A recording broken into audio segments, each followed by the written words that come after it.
This is Sanant here. We will be talking about the long Recording case in today. progress.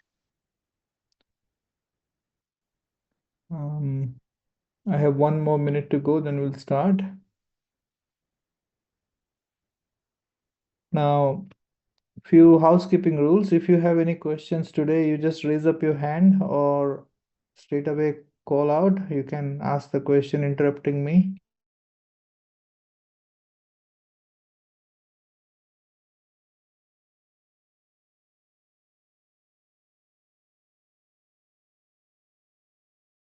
Question. It will be interactive session because it's very difficult to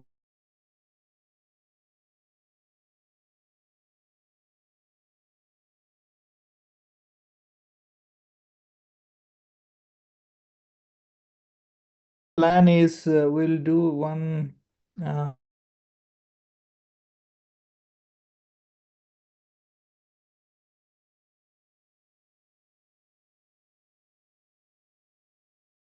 patient and then do few questions which can be probable viva questions, and then there'll be little bit of a fun game type of thing. I will show you some videos of a patient, and if you get a similar patient in the exam, how do you manage, or what will be your approach, how will you present, and what can be a possible causes. So the two cases that we'll try to do in an hour or hour and a half. Okay, I hope everyone can listen me all right, like you can hear me, and I Yes. will start sharing my screen.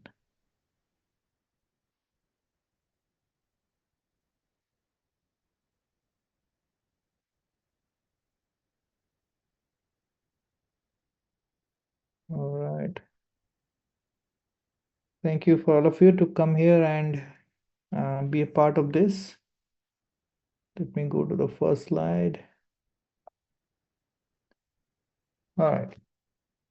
So we'll talk about a unconscious patient, which can be a long case. I think probability of getting a neuro case in the exam is 25%, and out of every 4 there will be a neurology or neurosurgery neurotrauma patient. So it is a very important domain in the exam, and people do struggle for a neurology case because of lack of interaction of the patient, because of our unfamiliarity to see these patients in day-to-day ICU. Few of the ICUs are predominantly respiratory, predominantly surgical. Few centers don't have trauma patients, so it's a very important part, but yet you can miss the right amount of exposure required to be very confident in the exam. I'm not saying that most of you lack it, because few of you may be working in a neurotrauma center, so they would have been very well conversant with this type of patient. Um, so I work as a ICU specialist in Australia, in the state of Queensland. Um, in the neurotrauma or neurology domain, we'll be looking at a unconscious patient. The usual presentation to the ICU with unconsciousness is usually 4 to 5 cases. In 95% of the cases, you will get this 4 or 5 domain, or these 4 or 5 diseases that the patient present as unconsciousness. First of all is a traumatic brain injury, subarachnoid hemorrhage, stroke, meningitis, or it can be convulsion, like a non-convulsive status or a convulsive status. So mostly there are 5 or so domain of patient that are included in neurology that come as a exam case. Now let's talk about this case. So usually you will be given a short clinical vignette about a patient. There will be an introduction to you saying that this is the patient. Outside the room of the patient, there may be different ways of doing it. So the examiner can read out a short note about the patient, or you can have a handout with a short introductory history of the patient. But whatever source of information you have, you do get few minutes before jumping into the room to see, examine, and make an impression. Now, in this case, we have a patient who is a 28-year-old young man who has sustained a polytrauma with head injury and is admitted to the ICU. Today is day 2 of his illness. He currently has an ICP monitor, which is a Codman catheter. He had a surgical procedure done on admission. The reading in the Codman is as following. So you may or may not have the access to the monitor straight away. You may have just the clinical vignette with a write-up in it saying that his ICP is high. Now, again, ICP monitor is an important part in the exam. You need to know about it, irrespective of whether you use it or not, because it is an expectation as an ICU physician that you have some idea about it, even if you haven't used it, but at least you have a theoretical aspect, the numbers that it reads, and what is the management accordingly, because that's the mainstay of management in neurotrauma patient. Now, this patient has been given this write-up, like a 5-liner history. And I'm showing you a monitor because this is what you are going to see inside the room of the patient, right? In here, everything looks normal. It has a heart rate of 81. Blood pressure is acceptable with a normal saturation. Temperature is okay. ETCU, this is ETCU is 32 and inspired oxygen is 38%. And this is a waveform. You can see the red one is the arterial waveform and the white one is the ICP waveform. This is the what do you say, demonstrative of what's happening here, but you may or may not get such a nice ICP waveform. As you can see, it has all the three waveform in the P1, P2, and P3. As you can see, P1 is greater than P2 is greater than P3. So probably it looks okay with an ICP of 16 here. Okay. So and CPP is 73. That's what we are treating this patient as. And the red one is the arterial waveform. So the reason why I'm showing this in the beginning is just to put you, or just to frame your brain in a way that what the question will be next, because you have to anticipate things before it happens to you in the exam. And that comes with more and more practice. So even if you don't see the monitor in the initial vignette that you are given in the exam, if they're talking about a ICP monitor, then your brain should go always towards that I will have a predominant viva that will be on ICP monitoring and management, or management around it. It may be variable, but more or less you are going to be asked about the ICP monitoring. Now,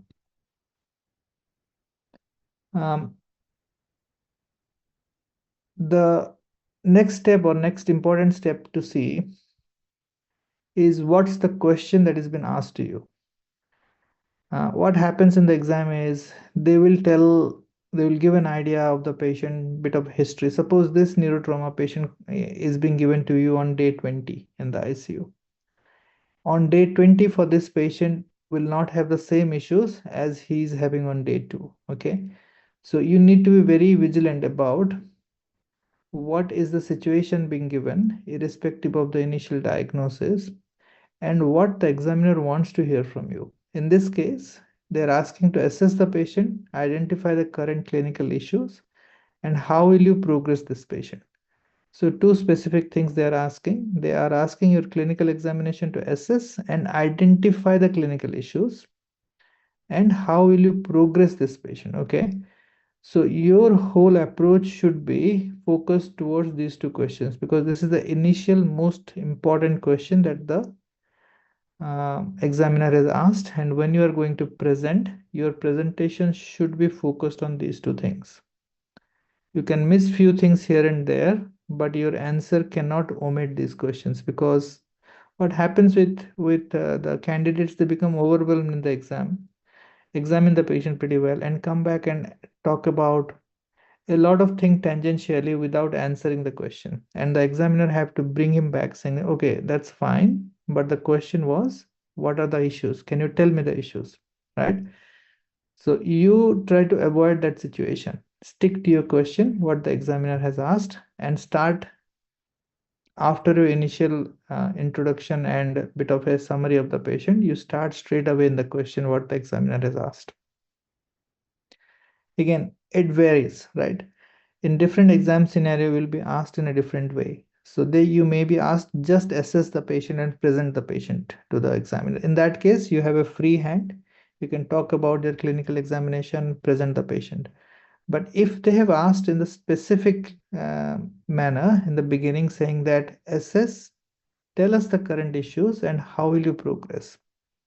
So your examination and your presentation should be targeting these points, not here and there. It should be targeting to answer these questions. Okay. Around. Okay.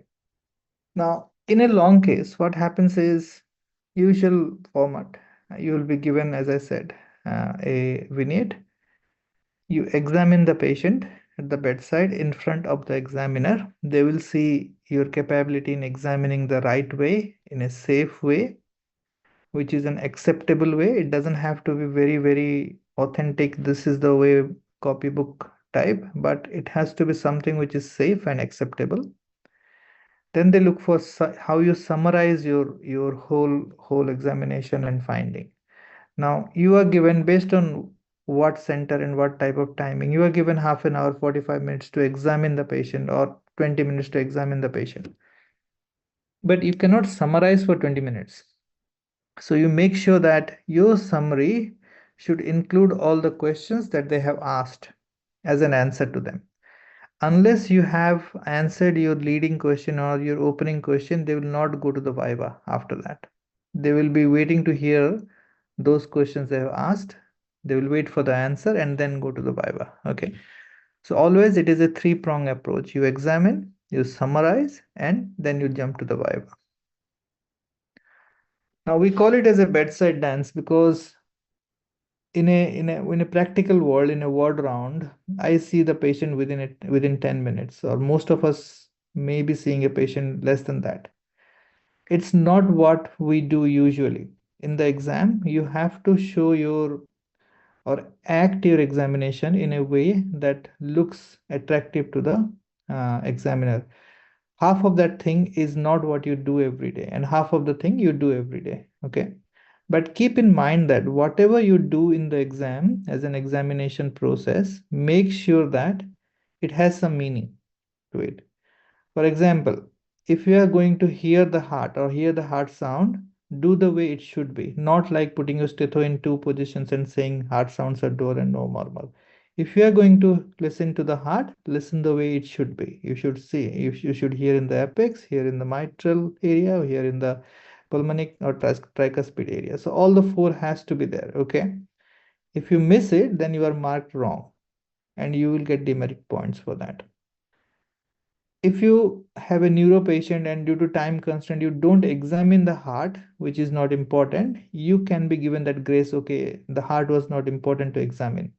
But if you examine the heart halfway the way it should be and not fully, not authentically, I will say, just pretending to examine the heart, then you will be marked negative points. So make sure that what you do, what you do, it should be the way it should be. All right. Nothing compromisable in that. If you examine the cranial nerve, you examine the way it should be. Okay. Suppose you are running out of the time, you can say, in my practice, I would have examined the cranial nerve in more detail, but I don't have much time for this.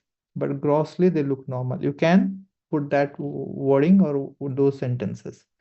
But do not pretend to examine wrongly. It will mark you negative marks. Make sure that, right?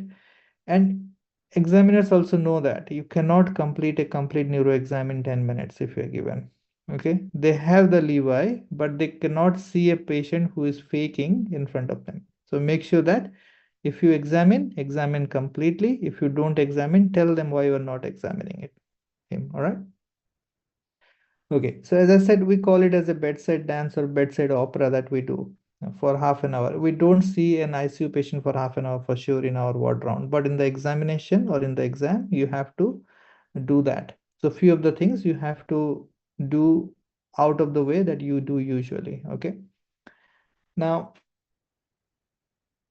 before stepping in into the bed, so now you have that vignette, you have read it. Before stepping in into the room of the patient, you try to frame a statement in your mind and try to form a diagnosis, right? So think what is going on here, just as a, and what I'm going to do. So prioritize before jumping in to the examination. Few of the candidates or most of the candidates, they straight away jump and start examining the patient, and then halfway, oh, I haven't examined this system, I have to do this first and do that first. No, take half a minute, think about it, what should be the way to do, which one I'm going to approach first, then the second, then the third, right? So make a action plan and stick to it. Now, the judgment may not be correct always, so don't panic. If you have started in a way, stick to it, right?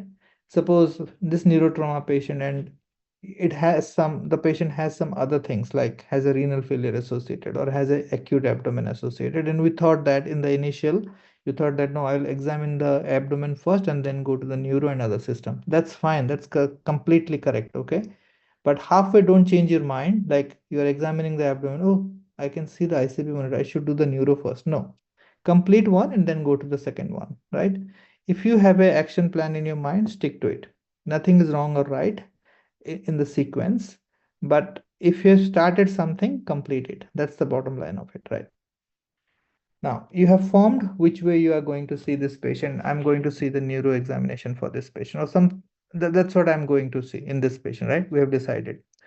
Now, most important thing is your bedside etiquette. Now, this doesn't make any mark in the exam, but if you don't have it, then you will be marked negative. Like suppose, I'm not saying all of you are brilliant students, but someone is, your pass mark is 5 out of 10, suppose, and you are struggling at 5, okay, or 4.5, and your bedside etiquette was not good, you're not a safe examiner, then you will fail for sure, because they will not think of that, or he was average, not answering all the questions, and also his bedside etiquette was not good, so we'll probably let him come again next year, right? And nothing happens at the bedside. So at the bedside, they will mark you. They give you 4.5 out of 10, suppose. But that is not the final decision. There is always a, at the end of the exam, there will be all the examiners sit together and they will discuss about you. Now, this is the domain you did well. This is the domain you did not do well. This is the thing which was not safe as a doctor, so it cannot be allowed. His etiquette was not good. He was not respectable to other people in there. So all those things does come into account as the final determinant of your success. Okay, nothing is unimportant in the exam, so make sure that your bedside etiquette is good. How do you do it? Now greet your bedside nurse. I know it may not be a practice in India, but always make sure that before this exam, 1 month to go, try doing that. Good morning, how are you? Good morning, can I know your name? Like that. So ask the nurse her name or his name and introduce yourself. I am Dr. X. This is the basic thing you have to do. You cannot miss that in examination. So greet the bedside nurse, say good morning, my name is Dr. X. Can I know your name? XYZ, she will say, or he will say. Then ask her permission. Can I examine the patient, or I'm here to examine the patient? Is it okay for you? Right? You need to do these 3 points. If you fail on them, it is a big problem. Okay. I mean, as examiners, we are very lenient. Okay, that's fine. He has forgotten this in the rush hour. That's fine, as long as you are doing well in the exam. Okay, if you start doing not so good, then these points come into account. Okay, so 3 things: greet the nurse, introduce yourself, and ask her permission. Can I examine this patient, or can I examine your patient? Okay. Now, fourth thing, introduce yourself to the patient, right? Don't think that the patient is unconscious, he doesn't listen to you. Even if he is paralyzed, completely comatose, is on phenobarb infusion, doesn't matter. You have to do this, right? Introduce yourself to the patient. Say that, hello, Mr. X, my name is Dr. Y, and I am going to examine you. Is it okay for you? Just pretend this. You don't do it, I know that, for unconscious patient regularly, but this is the exam and you have to show it. So this is the fourth point that you have to say. Introduce to the patient, ask his permission that I'm going to examine you. Okay. Any questions of anyone here? I can't see the chat box in my presentation, so you guys have to tell me what's happening. Okay. There are none, sir. Okay. Now the second thing, or second slide in this is look around. Okay. Always think that there is something. It's just like a detective exam. So you have to be very, very aware of your situation, or we call it as a situational awareness. Actually, this is a big part in the ICU nowadays. Just take the exam context out. Situational awareness is a big clinical skill that as ICU physician you have to have. Okay. And it is coming into practice. In next few years, there will be stations on this. Now, how aware you are of the situation, how quickly you manage it, how safely you manage it. That's about something I'm talking, not we are looking at it here, but this is very important. Situational awareness, what's happening in this room. There are a lot of non-verbal cue in the room that you have to catch. For example, in this patient, you have a ICP monitor, you may have a dressing there, you may have a EVD monitor there, blood coming out of the brain, etc., etc. A lot of things in there, okay? So always look for 3 M's in there. We see machine, monitor, and medium, okay? Machine, what machine the patient is attached to? Is he attached to a ventilator? Is he attached to a CRRT machine? Is he attached to something else? Is there a ultrasound or a echo machine in the room? Is there a traction equipment attached to the patient? So all this will tell you what is happening. Okay. How do you look at it? Give 1 minute to yourself. Stand at the bedside before doing or touching the patient. See what is attached to the patient, what is coming into the patient, going out of the patient. So we call it as a 3M principle: machine, monitor, and medium. Okay. Now look at the monitor. What are the signs in the monitor? This is the only time you are going to see the monitor. So give half a minute to that. Don't just skip. All right. See all the numbers, all the colors, right? Temperature, ICP, heart rate, saturation, EtCO2, and if there is something else which is out of the order. Okay. If you can't understand a monitor, you can't understand a number, ask the examiner. You can be very frank at the beginning. Sir, I'm not used to this type of monitoring. I believe this is a Codman monitor or a ICP monitor. Can you tell me what does this number say? They will tell, yes, this is the ICP and the current ICP is X. They will tell you. Or suppose there is a cardiac output monitor which you are not used to. Then you say, sir, I believe this is a cardiac output monitor. Can you just tell me what are these numbers?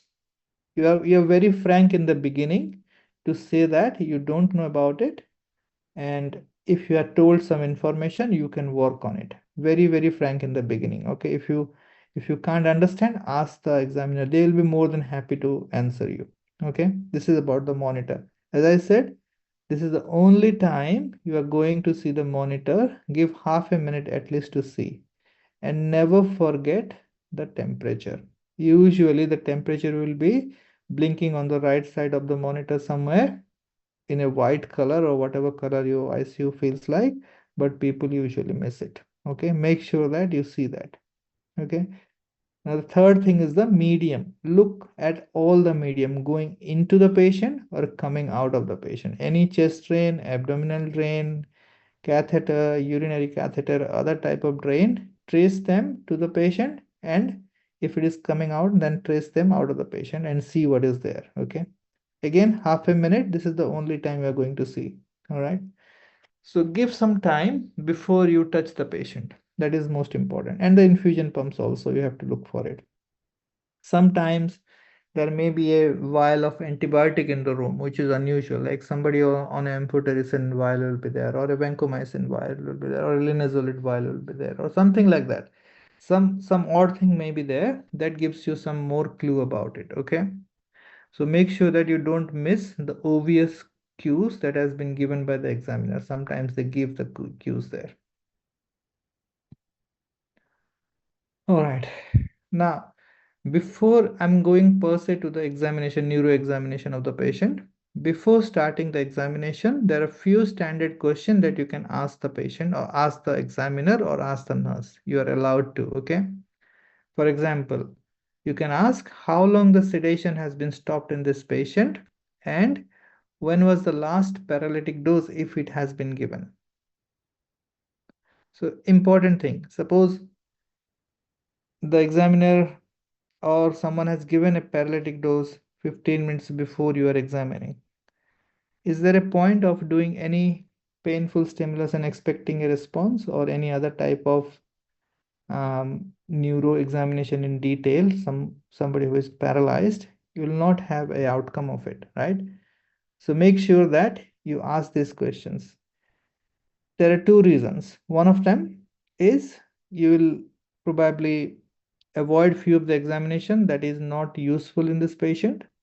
You'll save time and save your work in there. And number two is the impression that goes to the examiner that you know what you are asking for. Okay.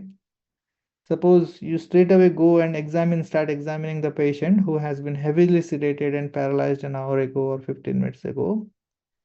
It doesn't look good. Like, why he hasn't asked me this? This is the examiner will be pondering. Like, why he hasn't asked me how much sedation I have given, or whether I have bolus something, or whether I have paralyzed the patient. So this gives you an understanding that you know things. So very crisp two-liner question. When was the last sedation stopped in this patient? And when was the last paralytic given to the patient? May I know these facts? Okay. The examiners will be very happy to answer you that. But that doesn't mean that you keep on asking the examiner everything like irrelevant questions. So make sure you have like lifeline in KBC, like you have three lifeline to ask. Not I'm not telling an example, not three, but you have X number of lifeline. You should be very cautious of using it. Ask the examiner very relevant question, okay? And they will be very happy to answer you. Before you step in, you must know what system you are going to examine first and then the others. We talked about that. If you start listening to the chest for a neurotrauma patient at the start, it doesn't look good, okay? It looks a bit silly. They have asked a specific question. They have asked to be examined a specific system, and you should respect that rather than doing something totally out of the context, okay? Again, as I said, if you've decided a plan for a particular examination because you think this is the best way, there is no fixed plan to anything, but it should be very the you, nothing like a special thing for the exam that you are doing, the examination format or the sequence. I want to highlight on the point 3. If I'm the examiner, I can tell looking at a candidate whether he does it regularly or not. Okay, that's the most important thing, the examiner look at it, right? If you give me a neuro examination, somebody does it thoroughly in 5 minutes and somebody does it thoroughly in 10 minutes, does away in 10 minutes, and I can see the difference between them. Even if he has examined for 5 minutes, he was very thorough, and somebody who doesn't do it regularly, 15 minutes to examine, is not very thorough and is confused, then I know that this fellow, 15-minute fellow, doesn't do it every day. So I will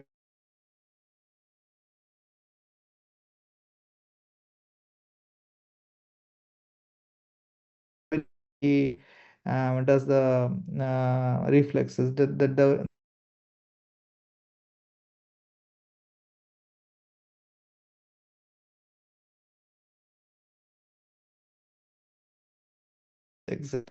do the examination frequently from now on.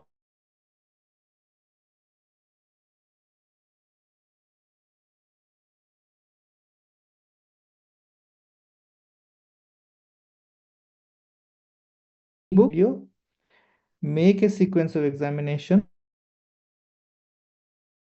for immediately. Catch your son, catch your sister at home, examine them.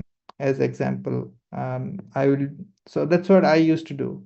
Before the exam for 1 month, I will examine my family members, ask them to lie down and see how I examine, and make your approach very slick, no confusion. So, like for example, if you're checking tone, there's no correct or wrong way of checking a tone, right? If you do left upper limb at the same time you do right upper limb, left leg, right leg, if that is the sequence, it should be very slick.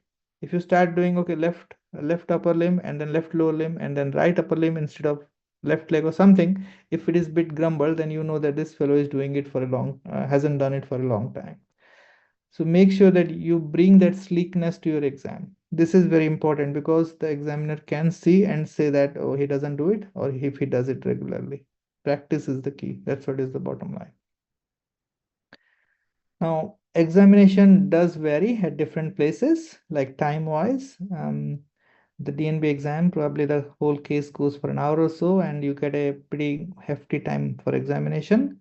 Where I practice, our fellowship exam is 10 minutes. So 10 minutes you have to examine a patient, and we believe that if you cannot assess a patient in 10 minutes, there is no way you can assess in longer period of than that. But that's a relative thinking. I'm just making a point that any focused exam, focused, I'm not saying like a physician exam, any focused exam in the ICU should not take more than 3 to 4 minutes or 5 minutes, right? Neuro exam, a little bit more, 7, 8, 9 minutes probably, but not more than 10 minutes. It should not. Okay. It's not a neurology patient that is coming to the outpatient. It's an ICU patient who is unconscious, and you should not take more than, as I said, 7, 8, or 9 minutes or more than that. That will be enough for examining a patient thoroughly. That should be your target. That should be your practice to bring yourself to that level. If you can examine thorough neurology for a ICU patient within that time frame, we are doing good. Okay. There are a few do's and don'ts. Make sure that you don't do things which can be direct fail to you. Okay. It's not a general medicine exam, so thoroughness may not be the appropriate thing always. Like if somebody is unconscious and you wasted 10 minutes to examine the cranial nerves, then you are doomed. So that should be a rational way of examining. Okay. Have your own pattern, but stick to that pattern and practice again and again. Okay. And do not do unnecessary things which you think as useless for a particular patient. Like people, um, the lot of things that the people do in the exam, which they never do in our clinical practice, in their clinical practice, and suddenly on the exam day, by reading a book or looking at a video, they think, oh, this is a part of the respiratory exam, I should be doing that. It looks out of context and it does carry a demerit mark. Okay. Whatever you are doing, you think about it, whether it is rational doing it or not, whether the patient needs it or not. Okay. Now, prior to neuro exam, again, proper examination, you need to assess the GCS. Important part, how do you do the GCS? Again, practice it, okay? There is no right or wrong way, but there are few principles to it, okay? You cannot touch the patient straight away before assessing the GCS. So do not touch the patient till you assess the GCS. It's a graded assessment, okay? First of all, call out the name, Mr. X. Can you listen? Can you hear me? Can you open your eyes? Okay. No response. Then again do it. Bit louder. Mr. X, my name is X. I'm going to examine you. Can you open your eyes if you can listen to me? Okay. If the patient is responding, there's no need for any painful stimulus. Now, this sounds dumb, but this is a point where people have failed in the past. Again, it all comes to your practice. If you are doing it day in and day out, you know what to do. If you're not doing, you're a newbie, never done a neuro exam and straight away jumped into the examination hall, then it will be a problem. You never check for painful stimulus for a patient who is responding to you. Okay. Even if he's not oriented, even if he's bit restless, you don't need to do the painful stimulus unless they are comatose. Okay. If non-responsive to touch, then announce there that Mr. X, I'm going to press hard on your forehead or whatever central painful stimulus that you do, whether it is forehead, whether it is your shoulder. I'm going to pinch your shoulder, okay? Sorry for that. And you assess that and then say again is sorry, okay? Like, Mr. X, I'm going to press hard on your forehead. Sorry for this. So you pressed hard, looked at the response. Sorry for this. For again, apologize to patient. The more you apologize to the patient, the better it is. Okay. This is important because that's the etiquette that the examiner are looking at. Now make sure you say the breakdown of the GCS. Okay. The way I tell my trainees is you forget as in the heat of the examination, you always forget things. At least make sure that you announce the GCS at the bedside straight away, saying that he has a spontaneous eye opening. His E3 is this. He is following commands to me persistently. He has a motor score of this, and his verbal response is this. So just tell that. Always a breakdown. GCS of 4 doesn't mean anything unless you say that E1, V1, M2. Okay? Or GCS of 9, again, it doesn't mean anything unless you tell that there is a breakdown to it. Always break down the GCS at the bedside. Okay? Again, it's a practice thing. Don't start mumbling there. Oh, 2 is okay. Is it to touch or is it to pain? Don't think about it. Practice it so that you are perfect in the exam. You have to tell the GCS correctly. If you can't, I don't know whether you will pass the exam or not. You have to tell the GCS correctly at the bedside. Okay. Do not check for pain response, as I said. In these cases, when the patient is already in distress, don't attempt it. If the patient is awake and following, don't attempt it. You have asked your examiner whether the patient is paralyzed or not. If he is paralyzed, don't attempt it. Or if the examiner says that there is no need to check for it, because that patient would have been examined by 2 other people before you, and they would have done the same thing. They will not prefer you to do that, but you attempt it. Okay, you tell the examiner, okay, the patient is unresponsive to touch and to my verbal command. In ideal situation, I should be doing a painful stimulus. Am I okay to do it?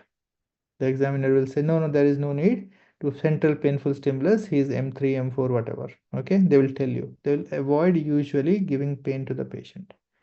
Make sure take the consent of the patient before doing this is important. Okay,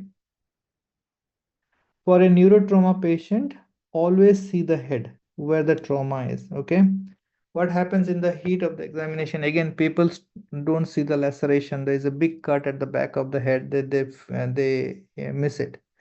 So don't be scared or don't be reluctant to touch the patient's head where there is a dressing. Okay, always see the head. If there is a laceration, if there is a bony defect, if there is a previous site of drain, if there is an EVD, if there is a cordman or something there. Even if there is a big dressing or even if there is a turban in the head, tell that to the examiner. In ideal situation, I would try to take the dressing down and examine the scalp, because scalp is a big structure where there will be a lot of blood loss there. Okay, patient can have hemorrhagic shock because of bleeding into the scalp even. So just tell the examiner that in ideal situation I would have taken down the dressing and had a look at the wound, had a look at the injury. The examiner will tell, no, you don't need to. It's a lacerated wound, this length and whatever. The reason why you look for is as I said, the laceration per se, if there is an infection there, if there is a discharge there, if there is a bony defect there, or any equipment attached to it. All right, I'm midway probably. Any questions you guys have? I'll take it as a no. All right. Now, 50% or more than 50% of the cases, your patient would have been sedated. Okay. In that case, say or always try to communicate saying that ideally I would have stopped the sedation in this case and given some time for the sedation to wash out before examining the neurology of this patient. The examiner will say, no, that's fine. The sedation has been stopped, or you cannot stop the sedation. Out of those two, he will tell you. it makes things easy. So you know that the patient is heavily sedated, you can't do much of the neurological examination. It works to your benefit. Okay. Now, if the patient has a raised ICP and the sedation is given to control it, and if the patient is heavily sedated, you can see on the machine or on the infusion pump, then tell that I suspect the heavy sedation is due to the control of ICP, and it would not be appropriate for me to stop the sedation to examine the patient in detail. You can tell that. The examiner will tell, no, that's fine. Whatever you can do it in this context. So it just clears up the doubt that you're not expected to do 100% neuro exam. Whatever the limitations are there, you have identified those limitations and you have communicated to the examiner, and now you are going ahead, right? So it's always a good practice. What you see, ask the examiner that, okay, the patient is heavily sedated. I believe the sedation is because to control the behavior or to control the ICP. My neuro examination will be a bit limited in this case. Just tell that, the examiner will accept it. Okay. As I said, look for the equipment, the 3M principle.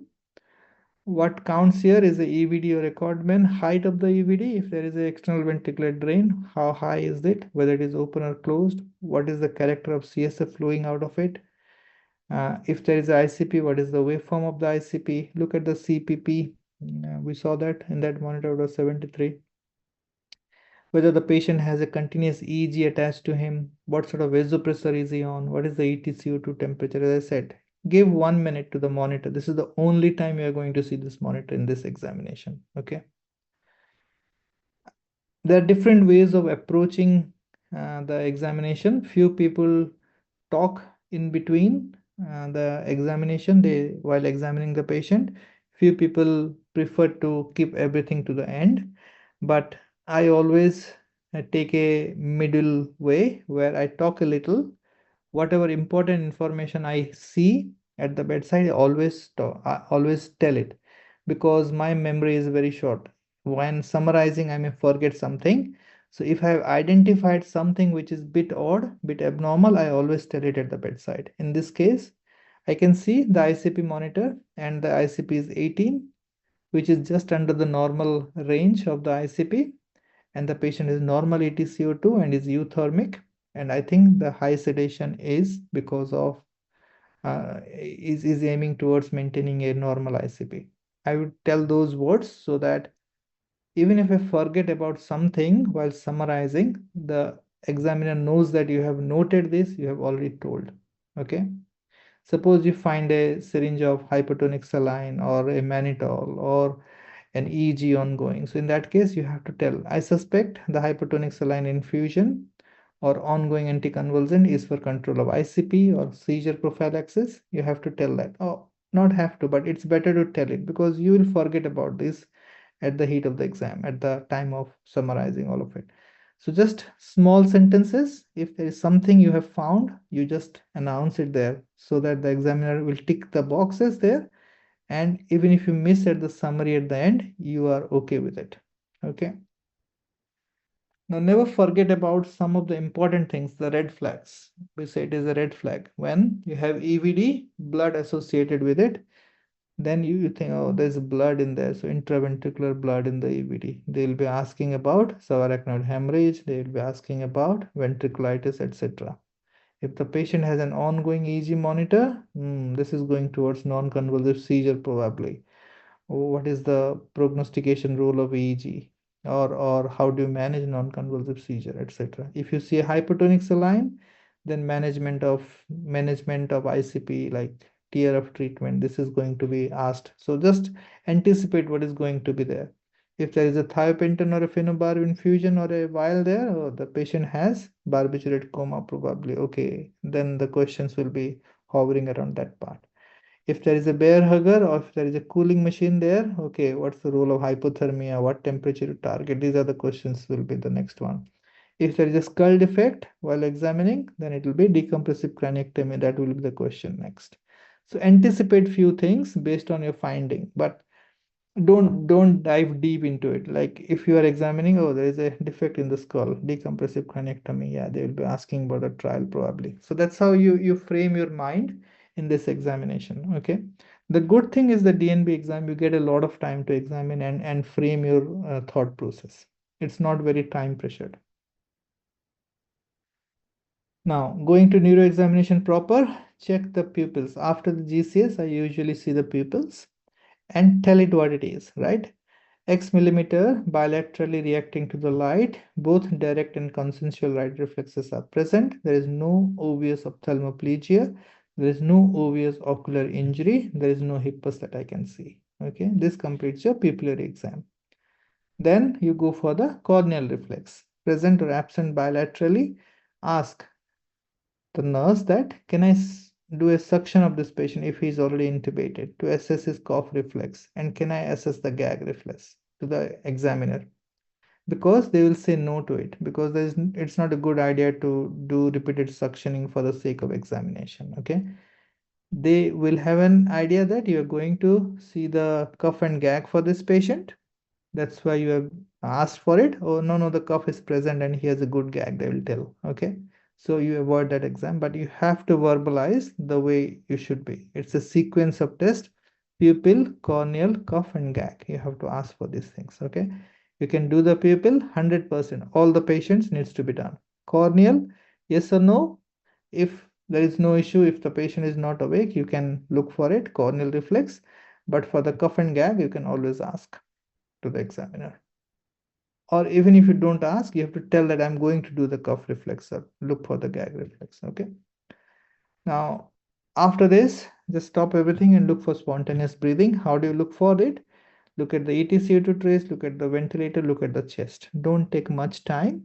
It will be 10-15 seconds. You can assess that whether there is something there, because it is a trend. In the EtCO2, you can see the trend of the breathing. So that will, and just tell, as I can see, there is no spontaneous breathing as evidenced by the EtCO2 and the ventilator, and also looking at the chest of the patient.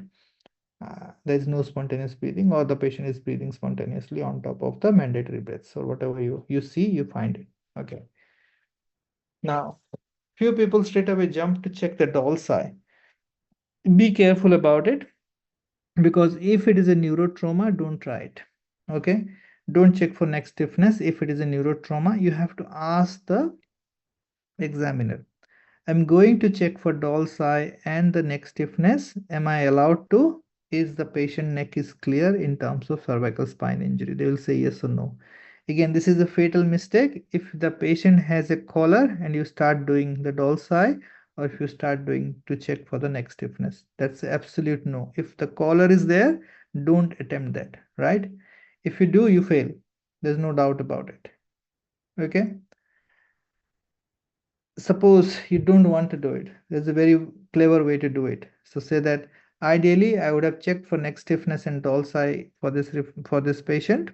Am I allowed to? The examiner will invariably say, no, no, that's fine, the neck stiffness, there is no neck stiffness, and the doll's eye reflex is present or absent. So you'll get your answer. Okay. But if there is a neck collar, never attempt those two tests. Okay. Now, look for the ear. That is very important because of base of skull injury. If there is something there, or if there is a meningitis, if there is a perforated drum or something. So make sure that you are ready to see the ear. In examination, I don't know, it varies where they have otoscope or not, but you have to talk about it. In ideal scenario, I would have examined the ear to see for any tympanic rupture, any CSF or blood coming out of it. You have to tell this. Okay. The examiner will say, no, no, that's fine, the eardrum is intact, there was no CSF leaking out of it, or there was a CSF leaking out of it, right? If there is any other things, like suppose it is a case of hanging or something, you need to have a look at the ligature mark, make sure that you see that. Okay, if it is a case of hanging. All right, any questions till now? It's a unilateral talking that is happening. Okay, I told about that. Now going to the neurological test like tone, power, and reflex. Always compare the contralateral side, but as I said, develop your way of doing it very slick, and make sure that You stick to that format. Okay, arm, leg, leg, or arm, leg, whatever you do. The sequence should be the way you do, and keep on practicing. You need to do at least 30-40 examination before you are perfect in the examination day. So make sure that you keep on doing it before the exam. Keep on doing it, all right? Do not forget to check for the plantar response. Again, no plantar response is checked with a shock on. So if the patient has a shock on, just take the shock out, right? Or if he has a whatever, like a compression bandage there, take it out and then do it. There's no point doing it over a cloth. So I would avoid it. If you're doing a test, do it perfectly the it should be done. Okay, look for ankle clonus. Okay, again, if you're checking for ankle clonus, tell that how many beats the patient has. Ankle clonus present or absent doesn't matter, because he will have 2 bits of clonus. That is normal. You don't bother about 2 bits. He will have a 20 bit of clonus. That is abnormal. So you have to tell he has an ankle clonus of X number of beats. That doesn't have to be accurate. Don't have to be counting it again and again. And do once only, okay? If you're doing the plantar, once or maximum twice, not like scraping it every 1 second for 5 or 10 times, okay? Do once. If you're not sure, do again. That's it, not more than that. Ankle clonus, do once, that's it. No second time. Reflexes, once, maximum twice. I would avoid doing twice. Make sure you position your thumb at the right side, right tendon, feel of it, and then tap. Not like tapping, and positioning. So you cannot do repeated tests for the reflexes. So once or maximum twice for one reflex. Okay. Again, that all comes to how slick you are examining and how much you have practiced it. So make sure you practice them regularly before this exam. At least, as I said, 30-40 cases you have to do it. Okay. Now you examine the patient. Now the main thing is to summarize things. Now your 10 minutes of examination is over. I'm not going in detail of the examination, how to do the tone, how to do the reflexes. It's all there, well demonstrated in the YouTube. Just hang on to that and you'll have a good explanation. I'm just making sure that you don't do few things which are direct fail in the exam. Okay. Now you examine the patient. Now how do you summarize the patient, right? Before that, I missed the first one. So you have to hand hygiene before going into the room of the patient, and hand hygiene again before coming out of the room. This is the time where you take 1 minute or so. If there is a hand wash, I usually go for a hand wash so that I can gather my thoughts and process something before talking to the examiner. This is the 1 minute I get before I start talking, right? So use that 1 minute of hand hygiene or 1 minute of hand washing to your benefit to formalize what you are going to talk about, right? In this patient, the initial question was examine the patient and also current issues and how you want to progress him. Okay. So examine the patient has been examined, the examiner has seen. Now how you see what is the current issues. So just think about it, like what was the current issue for this patient? The patient was intubated with a neurotrauma, with a ICP monitor in situ, with ICP around 18 there. And I mean, there are no other things to look for or find, but there may be few things that can be there in the exam. Okay. So how I would formulate this answer is, I have examined Mr. X, who is presented on whichever date or 3 days ago with the severity of the TBI, mild, moderate, or severe, with severe traumatic brain injury to the ICU. Straight away, the answer to the question. His current issues are, that was the question, isn't it? To start with. So his current issues are, he is post craniotomy or craniectomy status. He is still intubated and ventilated with heavy sedation. There are possible issues with raised ICP as evidenced by the high normal ICP, which is 18. Oh, it is normal, not high too high, but it's towards the higher side. Evidenced by the normal ICP with ongoing treatment such as hypertonic saline and heavy dose of sedation. Okay. I cannot rule out a non-convulsive status in this patient because of the heavy sedation. So that is number one issue, his neurology. Okay. Now, the patient has a good blood pressure, but suppose the patient is shocked. That will be the second issue here. He's currently shocked with an ongoing requirement of vasopressor, that is noradrenaline. Then again, two line about the shock. If the patient is in shock, I'm saying not this patient, but in general, I'm giving you a framework. If you have talked about the shock, you have to talk about the differentials very quickly there. Okay. This can be due to generalized inflammatory status, or the patient is developing a pneumonia, or it can be just due to neurotrauma, which needs further evaluation. Okay. So in that way, you find out the issues. In this case, there are not many issues. The first one was the intubated, ventilated patient with a low GCS with heavy sedation. That's the current issue for me. And day two, right?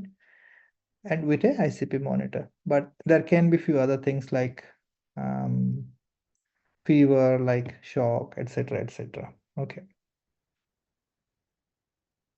All right. Any questions at this moment? Um, should we take ophthalmoscope for the exams? Darshan can tell you that whether he took it or not, because most of the ICU do have them, and it's a investment. You don't have to put money onto it. True, sir. Knee hammer Not also is, expected. sorry. Sorry, sir. We are not expected to carry any instrument to the ICU, infection control policies, etc. They will provide all the things. All that we need to go is properly dressed and carry the essential documents. That is your hall ticket, your logbook, as well as your thesis. That's it. Rest All everything right. we mentioned in the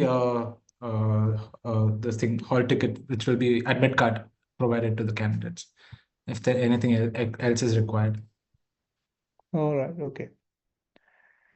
Hopefully that answers your question. Knee hammer is also to be taken, sir. I think probably yes, but again, Darshan will tell whether So they can request the every staff. ICU have them, so Yes, they yes, can yes. give you. But Every ICU is supposed to have an ophthalmoscope, a knee hammer. These are basic requirements in ICU. They will have it for sure. They can request for one, which will be provided to them.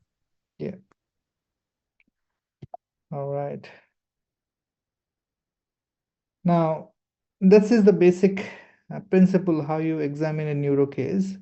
I have more focused on what are the do's and what are the don'ts. You should not do it, because it's very tricky. If you do any of those don'ts,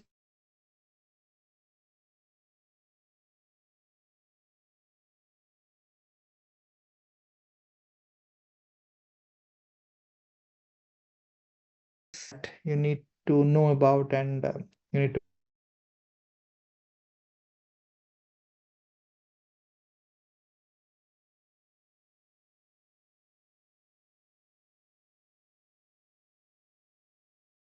immediately reacting at 10 p.m.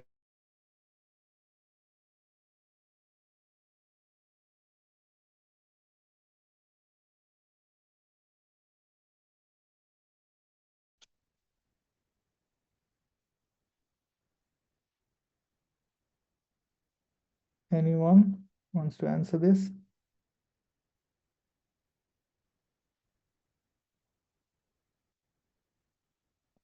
All right. How many people have logged in? More than 60 people, and none of them wants to answer. Sure.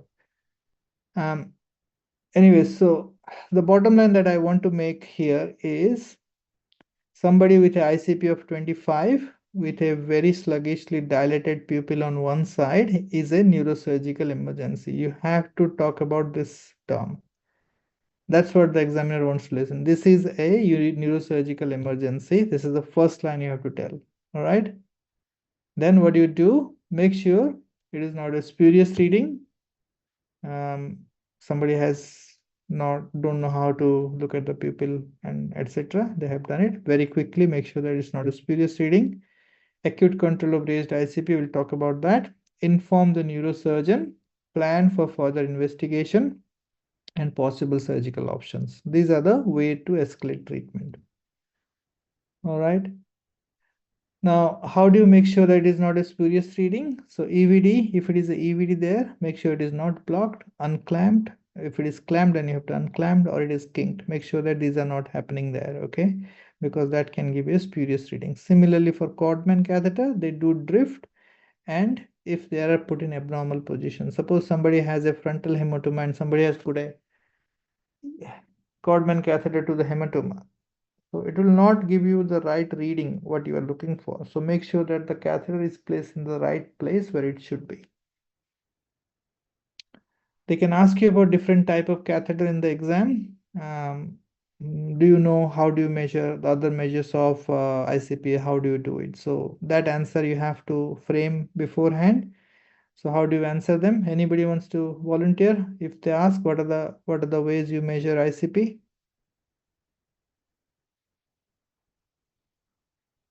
I believe you guys can talk, isn't it?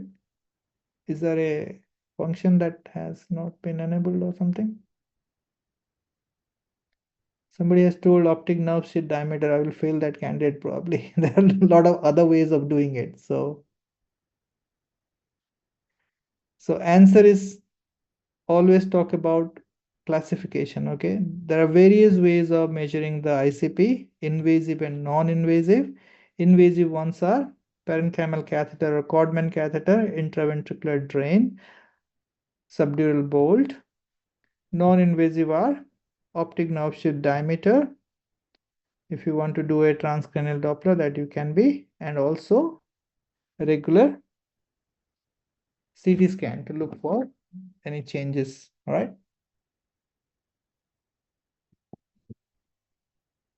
Um, Next slide. Now they can ask you about tier of treatment for intracranial pressure. How do you treat high intracranial pressure? Because if you get a traumatic brain injury, this is the obvious question they are going to ask. So always mention about tier 0, 1, 2, and 3. Tier 0 treatment is irrespective of the ICP, irrespective of the clinical standard or status of the patient. You always follow this thing. So any neurotrauma patient coming to the ICU, this is the basic treatment that you do, or basic targets that you have. Okay. So central line, end-tidal carbon dioxide monitoring, CPP of more than 60, hemoglobin of 70 or 7, more than 7, avoid hyponatremia, optimize venous return from the head, lose all ties, and then upright position, target saturation more than 94%, normothermia, analgesia, etc. These are the zero tier treatment that is relevant to all people. Then tier 1, tier 2, and tier 3 based on the seriousness of this patient. So tier 1, again, you can think of um, uh, increasing the sedation, paralyzing the patient, maintain a high PO2, and any hypertonic therapy such as there is a CS EVDSF, anti-seizure prophylaxis, consider doing EEG2 in non-convulsive seizure. Type 2 treatment, again, you can have a transient hypocapnia, neuromuscular paralysis, and then you can further rebolus the patient. And the patient in this case is not getting better with tier 1, then he needs a repeated imaging like a CT to make sure that there is nothing has happened, new bleed, new signs of space occupying lesion, new signs of raised ICP, etc. Tier 3, if not getting better with tier 2 treatment, go to tier 3, which includes thiopenton or ephenobarbital surgery such as decompressive cranectomy, and you can consider mild hypothermia till everything is resolving. So make a list of tier 0, 1, 2, 3 treatment, and it should be spontaneously occurring in the exam. You cannot think about these answers in the exam and try to frame the answer. It should be spontaneously coming in the exam. Now they can ask you what's the principle of management of traumatic brain injury. Very standard question. So management of primary brain injury and prevention of secondary brain injury. That's how you answer. So management of primary brain injury done. So prevention of secondary brain injury, which includes means of normal oxygen, normal blood pressure, normal hemoglobin, normal temperature, normal. What is secondary brain? They can ask you about what are the causes of secondary brain injury: ischemia, hypoxia, blood pressure fluctuation, cerebral edema, hypercapnia, and other secondary infection and biochemical changes and seizure. All these can lead to secondary brain injury. A little bit of Munro Kelly doctrine they can ask about. So you guys need to know about it. We can talk about this later on in one of the other classes. Again, this is a very basic question. How do you classify traumatic brain injury? If you ask half of the candidate on the exam day, they will be very confused with the breakdown of the GCS for mild, moderate, and severe, right? You make sure that mild is up to 13, 15, moderate is 9 to 12, and severe is less than 8 or 8. Okay. So this is the definition of mild, moderate, and severe. The most important thing, points in brain trauma foundation, you need to know. There are 10 or 12 points that you have to know about the whole brain trauma foundation guideline. So look at the specific parts, the decompressive cranectomy, look at the trials, rescue ICP and DECRA trial, what was the outcome of it. Then prophylactic hypothermia, is there a role? What are the trials for this? So you need to know about this, not the whole paper, just the outcome. Okay, there's a polar trial that was done, ESISM sponsored trial that was done and did not show any benefit rather than harm. And then hyperosmolar therapy, what is the standard practice? What is the dose of hyperosmolar treatment that you give? Which agent is better? You need to know about it. Nothing has been proven in literature, one is better than the other, but observational studies have shown that hypertonic saline is better than other hypertonic treatments such as mannitol. Hyperventilation, again, how long you can maintain a low PCO2? I would say not for very long time, because it can be counterproductive, causing more cerebral ischemia. And then barbiturate coma, what is the role? It's a rescue therapy, doesn't have much evidence in it. Steroid is an absolute no-no for a crash trial. They can ask you about what the trial suggesting the usefulness or not usefulness of steroid. Then ICP monitoring. You need to know about the indication of ICP monitoring. So there are 3 points in the brain trauma foundation that you have to know. So any patient who has a GCS of 3 to 8 after resuscitation and an abnormal CT scan, he is a candidate for ICP monitoring. A severe traumatic brain injury with a normal CT scan, if 2 or more of these are present. There are 3 things there. So if the patient is more than 40 years, if there is unilateral, bilateral motor posturing, or the systolic blood pressure is 90 or less. So if out of these 3 things, if 2 are present, then he needs a ICP monitor, or the first one, as I tell, GCS 3 to 8, abnormal computed tomography.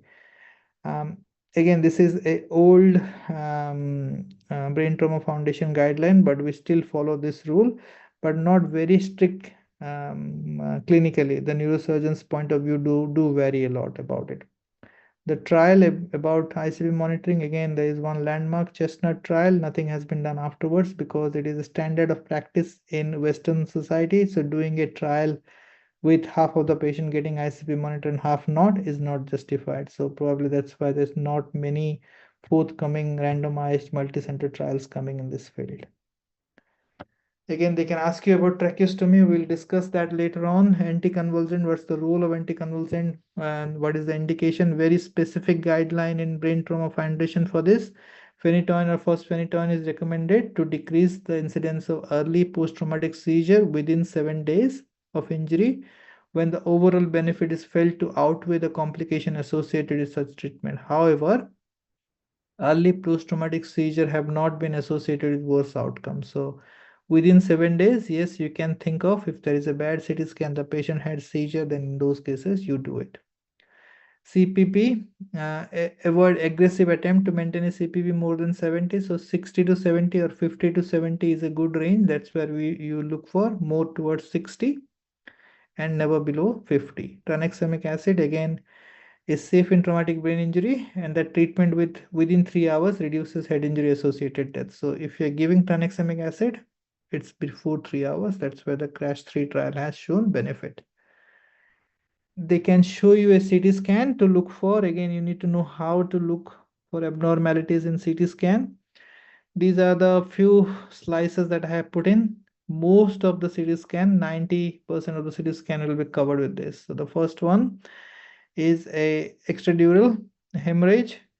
Then the second one is a subdural hemorrhage. Then there is a midline shift with effacement of the ventricle, hydrocephalus. This is probably loss of gray white differentiation, not that well demonstrated here. Again, there is a EVD in the brain with some contusion in the front, same as this one. There is a big contusion with hemorrhagic transformation, and this is a Codman catheter. So basically, when you are shown a CT head in a trauma patient, so go from outside to inside, look for any skull fracture present, yes or no. Then look for any space occupying lesion, whether it is extradural or a subdural or interparenchymal hemorrhage, yes or no. Then go for midline shift if there is any or not, yes or no. If there is an effacement of the ventricle like compressed ventricle, smaller size ventricle, you can talk about that. Or if there is any intraventricular blood present there, you can talk about that.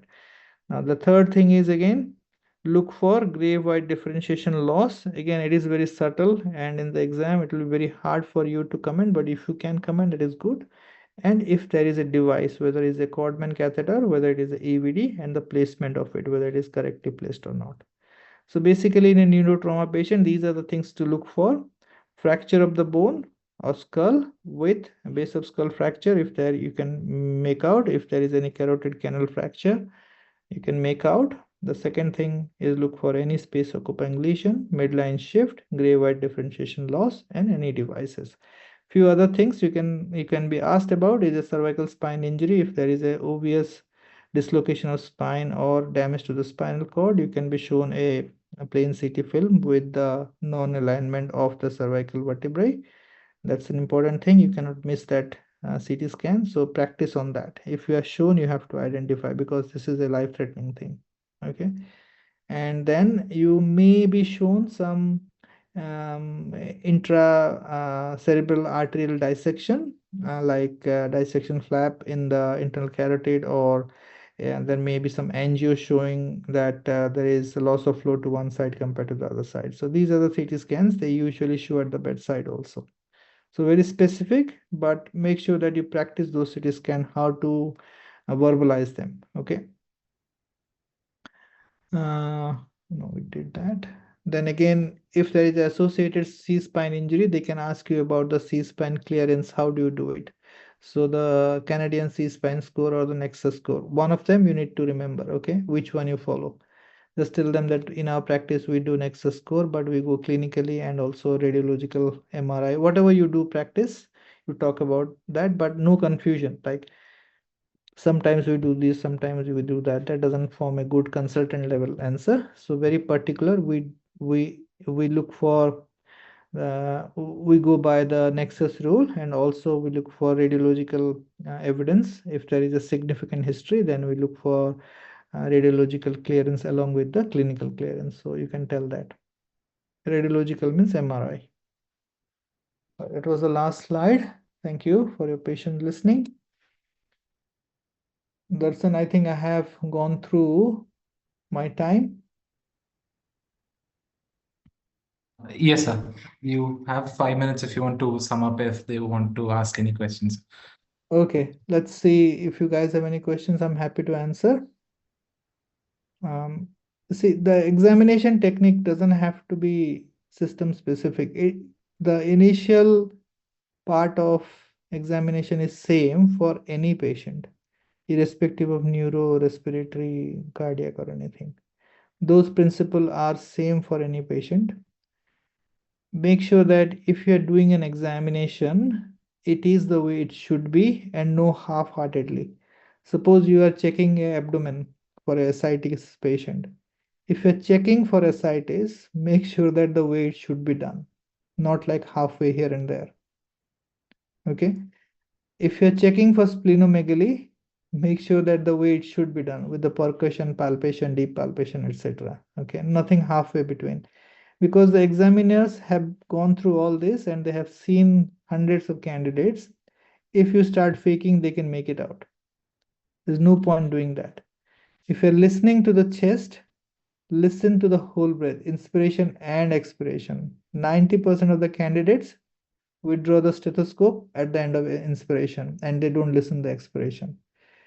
that can be very marked. You can see when you come after 10 years or so, when you're becoming examiner, you can see the candidate what they are doing. So it's and that does count for the impression. So whatever you are doing, do it wholeheartedly. Okay. And there is always limitation of time, always limitation of sedation, always limitation of patient being agitated, etc. Verbalize it. The patient looks too agitated for me to test further. I would be doing few tests within my limitation. You are very well um, allowed to say that, because you have to take care of the safety of the patient, the staff, and yourself also. So it's very important. Introduce to the patient yourself, ask the permission from the nurse, from the patient, even if the patient is unconscious, doesn't matter. Okay. There's one question, format for neuro exam. Okay, I can send you lots of links for that. You can find out. You can check that. I will post it in the group. Any format of all the exams. So actually, we can send it. I think we have shared the clinical examination book, isn't it, Darshan, in the group? Yes, it's there in the group, sir. So There are it's few a nice book. formats. The Yes. clinical examination is a very nice book. It has 25, 30, more than that, clinical cases also. But the only caveat is you take the knowledge from it and don't go word by word of that book, because if you start doing that, it looks very fabricated. It has told about all the aspects of that can happen in a neuro case.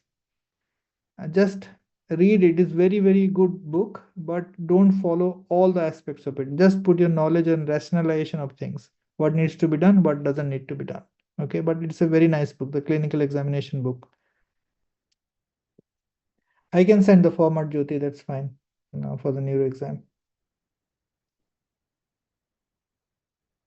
And regarding, I know you guys are very good at ultrasound, very good at doing optic nerve sheath diameter and things like that, but in the exam, go by basic. So if they ask about what are the equipments you do, or how do you assess your ICP, so always go to basic. Invasive methods, non-invasive method. Invasive methods are X, Y, and Z, such as um, bolt or a interparenchymal catheter or a um, EVD. Non invasive ones are, as you said, transcranial Doppler, optic nerve sheath diameter, and a sequential CT. So very basic answer. If you say, oh, I will do transcranial Doppler, and they will raise eyebrows. Okay, what about CT? What about other methods? That is the initial thing to do, rather than talking about straight away the transcranial Doppler, because 90% of the centers will not do it. So there is a bit of a balance between knowledge, extra knowledge, and passing the exam. So go to the basic first. So talk about the basic. If they dig to transcranial Doppler, you have already passed the exam. If the examiner asks you something about transcranial Doppler in a neurotrauma patient, make sure that you have already passed the exam. You have answered all the questions, right? Okay. I think probably that's it from my side, Darshan. Thank you, sir. Yes, sir. I'll just take it Okay. from you. Yes, sir. All right. Thank you. Thank you, sir.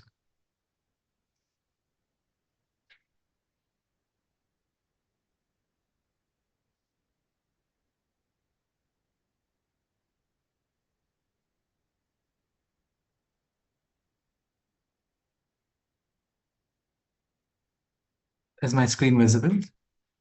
Yes, yes, we can see that. Okay. Thank you, sir.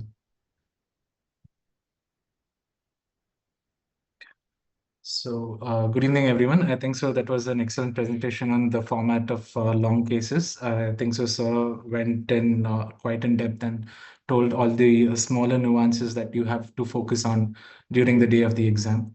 I think so. First and foremost, you need to stay calm. That will help you focus on your case. And endobeddogram, like how I mentioned yesterday, standing at the end of the bed and looking at the case just prior to jumping and pouncing onto your case would help you have a basic idea of what the case might be. So these are few things I think so it's very important on the day of exam. Keep presenting every day. I think so we finished short cases and long cases yesterday and today. The only thing is the more and more you guys present to your peers or your seniors, you will tend to make mistakes, and by mistakes you will learn. So just keep that in mind and keep presenting as much as possible. So moving on to the next topic, this is something that even in the on-site lectures, a lot of candidates were kind of unhappy that we couldn't complete a lot of drugs. This thing is literally like a Pandora's box. Once you open, there's a lot coming out of it. So it's hardly a few drugs that we can cover in the short span of time. But yes, I've tried to do justice as much as possible. Okay, so drugs in intensive care, that is a most important station in the Vivas. This is a place wherein you can score the maximum, and if at all you don't do well, you might lose as well. So it's a do or die situation, like a scenario most of the times. But yes, you would be given multiple chances, so try and capitalize on that, and focus on the next drug when you're unable to answer the previous one. Okay. Disclaimer, I'm trying to venture into a vast subject. I have tried to include as many categories as possible, but what I'm trying to focus is on how to answer in the station rather than giving you full knowledge about it. It's really difficult. Okay, so what I would like you to do is take a few drugs each day, focus on that drug, prepare your notes as much as possible. Okay, make a key points each day and then revise it. So start with two drugs on day one, probably four on day two, revise it, and then build on, so on and so forth. Probably if you give half an hour's time each day, you will be able to recollect most of it. Okay, that's how most of us do it. So, how do you approach a question in the station of drugs? This is how classically what the examiner would expect out of the candidate. Whenever a drug is given to you, firstly identify the drug, then classify the drug as to which class of pharmacologic agent that belongs to. Talk about the mechanism of action. If at all you are aware of the PKPD principle and you are fully aware of the whole thing, please, you can add in that as well. If you're talking about it, you can talk about its administration, distribution, metabolism, and elimination. Few antibiotics have, a very special type of elimination. That is something that might gain more points to you when you are explaining. So if you remember the PKPD principle, please try and use it. uh, Indication based dosing is what is expected out of you. You cannot just give a blanket dosing for most of the drugs. Few drugs they have a single dosing, but there are few which is based on the indication. That is what I want you to say. Like in nitroglycerin, you have an anti-anginal dose, then you have an antihypertensive dose. So these are the things that they are focusing on. So when you're given such drugs, please focus on the indication and then provide the dose. Adverse reaction, please mention the notable ones. Don't start with nausea and vomiting, because at this point of time, few of them might crack a joke and pass on, few might get offended by that. Okay, so try not to irritate your examiner at that point in time. Evidence, most of the trials in the ICU, most of the drugs we use in ICU are always evidence backs. So as much as possible, when you are making your notes for a particular drug, try and remember the trials. Okay, so if the evidence is known to you, please tell it. If you can't recollect that, it's okay. But if the only thing which I keep repeating time and again is, more you revise, more you communicate and discuss with your peers, that will sink in and you can remember it for the long term. So without wasting much time, this is how you have to answer. Okay, identify, classify, mechanism of action, PK-PD principle, dosing based on indication, adverse reactions, and evidence. Okay, this is the basic outline how you have to present a drug. Bhageshri, I would like you to unmute any person who wants to lift their hand and answer. Okay, most of them will be like a quiz. Okay, Okay. so you guys can lift your hands up and then unmute yourself and answer. It should be an interactive session. Okay, so that will be great. So I have divided the drugs as much as possible into systems, and I've taken a few of the most important drugs based on that particular system. Okay, so that I cover things in total rather than focusing on one area and forgetting the other altogether. So the first drug is salbutamol. Does anyone want to raise your hand and answer this drug? This is given to you.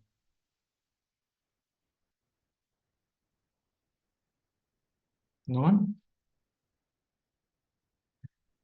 Okay, there are 60 odd people. I think so. You guys can unmute yourself and answer. No one, Bhageshri? Okay, No there's one one. raised their hands, sir. Okay, Ashwini, I think so, is ready to answer. Yes, Ashwini, you can answer. I think so. You can type in your chat. I'll be looking at it. Let's not waste time, guys. I think so. We need to be quick because there are other two speakers waiting ahead of me. Okay. Yes, Ashwini. Bhageshri, can you unmute Ashwini? Yes, sir, done, sir. Okay, Ashwini, you can Hello. speak. Yes, sir. Yes, sir. So Yes. this is salbutamol, which Yes. we are using for the acute exacerbation of asthma. This drug will act on beta receptor, and it will increase the concentration of the CMP, and that will activate the protein kinase, which decreases the concentration of the calcium, and that will help in the muscle relaxation. So side effect of this drug is mostly tachycardia and this. Go on, go Uh, on. You're good. Yeah. Side effect is mostly the this beta receptor induced tachycardia will be there. And the dose is 2.5 in acute exacerbation. The dose is 2.5 to 5 mg every 20 minutes for 1 hour.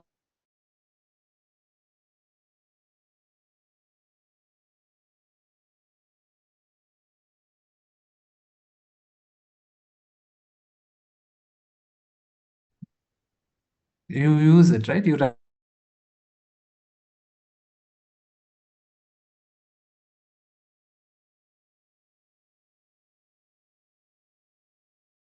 okay. Excellent way of answering. Yeah, you need to slightly brush up your things, but yeah.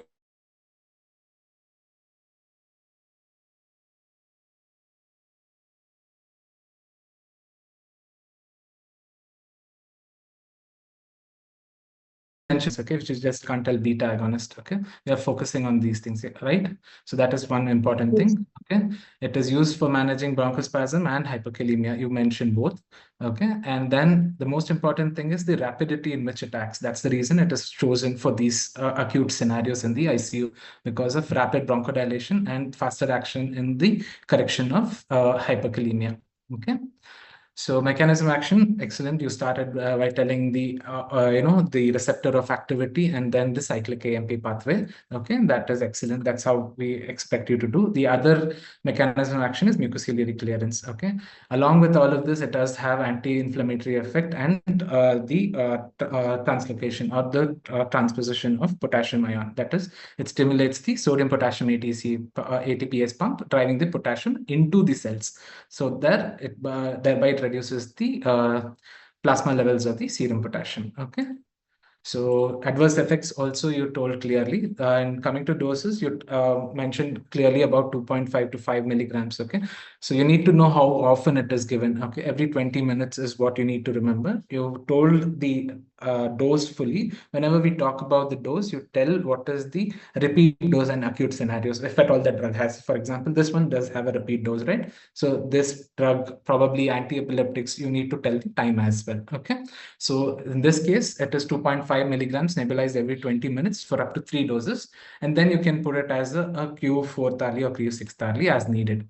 For hyperkalemia nebulization, it should be 10 to 20 milligrams. Usually they say up to 4 SPUs should be added, right? So that is the reason it is a dose which is higher than that what is required for bronchospasm. Okay. So adverse effects, you clearly told about tremors and tachycardia. Tremors is something that I wanted you to answer earlier as well, okay? Because a lot of COPD and asthma patient would be on long-term beta-2 agonists. So that is one area that we need to know that, okay? So one more question I wanted to ask. Are you still unmuted? So you can answer this, okay? Can salbutamol given in an IV route? It's nebulized, right? Salbutamol can be given in IV route in refractory cases. Excellent. Okay. Do you know the dose? Those, sir, I don't know. I haven't given. Good, good, good. Just I wanted to know this. That's okay. It's 0.5 mg. That is 2 respules. You can add it in 100 ml of 5% dextrose, and that should be infused over a 15-minute period. And the indication is only for hyperkalemia. Okay.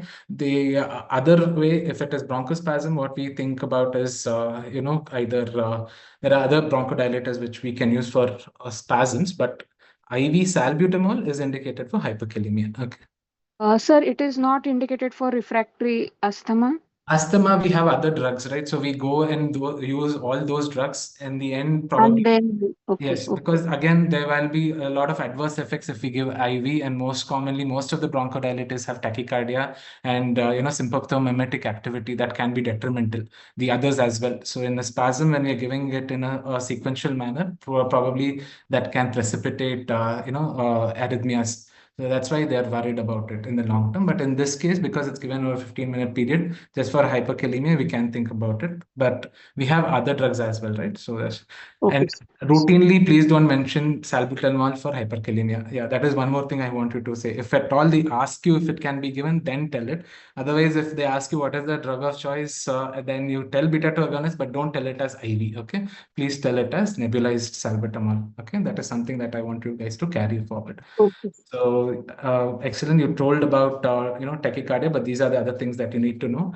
Try and remember the mechanism by which the adverse effects happen as much as possible. If you cannot remember, that's well and good. Okay. So the common side effects are tachycardia, palpitations, hypokalemia, hyperglycemia. Extreme side effects can be arrhythmias, and we have seen lactic acidosis as well, right? That is something that most of us try to omit. So sometimes you will see an ABG of a COPD patient or an asthmatic, who's come with status asthmaticus having hyperlactatemia. At that point in time, we need to remember all the drug-induced or iatrogenic causes as well. Okay, then we shouldn't run for alternate causes at that time. So this is one more thing I want you to remember. Okay. So you can continue answering the next questions if you want, or else if anyone else wants to raise their hand and try on, you can go ahead. Okay. So this is in summary of bronchodilators. Apart from the beta 2 agonists, there are phosphodiesterase inhibitors like aminophilin and theophylline.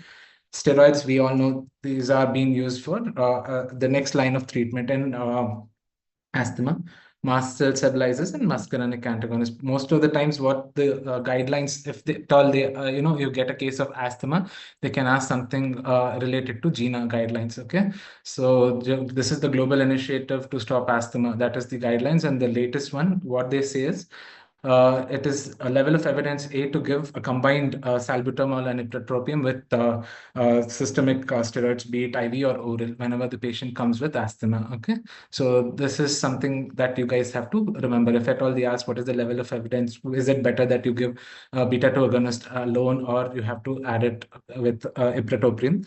Then you need to answer telling that the combination therapy is always better. Another level of evidence which is non-pharmacological is the initiation of high-flow nasal oxygen or an NIV in cases where they have ended up with respiratory failure. Okay, so this is just to give you some extra points on management of asthma. Okay, so this is where the examiner can take you when they give you a drug. Okay, they can start with just the asthma per se. They can go into hyperkalemia management. They can either take you towards that part or they can take you towards asthma. Since I'm restricted to respi, I just went in with these. Okay. Okay, so please prepare for these things. Okay, whenever they talk about steroids, probably they can go even with infective causes, etc. Okay, please remember that. Okay, so coming to the next drug, you can excuse yourself and give your other peers chance if anyone else wants to answer. Are you still, unmuted, Ashwini? Yes, sir. Okay. This is a hydrocort. Means it Okay. is coming under the classification of steroid. The Mhm. indication of it, we can use it for asthma. The dose, if we are using it for asthma, then 100 mg QID or TID we can use. We can use it in the severe CAP. The evidence for this is Cape Cod trial, which was published in NEGM. And we can also use in the septic shock patient if the NORAD requirement is more than 0.25 microgram for 4 hours to tackle with adrenal insufficiency. The adverse effect of this is hyperglycemia, then water retention can happen, hypernatremia sometimes. Uh, that's it. We can use it in the IV forms. This is mostly given in the IV form. That's it, sir. Okay. Fair enough. Good attempt. But can you elaborate on the mechanism of action? Mechanism of action, it will reduce the inflammation basically. Okay. Okay, good. So in short, it is a glucocorticoid. Okay. So it is one steroid which has both glucocorticoid activity as well as a mineralocorticoid activity. Okay. Good. You answered most of the points, but you went in quite quickly. Okay. So when you're going and explaining about a drug, you start with the classification, tell everything that you know about. Fairly good enough. I think so. You will not be held accountable for not answering it. Good enough. But try to focus on the next questions that I ask. Okay. So mechanism of action. Yes, we will accept you telling that it is anti-inflammatory, but I would also like you to tell how it causes that. Okay. So just read about it, because this is one drug that we use left, right, and center in the ICU most of the times right now, right? So we need to know this. So what is the activity percent of glucocorticoid and mineralocorticoid? The activity ratio is 1:1. Okay, so you need to know this because you need to know the relative potency of other steroids that we use. Okay, do you have any idea about the other steroids ratio, glucocorticoid versus mineralocorticoid? No, sir. I don't know. Okay, so please read that as well. Okay, I will provide the details in the further slides, but this is what I want you to understand. Okay, so I'll ask you further questions as it progresses. So guys, focus on the mechanism of action. Okay, broadly, like what Ashwini told, you can just tell this, okay, that it has anti-inflammatory, immunosuppressive activity. It causes sodium water retention and potassium loss. If you remember this, it's good enough. But how it causes this is it actually inhibits the pro-inflammatory cytokines and upregulates the anti-inflammatory proteins. So this is something that if you tell it, that will sound much more, better. Okay, how it happens. And most importantly, what it does is the activity on the arachidonic acid, that is your cell membrane protein, right? So the lipoprotein which is present, that is your arachidonic acid, that actually the breakdown comes down, which actually is the substrate for the inflammatory markers. Okay, so by and large, you need to remember this when you're talking about mechanism of action. If you can't remember at that particular time because of stress, it's okay. Whatever you said was good enough. The indication, I think so, she mentioned few things. There are a lot of indications in the ICU for the use of hydrocortisone. So one, you clearly mentioned about the septic shock guidelines. Okay, excellent. You need to know what is SEDUS. It's the 200 mg per day cumulative dose, or 50 mg IVQ6 daily, what you can tell. And it is, what is the level of evidence for use of steroids? Mm. There is weak recommendation. It's a So weak recommendation. weak Okay. recommendation. So that is one thing that we need to remember. And can you tell me the trials for use of steroids in septic shock? Yes, sir. Cape Cod trial, which was published in NEJM, That it is was for for the severe pneumonia, severe community acquired pneumonia, okay. Let me and stop. DEXA trial was conducted in ARDS patient. It is Okay. also a positive trial which showed Okay. beneficial effect of the steroid. Okay. I was very specific. Okay. I wanted you to answer about the septic shock, and most of the people have answered very well. I think so. Dr. Madri, Dr. Kanika, and a lot of people have answered. So it's a lot of trials have been done in septic shock. Okay. Please listen to the examiner. They're asking you about evidence of steroids in septic shock. I think so. We have discussed in our theory classes as well. Okay. So it starts with Anand et al., who started way back in 2000, and then from Anand's study, he kept on trying and trying and still trying. Okay, so Anand study approaches trial, then they use fludrocortisone plus, hydrocortisone. A lot of other trials came up and went down, but yes, all of them are something that couldn't prove the benefit of mortality, but they did tell that there was hemodynamic stability, which was achieved earlier. So that is what is the take home. So I think so. Binti actually has mentioned adrenal approaches, corticus, hyperes, excellent. Okay, these are the trials in septic shock. And like Ashwini mentioned, and respiratory system per se, very good. You mentioned about the DEXA and the Cape Cod trial. That is good enough. Okay. Any other trials in respiratory system in COVID-19? The recovery trial. Okay. So that also actually mentioned that. Yeah, excellent. So these are the doses that I want you guys to remember. If you can take a quick screenshot, it is good enough, or it will always be available in the recorded session. So remember the dosing as per the indication. I already mentioned earlier as well. Okay. So one important thing is what are the adverse effects? Like Ashwini already mentioned, it is divided into two things. Okay, short term and long term. Short term, we all focus on that, right? We discussed about dyselectrolytemia, fluid retention. Okay, but what we need to think about is infectious, problems which are always associated with steroids, which have been few of the concerns for most of the trials, and they have been proven otherwise. So that is something that you guys have to remember. Okay. So by and large, infection should not be the reason that you should withhold a steroid. Okay. Name a condition where there is infection, but you still have to give steroids. Name one or two. Tuberculous meningitis. Tuberculous meningitis. Okay, anything, I think so. More than that, we have an evidence for something. Pneumococcal meningitis is what we actually look for. Tubercular meningitis for probably a lesion, perilesional edema, dexamethasone is indicated. Otherwise, there is no wide evidence for that. Okay, apart from meningitis. I think so. People are replying in the chat. Yes, good. Pneumocystis, PCP pneumonia. Okay. So remember that PCP has another indication for steroids. Good. Okay. This is how your examiner can ask questions about. Okay. They'll give you a drug. You can go anywhere. Can anyone tell me the long-term adverse effects of steroids?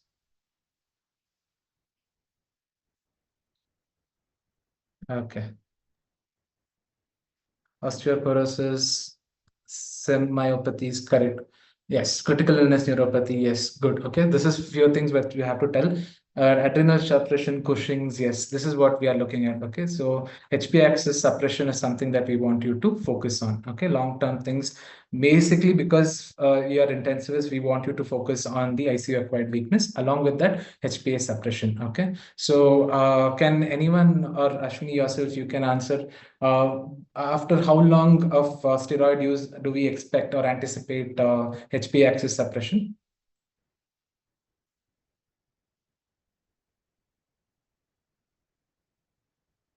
How long? I'm not sure, sir. Okay, Mm. 5 to 7 days. Okay, 7 days of use. Okay, 3 weeks, 4 weeks. Okay, okay, okay. So first, someone else raised their hand there. I think so. BH. I have no idea who that is. Uh, uh, okay, you can unmute them. I think so, Bhageshri, whoever it was. Yes, sir. He can unmute and answer the question. Have you unmuted them? Okay. Okay. Let's not waste time, guys. I think so. What you need to understand when you're answering this question, when does HPA suppression action happens? One, you need to remember the dose of the steroid. Two, you need to remember the timing. Okay. Both are something that is important. This is not just the timeline alone. Okay. So what they say is if it is a high dose of steroid, probably more than 20 milligrams, equivalent of probably prednisolone or hydrocortisone. If you have given it for more than 5 days and you're continuing beyond 5 days, then there is a probability that the patient can develop HPA suppression. Or else, if it is a low dose steroids, it's more than 3 weeks. Okay, so 3 weeks for low dose steroids. High dose steroids for more than 5 days. If it is given, then you have to probably taper and stop. Okay. So this is what one question they all ask you, when do we have to taper? So it is based on the dosing of the steroid as well as the timing of the steroid. Okay, is it clear? Okay. So the next thing, the indications we have already mentioned earlier. Okay, I'm not going into the details. The trials have already been discussed. Okay, one thing I want to ask: do you still go with? I mean, it depends on your neurosurgeons and the orthosurgeons. Is steroid indicated in spine injuries? Steroid is, can you repeat questions? Is steroid indicated in spine injuries? So, it's a controversial thing, sir. Steroid means some trials are showing the beneficial effect of steroid in spinal injury, but few trials they are not supporting of it. Mhm. Okay, as per the latest NASA's trial, I think so. Dr. Dilip has actually mentioned very well. Good. That is not indicated as of now. Okay, but yeah, it depends on what your center goes on with. If yours is a closed ICU, probably you can inform the consultant and then still withhold it. Okay, it's not shown any benefit. Okay, so what is pulse dose steroid?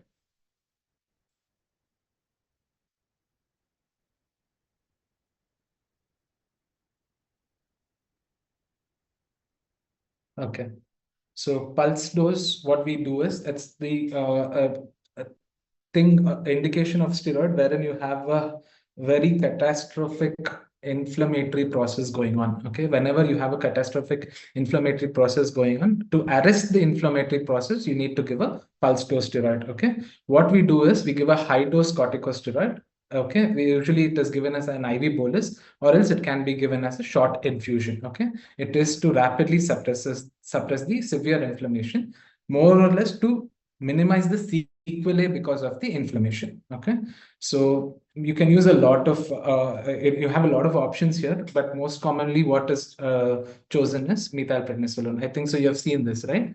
So can you at least tell now what are the indications for pulse dose steroid? Does it ring a bell, anyone? Yes, I think so. You've given good. Okay, Dr. Jyoti, Dr. Okay, demyelination caps, autoimmune flare-up, GBS.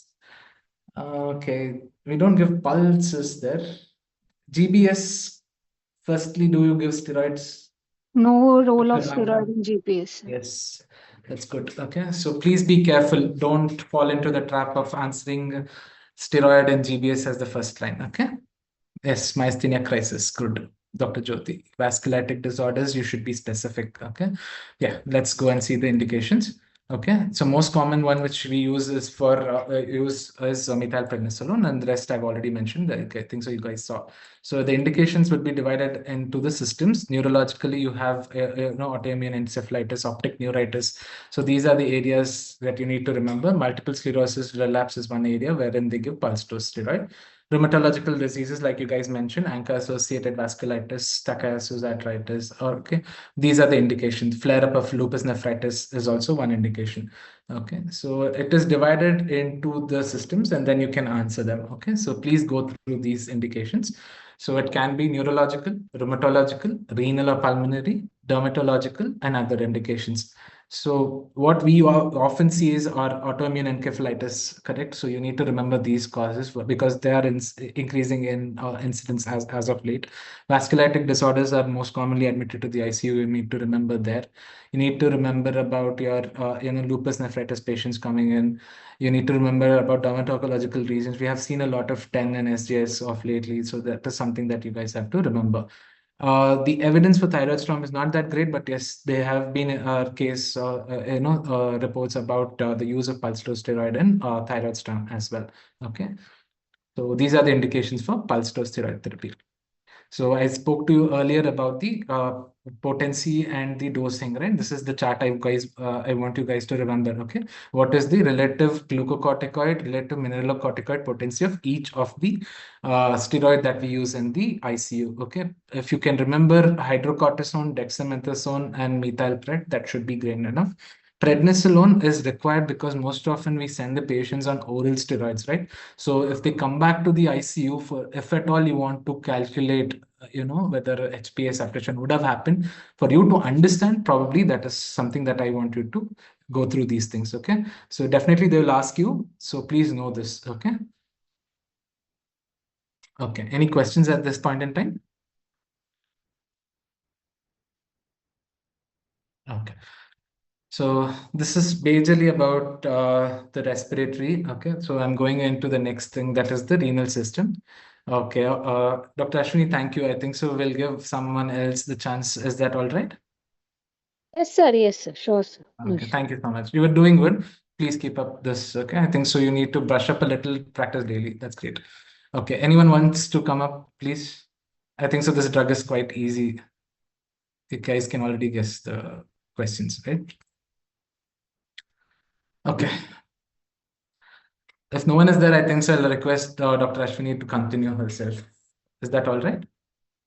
Yes, sir. Furosemide, it is classified under diuretics. It will act on the distal convoluted tubule. The dose that we are giving is according to the condition, means most commonly 40 mg. The conditions, the indication of this is acute heart failure and This we want to loop. Sorry, sir. Loop change. diuretics, loop of Henle. Okay. It is acting on the loop of Henle. Which part? Thick ascending or the descending Uh, loop? So Oh, ascending don't loop. worry. It is ascending loop. It is the thick ascending loop of Henle. Okay, good. So don't make if the answer as distal convoluted tubule, that time they might ask you what are the drugs which act on the DCT. Okay, can you tell me anything on the DCT? So DCT thiazides, they are acting on the DCT. And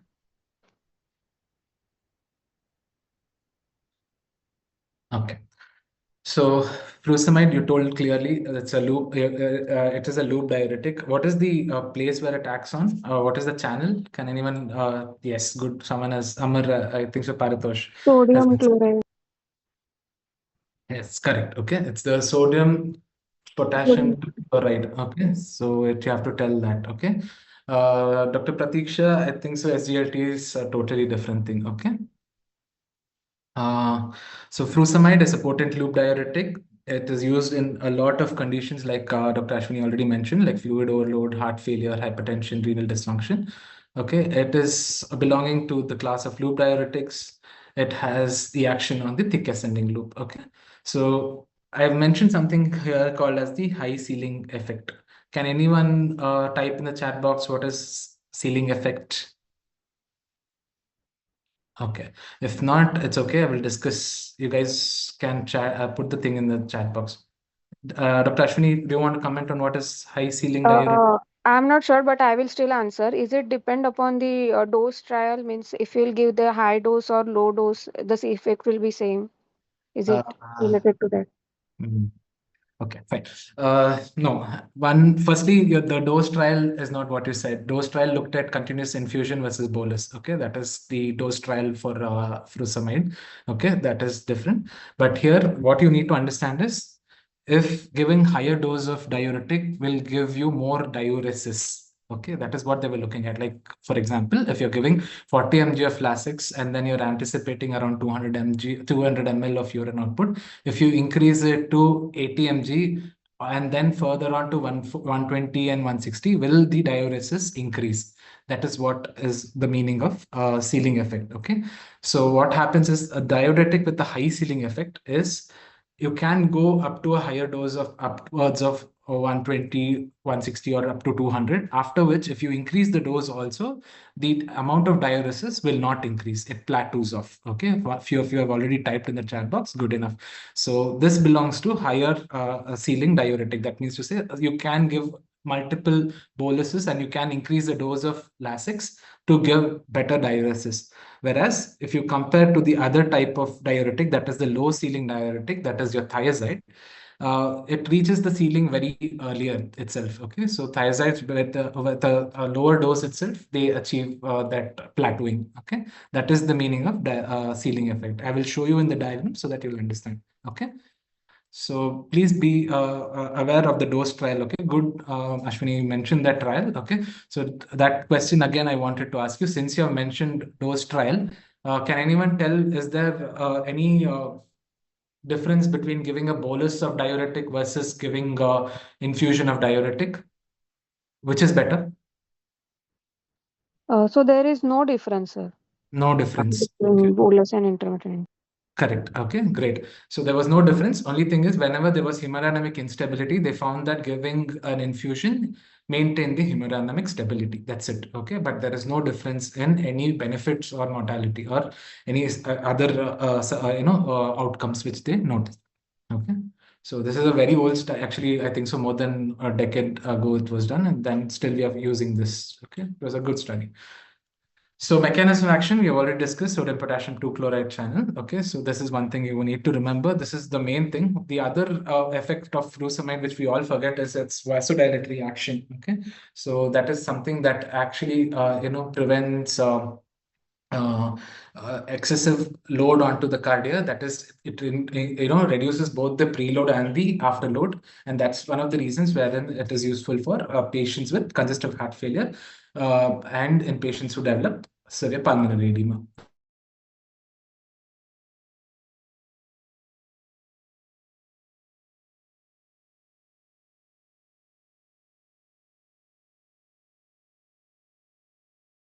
Its titration can be done. Okay.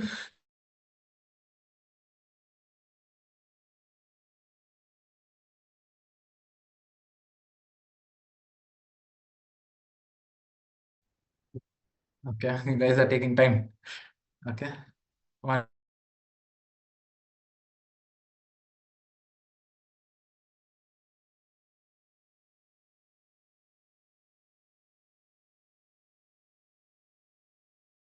Lasts for 6 hours. That's why it is last 6. Okay. It is actually the same duration of action for both oral and IV. Okay. So what they say is oral actually takes 30 minutes to 1 hour upwards for the onset and lasts for 6 hours. That's why the name last 6 came. Okay. So I hope you guys will remember this small thing. Okay. So going to the next thing, adverse effects. Okay. What are the adverse effects, Ashwini? I think so I forgot. Sir, hypernatremia, hypokalemia can happen. Then Anyone else? What does it do to the hearing? If you're giving an infusion and then 2 days later you extubate a patient who came and yes, excellent ototoxicity. What type of ototoxicity does it cause?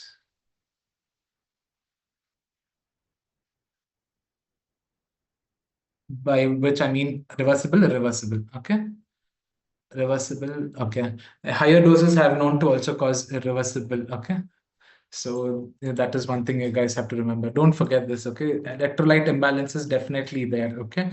You'll see metabolic alkalosis along with hypomagnesemia, hyponatremia, hypokalemia, okay? But don't forget your nephrotoxicity and ototoxicity. It causes irreversible hearing loss if it is given at a higher dose, okay? Initially, it causes reversible. Then if it goes at a very high dose and you have another nephrotoxic agent or an antibiotic which is given together, and these two things can in combination cause severe ototoxicity to this patient. Okay. Patients, mostly when you're giving with CKD on conservative management who are not yet being dialyzed, if they're having hyperuricemia, that can cause the flare-up of gout. Okay, this is something that you guys have to remember as well. Okay, these things are seen. Probably what happens is CKD patient comes and then start complaining of they start complaining of joint pains. Probably we might have to look into their uric acid levels. We tend to omit this. Okay, so probably this is something that we need to focus on. Okay. So ceiling effect. So this is something that I have already discussed with you guys. Loop diuretic have a higher ceiling effect. What I mean to say is you can start with the diuretic at a lower dose, say around 20, 40, 50, 60. You can get some effect of diuresis. But after a particular point, that is your diuretic ceiling, however much that you want to increase the dosing, it will not bring about natriuresis or diuresis. Okay, it plateaus off. This ceiling of the effect of the dose of the diuretic is called as ceiling effect. Okay. So what happens is in loop diuretics, it can go for a higher dose. In the thiazide group, it is much at a lower level. Okay. So what we need to understand is diuretics, we more or less talk about congestive heart failure, probably acute kidney injury, etc. But what we forget is most of these patients who have a long-standing acute decompensated heart failure are also on long-term, diuretic therapy. So these patients are the patients who actually lose their efficacy of diuretics over time, and they tend to start responding lesser and lesser as their disease progresses. Okay, this is one thing that you guys have to read up about. If possible, if you have time, please read. There are a lot of articles on diuretic resistance. Okay, so I want you guys to understand these concepts. I'm not going to ask questions because I think so few of you will not know. So if anyone of you wants to unmute and answer what is diuretic resistance, what is breaking phenomenon? Okay, so what happens is when the patient is on long-term diuretics for any particular reason, be it a chronic kidney disease or acute decompensated heart failure, what happens is the thick ascending loop of Henle goes into a lot of physiological changes. Okay, it starts getting adapted. So the amount of dose of diuretic required keeps increasing as the disease worsens. So what previously was enough to keep the patient all right, that would not be enough. So if at all you're getting a patient time and again to the ICU with volume overload with a CKD, and they say that it is refractory to diuretic therapy, you need to know why it is refractory. It is because of these phenomena. Okay, so breaking phenomenon, there is still hope that previously there was certain dose of diuretic. If you increase the diuretic, the patient can get more urine out, and then they can be managed conservatively. But if you see that if the patient, despite increasing the antibiotic, and diuretic, they are unable to get the offloading of fluid from the body, then they are termed as diuretic resistant. Okay, so these are the things that you need to remember. Just remember, breaking phenomenon is where the patient will require an increased dose of a diuretic to achieve the same amount of fluid removal which was there previously. But in diuretic resistance, despite increasing the diuretic to a maximum level, there will not be any effect on the outcome. So what will you do in diuretic resistance? Can anyone tell? What you have started this patient on loop diuretics. So what is the answer for diuretic resistance? We'll add another diuretic which will act on the another site, like What is that it's called? uh, It's written in the slide, if you can read in the last one. yeah, sequential diuretic therapy. What is it? It's called sequential nephron blockade. Okay. So that is about the diuretics. Okay. So furosemide stress test, I think so it's quite plain and simple. In acute kidney injury, remember, what is it going to show, furosemide stress test?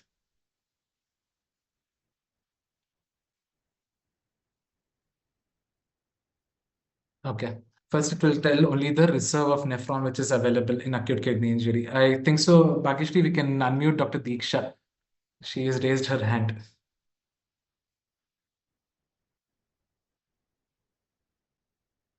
Okay, Dr. Deeksha, are you there? I think so. I'll be asking the next questions to you. Okay, there are a lot of people who are interested. Bhagishri, are you there? Yes, sir. Yeah, can you unmute any of the doctors, any one of them, so that they can answer a couple of next So talks? please ask them to raise their hand so that I Yes. can identify them. Dr. Deeksha had, and Dr. Manoj, a lot of people have raised. Any one of them randomly, you can take a guess. You can take. Okay. And one more thing, I have seen a lot of answers in the chat box. Please try and avoid your, pharma names. Don't tell that. Please give the classical, pharmacological names itself. Zytonix it is not allowed. Okay, so please answer the metalazone. Okay. Okay, I think so. That's difficult. I think so. We can ask Dr. Manoj, who has raised his hand to speak right now. Dr. Manoj, are you there?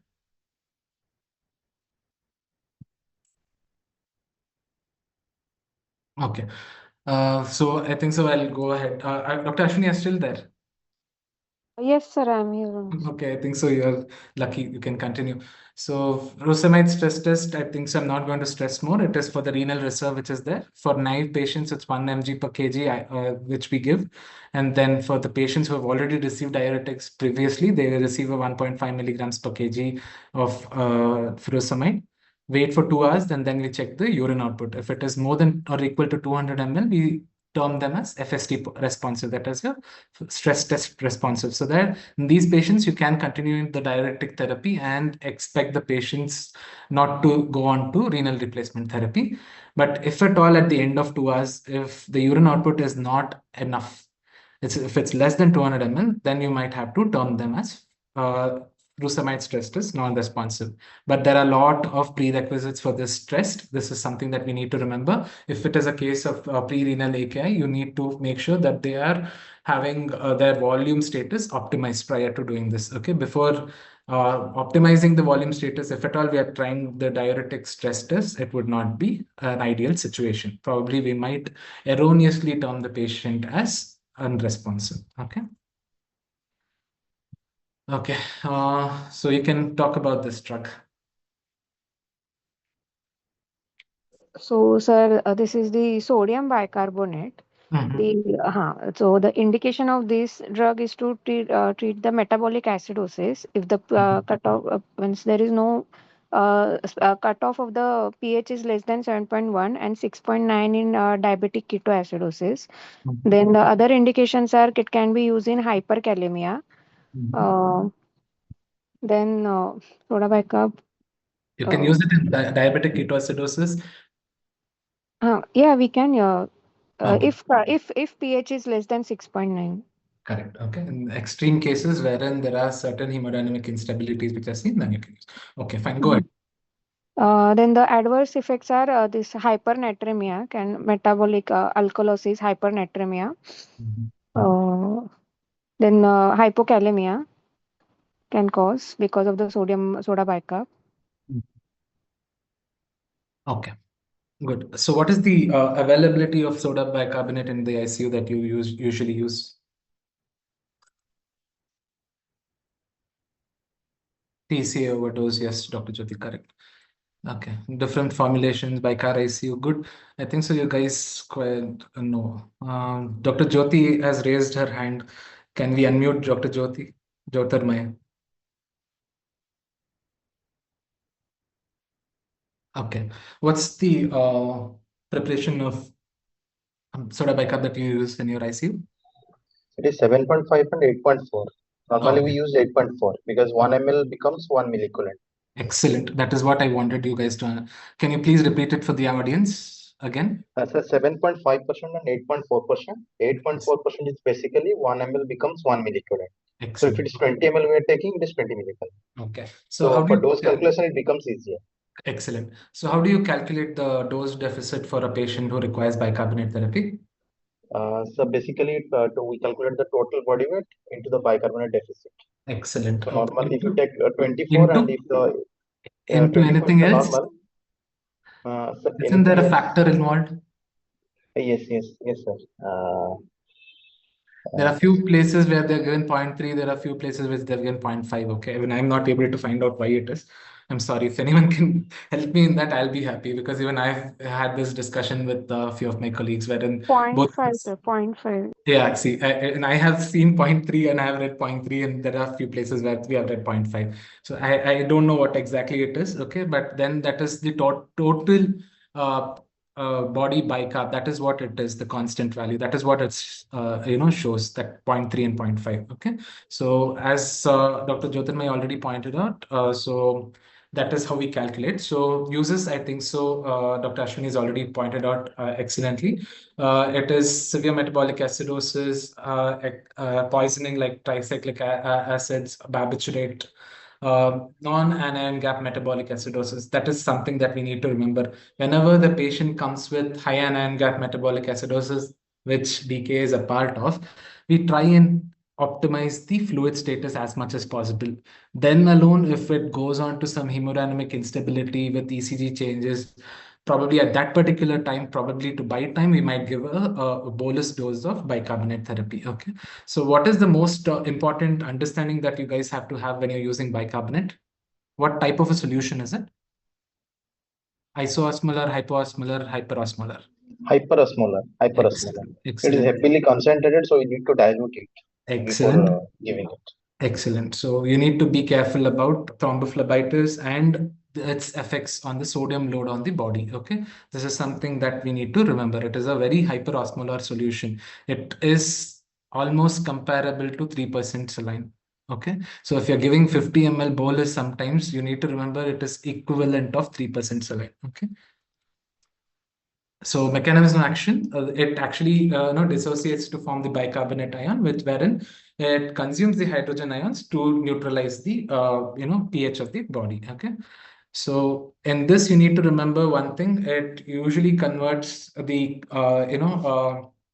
because it buffers the hydrogen ion, you will have some amount of intercellular acidosis very rarely, which is being seen. Okay, that is something that we need to keep in mind. Okay. So dose, I think so. This is the formula that I'm using. I think so. If someone says it's 0.5, that also is fairly acceptable. The desired bicarbonate minus the current bicarbonate into body weight into 0.3 or 0.5. Okay. The bicarbonate distribution is what is the constant. And that actually, as Dr. Jyotirmay already pointed out, when you take 7.4%, it is roughly around 0.9 milliequivalents per ml of each sodium and bicarbonate. Okay, that becomes a little difficult for us to calculate. Whereas if you take 8.4%, 1 MEQ is equal to 1 ml. That is what is easier for calculation. So most of the things in the Western ICUs and in most of the Indian ICUs also, we do have 8.4% bicarb. Okay, just find out whenever you go to the crash cart, they will have the bicarb. So please make sure that you know the exact concentration of sodium bicarbonate. Okay, this is one thing the examiners are very keen on asking. Okay, so this question will be asked for you if you're getting. So this is a rough calculation about how to do it. Okay. Yes, excellent. There are a lot of people who have already answered about hypertonicity of bicarbonate solution. Okay. So this slide is actually some from Internet Book of Critical Care. There's a very good article on pH guided resuscitation. I think so. You guys mentioned clearly it is a hypertonic cell lines, right? So if at all we are using this in tricyclic acid, poisoning or salicylate poisoning, and you want to alkalinize the body at that particular time, or if you're giving bicarb for any other reason for resuscitation, probably it is prudent to use it as an isotonic bicarb, wherein you have to dilute it. The diluent used is 5% dextrose. Okay, and what usually happens is the diluent should be for 1 liter of the solution. Okay, if you're achieving the isotonic bicarbonate. Am I clear in this? So based on whatever you get, right? So usually what they take is the 8.4% because it is easily available for calculation purposes. If you're taking that, probably you have to take 3 ampules of the bicarb solution and then dilute it in 1 liter of 5% dextrose so that you get isotonic bicarbonate. Okay. The only problem is you have a hypokalemia as one of the issues which you see with bicarbonate. Okay. But you need to remember you would have no effect on the potassium ion if the patient is receiving hypertonic bicarbonate solution. Okay, if you're giving 7.4 or 8.4% bicarb and anticipating the patient to have a shift of potassium ion in hypokalemia, it would not happen. The only shift which is seen when the solution is isotonic. Okay, if you see your hyperkalemia management protocols, after your initial drugs like the fast-acting agents like the insulin dextrose as well as the beta-2 agonists, and then go on with the others, right, like diuretics, resins, etc.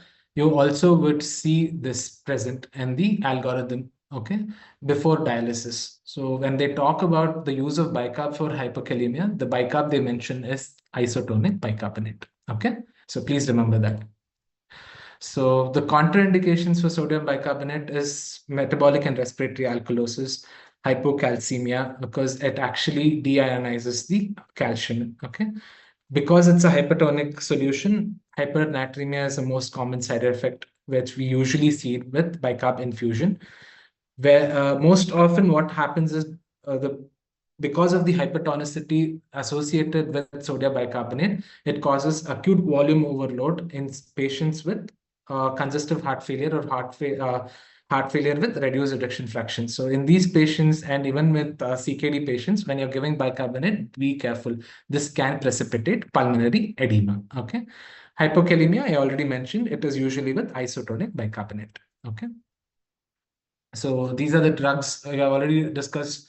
Respi few drugs, by and large, renal, I think so, fairly dealt with, diuretics and bicarb.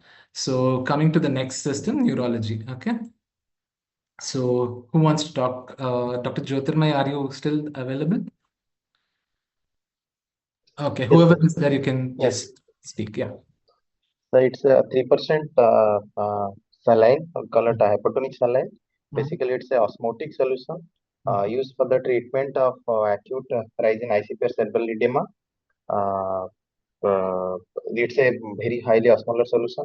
Osmolate almost near about 2000 milliosmoles per liter, and it can be used as a bolus or infusion to treat acute cerebral edema as a dose of 50 ml 6 to 8 hourly, or it can be used as a infusion and is also used for treatment of hyponatremia with the uh, there is a correction formula, and the correction should be targeted to zero point 0.5 milliequivalent per kg per hour, that is roughly 8 to 10 milliequivalent in 24 hours.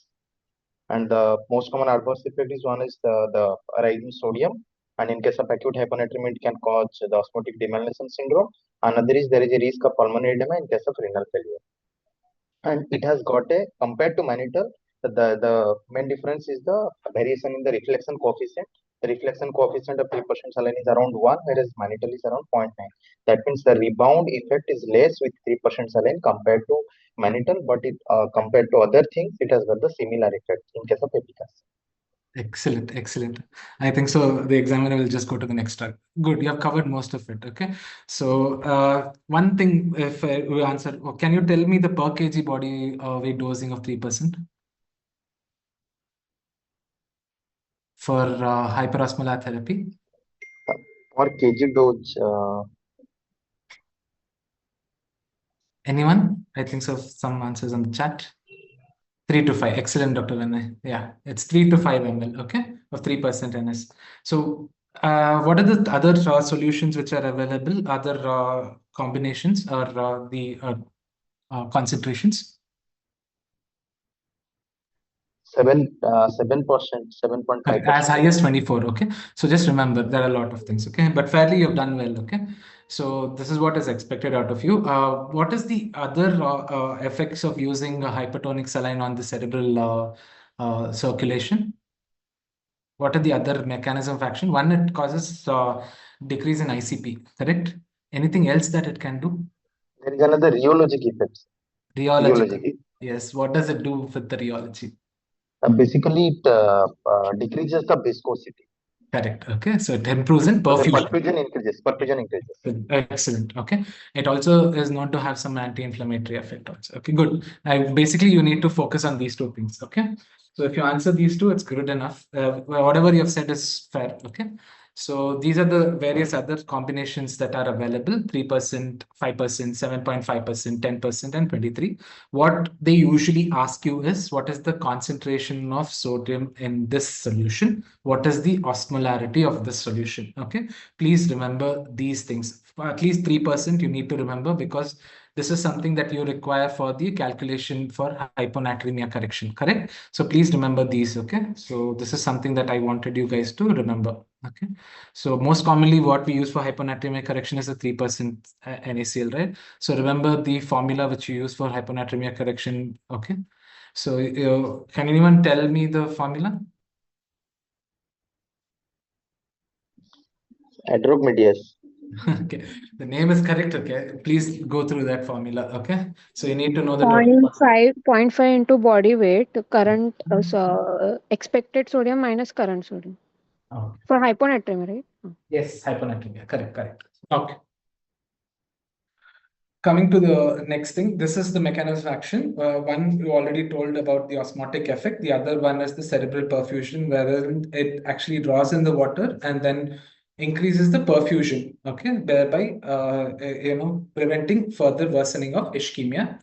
Other thing is, because it prevents cell swelling, it also keeps the tight junctions intact. Okay, so thereby preserving the integrity of the blood-brain barrier, and anti-inflammatory, immunomodulatory effects. So these are the things that you guys have to remember. Okay, so if anyone wants to go through: osmotic effect, intravascular volume expansion, endothelial blood-brain barrier stabilization, anti-inflammatory and immunomodulatory effects. Okay. So monitoring, you need to have a close monitoring. That it depends on institution protocols. Some places they do quite frequent, that is 3 times a day or 4 times a day. That is actually prudent, okay, to prevent sudden worsening or sudden raise in serum sodium. Both the infusion or the boluses are fair enough, but what they say is you need to target a range, okay, of sodium. Brain Trauma Foundation asks us to keep it between 145 to 155. Okay, the serum osmolarity which has to be maintained is usually less than 320 milliosmoles per kg. Okay, so 3 to 5 ml per kg is the bolus. Okay. Yes, one question someone has asked you what to save initial fluid of resuscitation. I have seen rare people do that actually, but I don't think so that you need to take it at that particular time. Patient would be severely dehydrated at that particular time, and that itself would have caused a lot of electrolyte imbalances. And giving 3% saline at that particular time, I don't know how much prudent it is. I have not seen any studies on that. I have not seen it as one of the initial fluids of choice. So tell them, because it's a hypertonic saline, there might be adverse effects related to the same. But you tell that I would choose another agent as compared to 3% NaCl. Okay, it is not totally contraindicated. I have seen emergency medicine, people use it, but please don't tell that it is the fluid of choice or it is the first thing that I would want to do. Please tell them I would try and avoid it as much as possible. Okay. So coming to the next drug, mannitol. Who wants to answer this? Dr. Jyotirmay, still there? I think so. If we reduce the time lapse, we can actually cover more drugs. Okay, we have to finish by 7 o'clock for the other person to start their talks as well. They're waiting. Okay, so Dr. Jyotirmay, I do want to speak.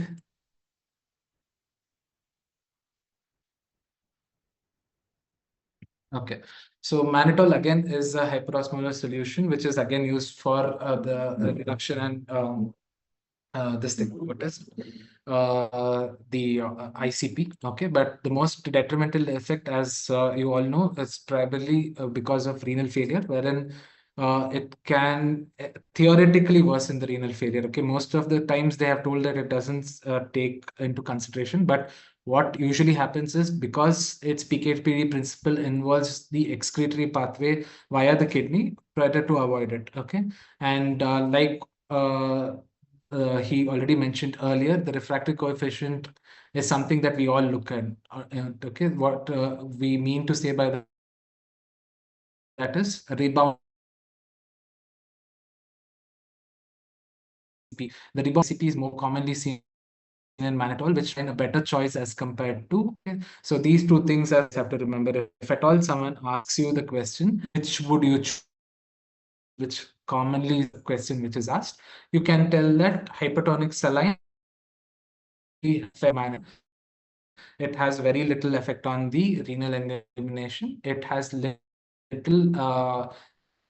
effect, and so reflective coefficient will be less. Okay, so this is something that sorry, then manage. So this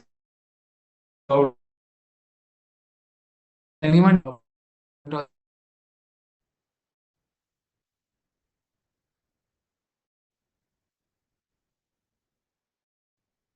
I don't know, Dr. Deepanshu, I didn't understand what do you mean by volume. Okay, someone raised their hand. It's 1 gram Yeah, per Dr. kg. Ashwini. Means if the patient's weighting is 60 kg, then 60 gram, and this 100 ml contains 20 gram. Okay. So usually you can go up to 2 grams per kg. Okay. So usually it is given over a period of 1 hour. Okay. 5 to 10.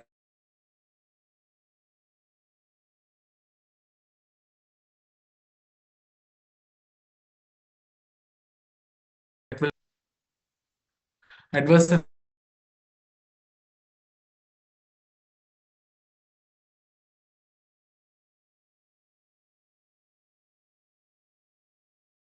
something that we need to be aware of. Okay, it is one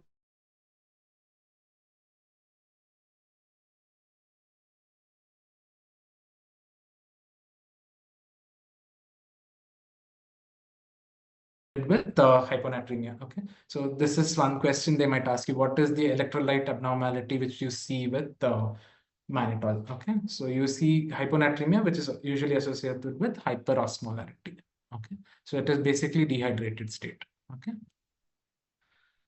rebound effect we have already mentioned earlier. Okay, so this is something that is also an adverse effect with the use of mannitol. So the differences we have already spoken earlier. Okay, the osmotic effect, if you see hypotonic saline has a better osmotic effect, with thereby having other mechanism of action wherein it helps worsening the brain function as compared to mannitol, wherein it just does an osmotic diuretic activity. Okay, see the volume effect, we need to remember the use of either hypertonic saline or mannitol can precipitate volume overload state, especially in patients with CKD and heart failure with probably poor ejection fraction. Okay. Endothelial dysfunction, what we need to remember is mannitol cannot go beyond the disrupted blood-brain barrier. Okay, if at all you have a patient who has a bleed, only then probably mannitol will act. If the blood-brain barrier is intact, mannitol doesn't, work much there. Okay. There is another thing wherein the questions can be asked as to what is the agent of choice in a particular situation. Like in hypovolemic patients, like hypotensive patients, like one of you asked, what is the drug of choice, whether we can use this? Yes, in this particular patient, if the subset of population is traumatic brain injury with this, probably yes, you can use hypertonic saline at that time. That time, please don't use that as fluid of resuscitation. Probably that is the fluid for decreasing the ICP. Okay. In rest of the cases, I think so. Right now, given the beneficial effects of hypertonic saline over mannitol, you can tell that hypertonic saline is a better drug of choice. Okay.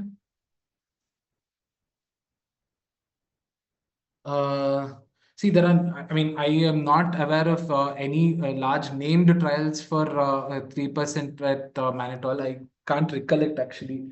There are a few which I used to remember. I cannot recollect. So if anyone else is willing to answer that, I'll be happy. I'm not able to. There is one trial which I am unable to tell. Okay, there is one trial. Let me get back to you on that. Okay, I'm unable to recollect that name of.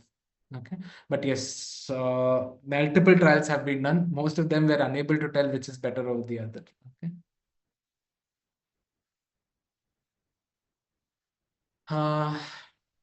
So the current Brain Trauma Foundation guidelines in 2020 recommends the use of hypertonic saline anywhere between 3% and 23.4%. Okay, they say 3% saline may be, or the hypertonic saline may be superior to mannitol and refractory ICP elevation. When they mean by hypertonic saline, they refer to 23.4% saline. Okay, it's not the 3% saline that we use for refractory ICP elevation.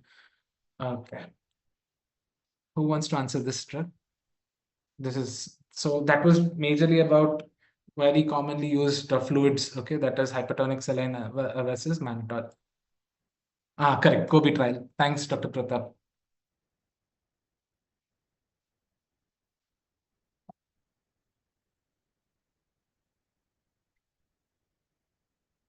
Okay. Who wants to answer about this?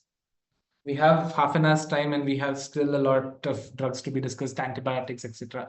So what is this drug? It's quite evident. It's IVIG. Where do we use IVIG? What is the mechanism of action? Okay.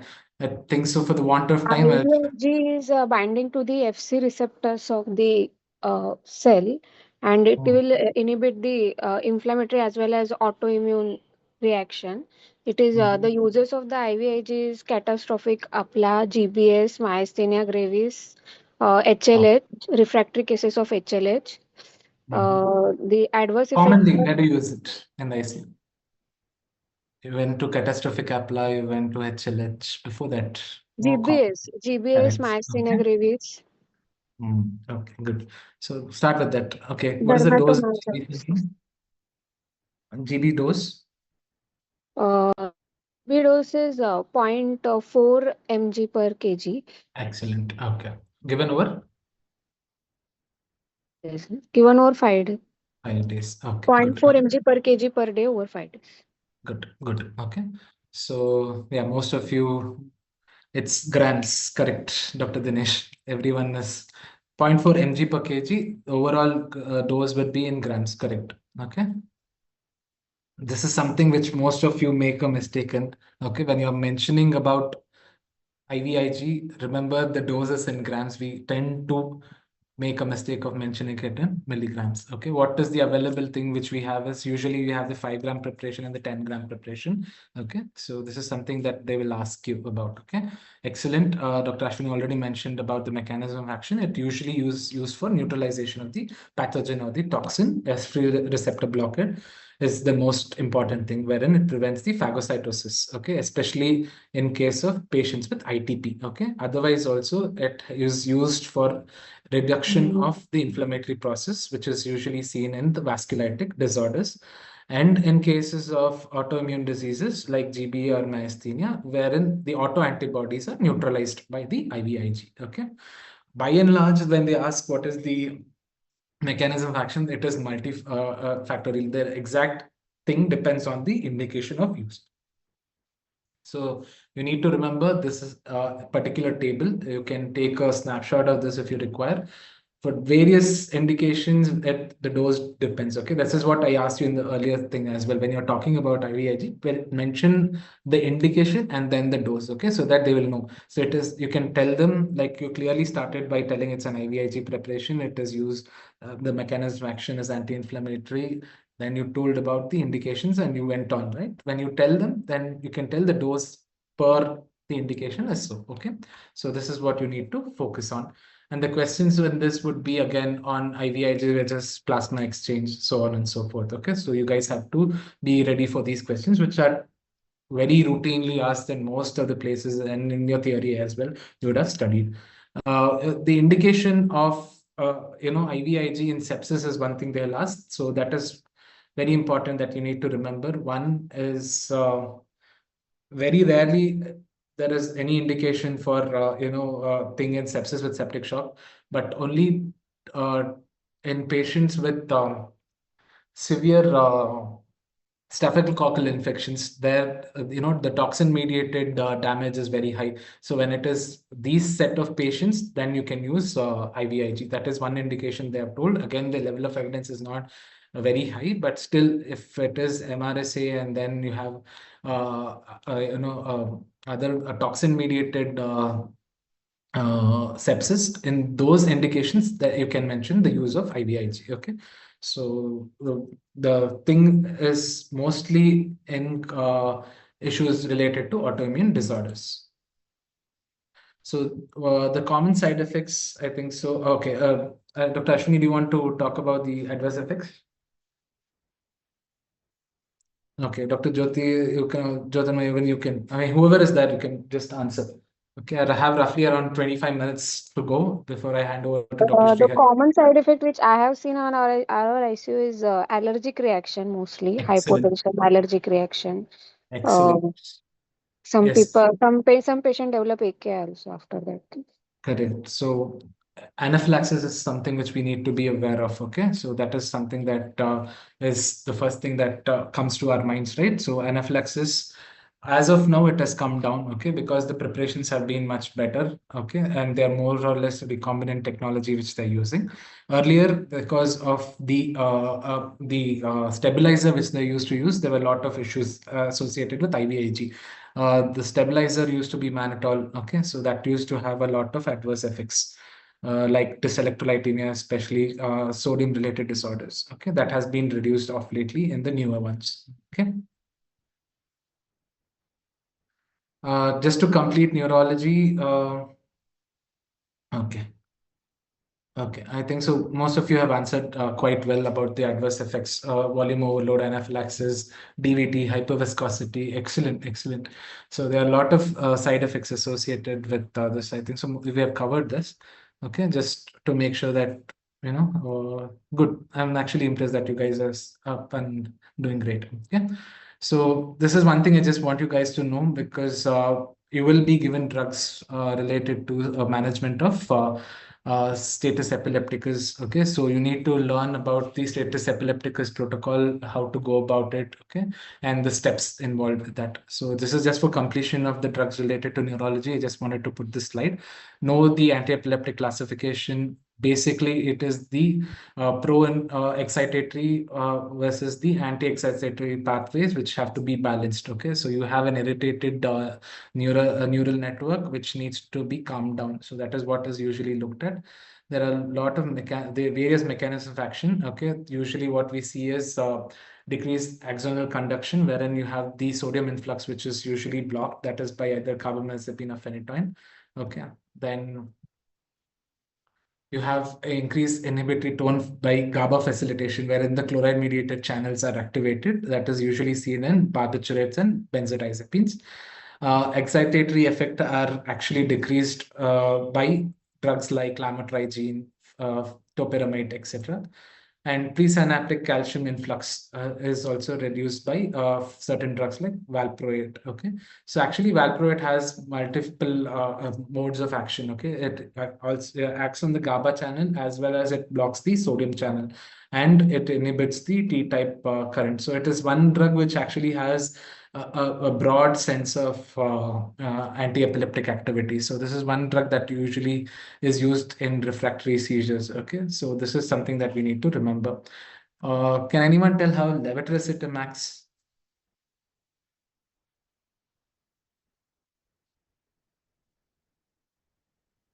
Okay. So the exact mechanism of action is not known. Okay, it is known that it prevents the delivery of the neurotransmitter across the synaptic cleft into the post-excitatory neuron. All that you need to remember it is it maintains, it reduces the excitatory neurotransmitter, that is the glutamate, and it upregulates the GABA channel. Okay, so that is how it is remembered as. Okay. Yes, what we SV2 sodium channel is something that is the mechanism of action which they mentioned. What do we mean by SV2A is the synaptic vesicle 2A. Okay, so the presynaptic vesicle 2A blocks the levetiracetam from delivery of the neurotransmitter across the presynaptic neuron into the synaptic cleft, thereby wherein it goes into the postsynaptic neuron. Okay, so there are a lot of other mechanism of action of levetiracetam apart from the anti-epileptic activity. Okay, it also acts as an anti-inflammatory agent, as well as it acts as an agent which prevents neurodegeneration. Okay, what we need to remember is patients with a long-standing seizure disorder tend to have poor cognitive outcomes in the long run. So this is prevented with the use of levetiracetam. Can anyone tell me what is the dose of levetiracetam that you need to use?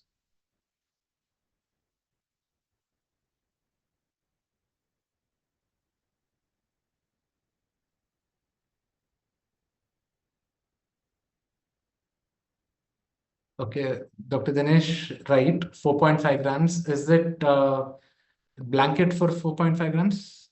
10 mg loading, 20 mg loading. Okay, I'll see a 30, 40, 50. Yeah. Okay. Yes. Excellent. 60 mg per kg. Okay. That's correct, Dr. Dinesh.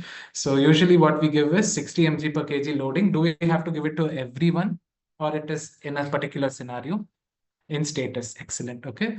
Usually, if the patient has come in a single seizure disorder, it is not required that you load them. Okay. But by and large, what we expect you to do is to start this patient with a 1 gram per day and move upwards. Maximum is 3 grams per day. That is what we see. But when you're doing it for status epilepticus, you have to do 60 mg per kg loading. Thereby, you can start the patient thereon by this thing 500 mg per day, going an incremental dose as per the neurologist. Okay, what the neurologist usually does is they go about checking it weekly, and then probably based on that they will titrate. What is the PKPD principle, which is very unique to levetiracetam? What I mean to say by PKPD is the administration, bioavailability. Okay. Okay, it is organ safe. Yes. It does not matter if you give it as IV or oral. The bioavailability is the same. Okay. Yes, it's 100% given oral or in the IV format. Okay. This is one thing most of the examiners ask for. Okay. So this is by and large the mechanism of action of various anti-epileptics. Okay, you need to remember whenever it is pre-synaptic and post-synaptic. Remember a few things are new and very commonly asked. Lacosamide is a newer one. Okay, perampanel is one more new one. Okay, so these are being very commonly used these days because we are having a lot of patients with refractory seizures and status epilepticus who actually come into the ICU, especially people who are living beyond a certain age, people with global developmental delays, like childhood epileptic disorders going on to adulthood. They are being transitioned from pediatric ICUs to adult ICUs. In such cases, we have seen that we need to put these patients on a lot of anti-epileptics. So probably they might ask you about this. But remember Levera, because Levera is something that we routinely used. So what is the indication for anti-epileptic therapy in traumatic brain injury and seizures? With respect to seizures?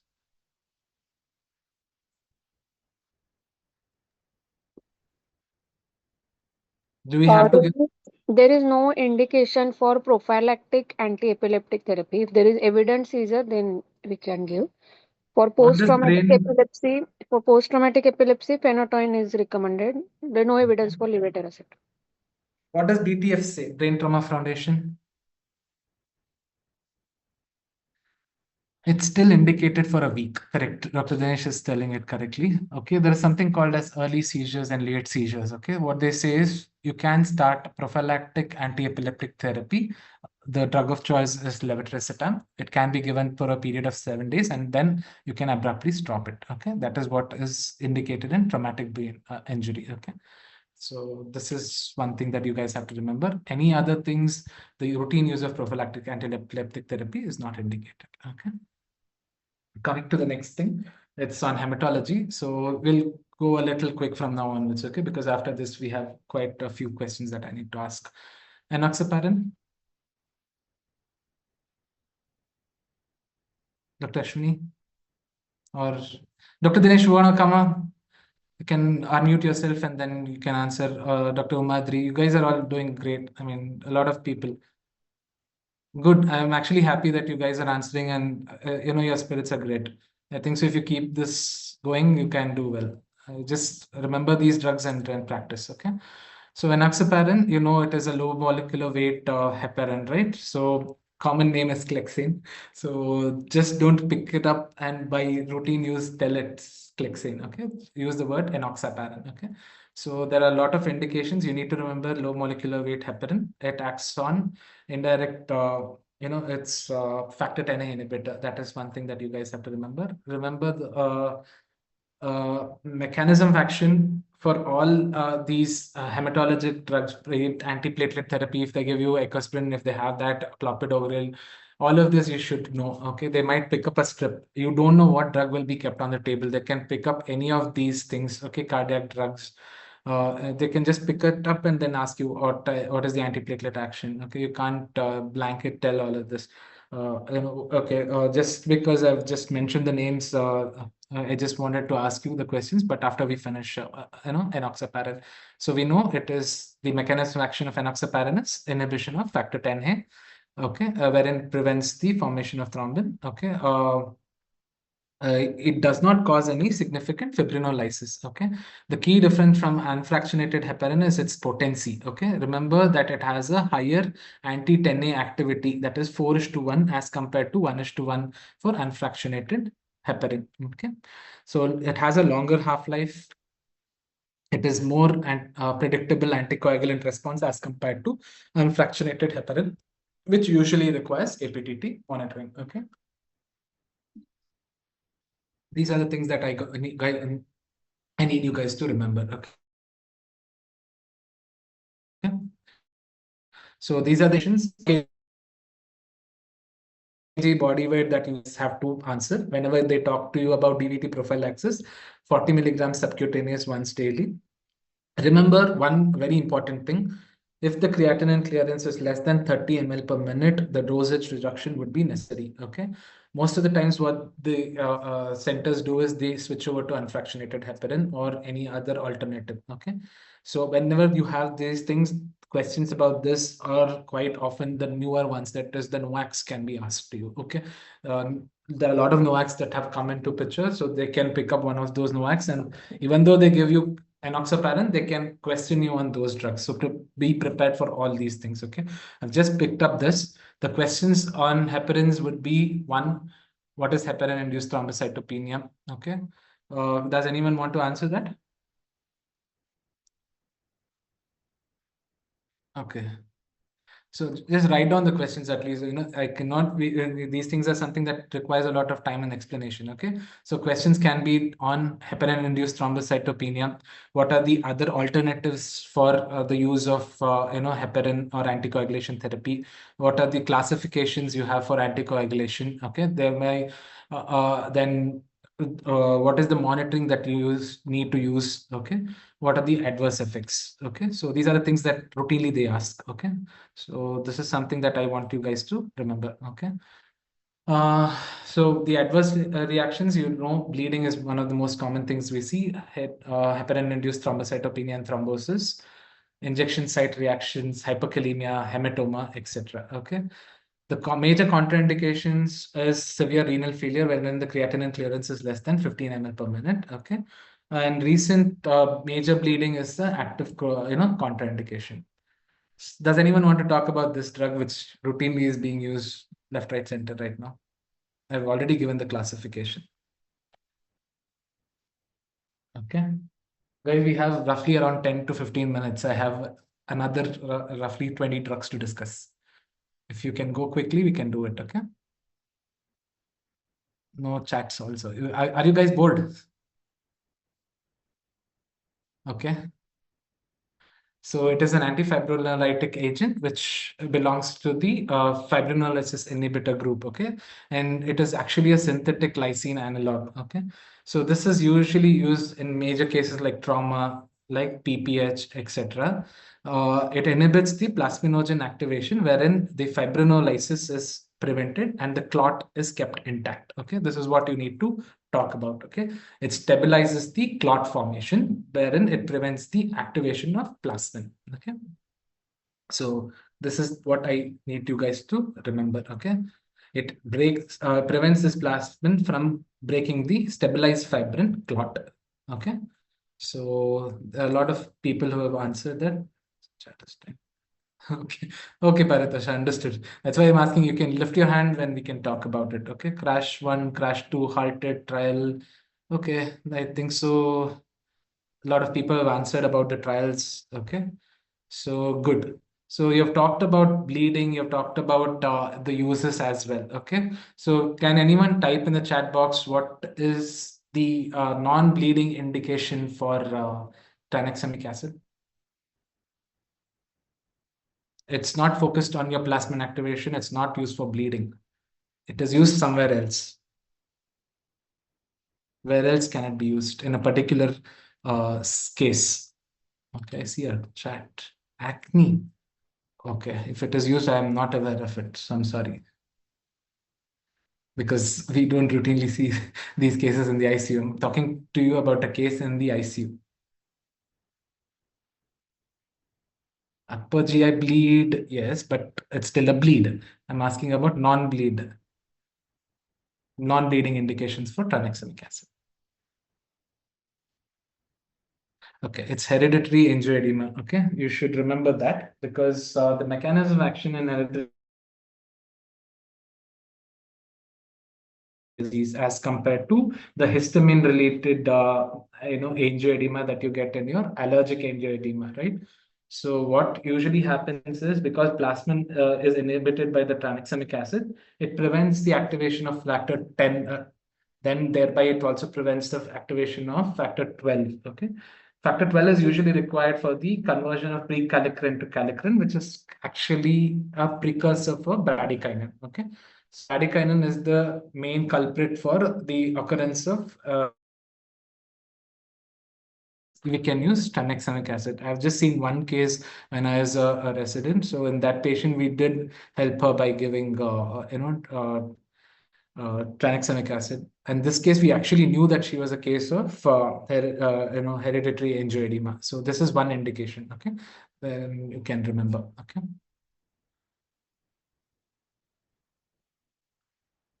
Okay, indication and dosing. Most of you have already mentioned the crash trial. Okay, so crash trial and women trial, that is for trauma and postpartum hemorrhage, there have been good results. Okay, apart from this, most of the other trials like upper GI bleed, etc., the benefit is still not great. Okay, recently non-traumatic intracranial hemorrhage, that is the TITCH2 trial, they have shown that there is some benefit of using tranexamic acid.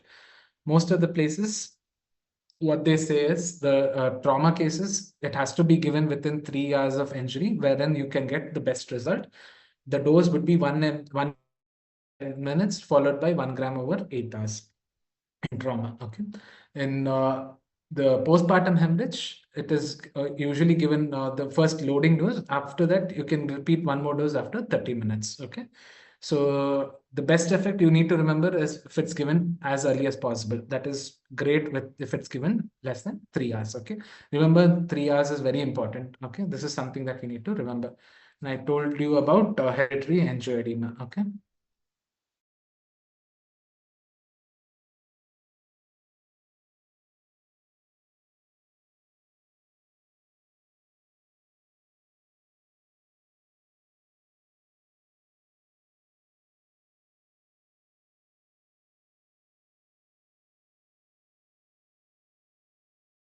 For in halted trial, actually it is controversial. There is no proven benefit. Okay.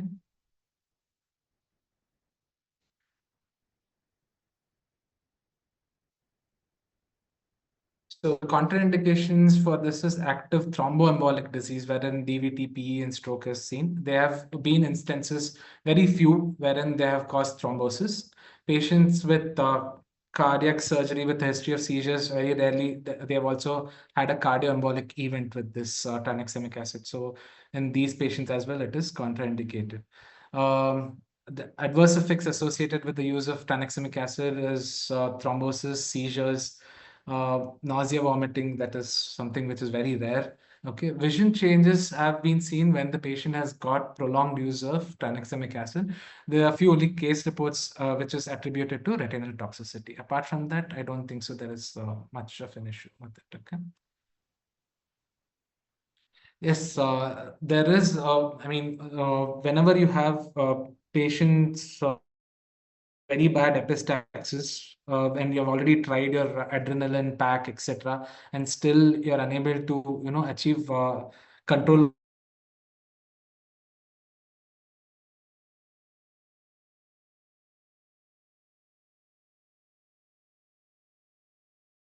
Take 500 mg, vial of tranexamic acid, and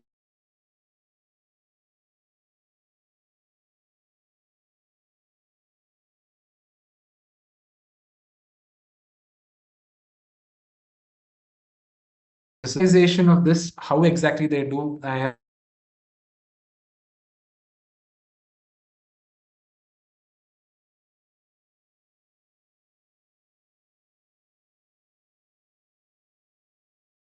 nice articles. Okay.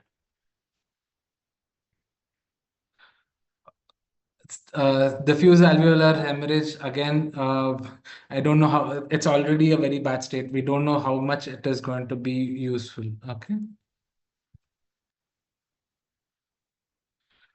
So trials, I think so we've already spoken about earlier: crash, women, halted, ditch, and astro study. You need to remember negative trials in steroid as well. Crash one is the negative trial. Okay, that is something that I forgot to talk to you guys earlier. Okay, so crash one is for methylprednisolone in traumatic brain injury. Actually, it had very poor outcomes. So when I mentioned to you earlier, you need to remember. Yes, ultra study is also negative for Tranexa, correct. Okay, coming to cardiology. Cardiology, actually, Dr. Bhuvana will discuss inotropes, okay, in detail, but I'm going to discuss the other part of it. So amiodarone is something that we routinely use. Due to the lack of time, I have to, just go. I'm not waiting for anyone to unmute and talk about it. Remember, the doses is as per your ACLS protocol. When it is for new onset atrial fibrillation, you need to mention it as a loading dose of 150 mg over 10 minutes, and then you can follow up with the infusion, 1 mg per minute for over 6 hours, and then followed by 0.5 milligrams per minute for the next 18 hours. Okay, so oral dosing, usually loading of 600 to 800 milligrams per day, and then you can usually divide it into 1 to 2 doses. Okay, so the cardiac arrest dose of amiodarone, usually whenever you have a VF or a pulseless VT, that is where it is indicated. You need to remember the algorithm per se, and as per the algorithm, you should tell when it is used. Okay, the bolus usually is 300 mg here. Okay, remember that, and then it is followed by a 150 mg IV push. So usually you have to remember in a new onset AF, the loading dose is 150, but it is a cardiac arrest status, you actually have a higher dose. Okay, that is something that I want you to remember. And then you follow up with the same infusion protocol as it is mentioned for AF. Okay, remember the dose in this particular scenario, the maximum dose is usually 2.2 grams IV in 24 hours. Okay, it is a class 3 antiarrhythmic as per the Vaughan Williams classification. The effect of amiodarone is multifactorial. That is why it is a broad spectrum anti-epileptic. Anti-arrhythmic. Okay. So when I say it's a broad spectrum anti-arrhythmic, it acts on the potassium channel, sodium channel, and the calcium channel. It also has non-competitive beta blocker activity. Okay. So the overall effect, because of the multi-channel activity of amiodarone, it prolongs the duration of the action potential, decreases the automaticity and conduction, and suppresses ectopic pacemakers. So if someone asks you mechanism of action, you can tell this one, the multiple channels, and then you can just summarize by telling it prolongs the duration of action potential, wherein the automaticity is reduced and the conduction is delayed, and it also suppresses the ectopic pacemakers. Okay. So amiodarone toxicity, I think so we all remember from back in our PG training days and prior to NEET days, So there were a lot of issues. So remember, from head to toe, there are a lot of adverse reactions that you see, from tremors and ataxia, neuritis, corneal deposits, bradycardia.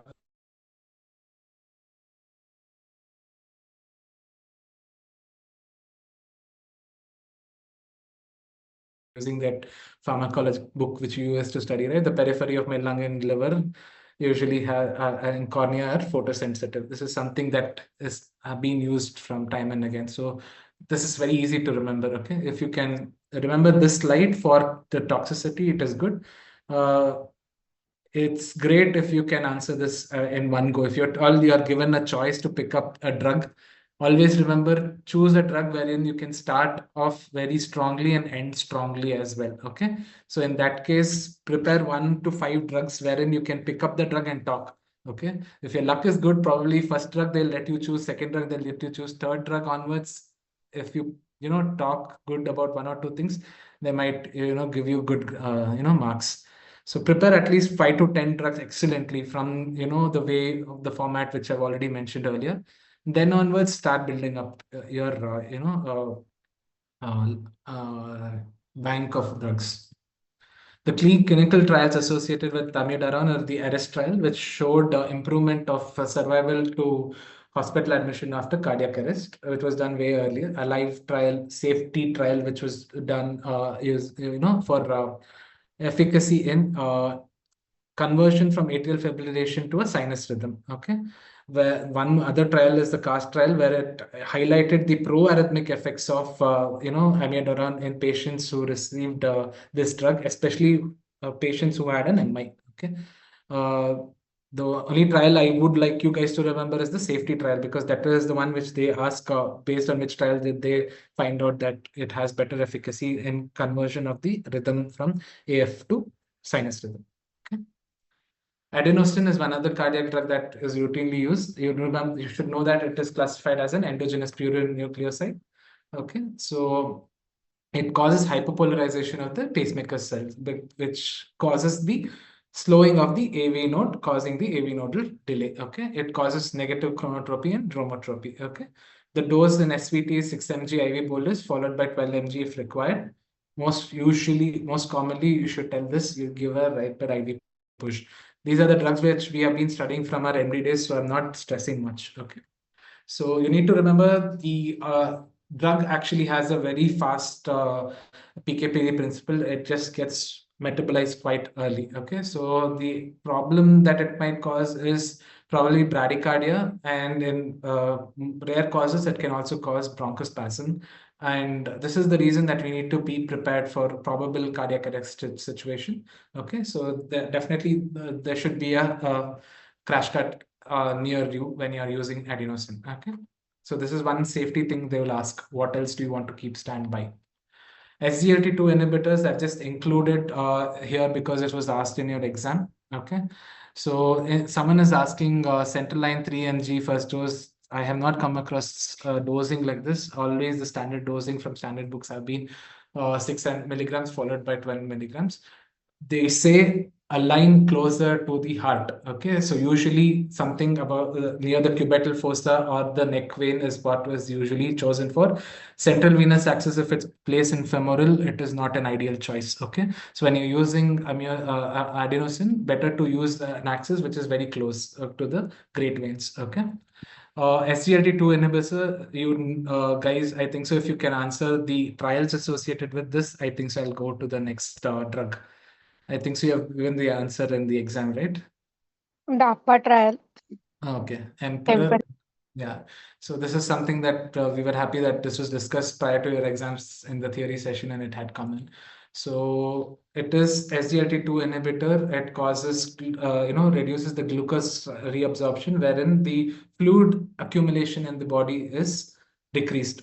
And it causes multifactorial, effects on the body, wherein the total overall body weight is reduced, wherein it has better effects on the cardia as well, wherein it reduces the preload and the afterload and improves the cardiac function. Okay, so this is the major mechanism of action of SGLT2 inhibitors. The dose, be it for diabetes or heart failure, it is 10 to 25 milligrams OD. What they usually use is 10 milligrams. It depends on centers. A few of them watch with DAPA, a few of them watch with empagliflozin. There is no difference of dose based on the indication here. Okay, so this is one thing that you can remember.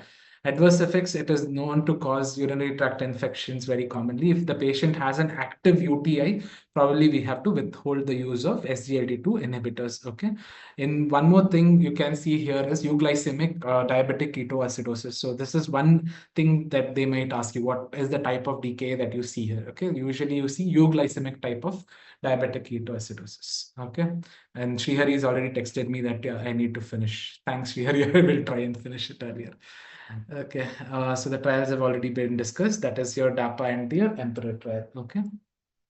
Arni, I think so, is the other drugs that we have already used for. Indications for the use of Arni, that is your angiotensin receptor neprilysin inhibitor, is for patients with acute decompensated heart failure.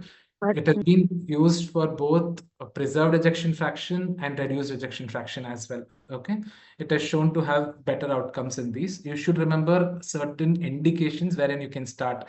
There are certain prerequisites to start ARNI. Can anyone tell me what is the prerequisite? Can you start this patient on ARNI if the patient is on telmisartan? What is the prerequisite regarding that? If patient is on telmisartan, we cannot start ARNI. We cannot start ARNI if the patient is acute decompensated heart failure. If there is shock, you can't start. If the patient is already on a ACARP, you have The to. patient is already hypotensive, then you can't start. Correct. Okay, so you have to know the prerequisites when you have to start ARNI. Okay, if at all they keep this drug, remember these things. If the patient is already on ARBs, you have to wait for how long before you start? That is one question they'll usually ask. 72 hours, correct. 48 hours and above that you have to wait and then start it. Okay. So the trial which showed the benefit of the use of ARNI is the paradigm heart failure trial. Okay, so this is one trial that is the evidence for ARNI. Antihypertensives, labetalol, you need to remember that it is a non-selective beta blocker which has both beta and alpha blocking activity. What is the dose, Dr. Ashwini? Since you are there, we can finish it. a little faster, I think so.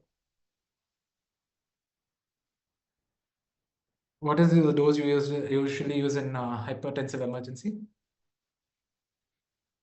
20 mg we are starting. Maximum we can give up to 300, How 200. often do you have to give 20 mg? You will tell the 20 patient. mg, then we have to repeat, means How we often? are increasing. How often? Can we give it like a bolus shot within a minute?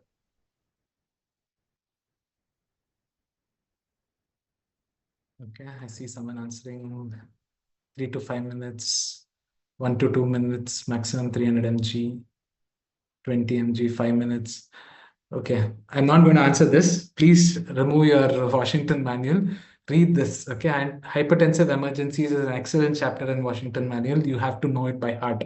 There is no excuse for you guys to not answer it correctly. Okay, so you should remember one. I think so. Doctor, I don't know who that is. Why has answered the maximum dose for loading there. It's up to 300 mg. That is correct. Okay, but 20 mg, how many boluses over what time? That is all mentioned there. Okay, please remember that. Okay, labetalol is a very commonly used drug.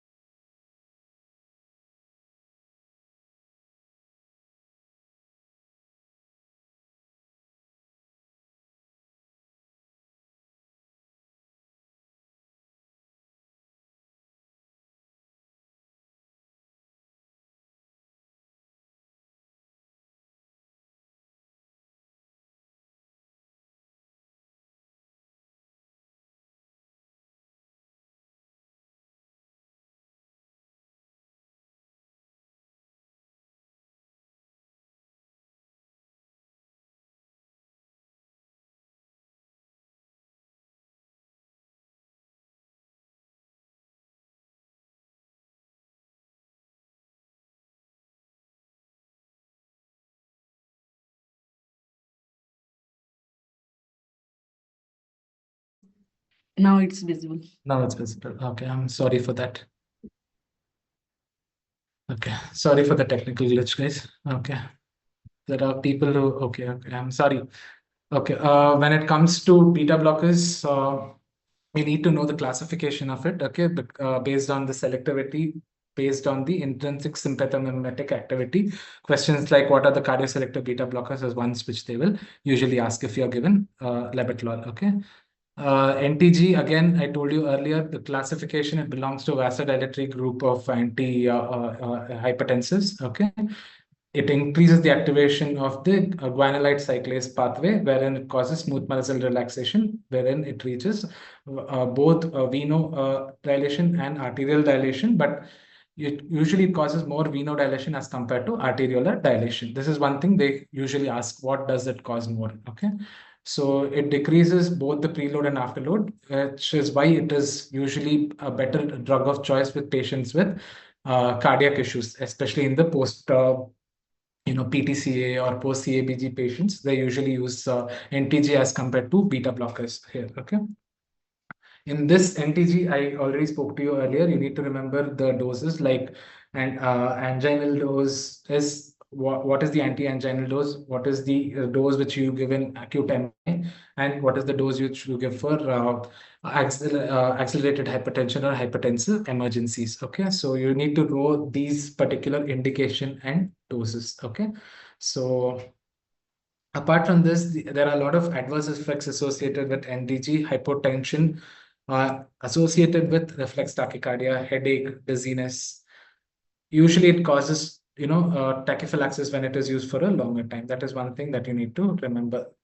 Trials associated with this are very old. Okay, so something which is one trial which they did was the ISIS group of trials, which they have looked at various agents. They started early on with beta blockers. They also looked at antiplatelet therapy. In the fourth trial of ISIS, they looked at the use of nitroglycerin. Okay, so when they looked at the nitroglycerin trial, they saw that it was effective in reducing mortality when it was given in patients with acute myocardial infarction. Okay, so if at all someone asks you, did it reduce mortality? Then you can answer. Very rarely they will ask you, but yes, if they ask you, yes, it has caused mortality benefit. Sedative and anesthetics, I'll be rushing through this. Propofol, I think so. You guys have to know how it acts. Okay. Majorly, it is used as an induction agent both in the operation theater and in the ICU, wherein you will have to intubate the patients. It is also used as an agent to patients who have refractory status epilepticus as an infusion. So the induction dose is roughly between 1.5 to 2 milligrams per kg, and then you can use the maintenance dose. Usually, the mechanism of action is by the GABA-mediated chloride channel, wherein it causes the potentiation of the inhibitory neurotransmitter, that is the GABA. Okay. So most importantly, it causes widespread effects on all the organ systems. Whenever they give an anesthetic drug, right, you have to go by the organ system involvement. Okay, as in when you tell that, most of them will be from anesthesia background. If you go on that background, that they'll feel okay that you're going in a systematic way, and they might move on to the next drug. So talk to them about what is the effect of propofol on the CNS, what is the effect of propofol on the MSS. It is usually used as a and antiemetic, especially in PONE. There's one use. There is post chemotherapy induced vomiting. They can use it. Okay, it inhibits the sympathetic vasoconstrictor activity, and usually it also causes dose dependent respiratory depression. Okay, in cases of patients who are developing severe asthma and associated with that, if they have bronchospasm, because it decreases the sympathetic drive, right? It has also been used to act like a anti-bronchospasmic agent. Okay. So another question they routinely ask with propofol is the propofol infusion syndrome. You should know that it is usually associated when there is infusion which is given more than 4 mg per kg per hour for more than 24 hours. Okay. So it is usually because of mitochondrial metabolism activation which is altered, okay, and it hampers the electron transport chain.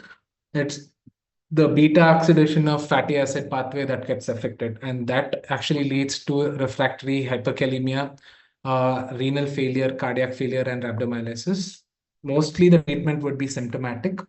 Worst case scenario, when there is refractory shock, the patients can go up, need VA ECMO as well. Okay, this is what you guys have to answer. First, you remember the dose which causes PRIS. Okay, then you remember what is the mechanism by which it causes PRIS. What are the usually 4 to 5 symptoms associated with PRIS, symptoms and signs, and then you have to remember the management. Okay. Dexmed, directly I'll be going to the trials. Okay, so if anyone can tell me the trials, I'll just go to the next drug. You have roughly another 5 to 10 minutes. I think so. I'm already exceeding Srihari's time. I'm sorry, Srihari. Srihari, you can unmute and talk, I think so. Okay. So remember, most important use of dexmedetomidine is actually its effect on reducing the ICU-induced delirium. Okay, and this is one of the major things because it's acting on the alpha-2 pathway.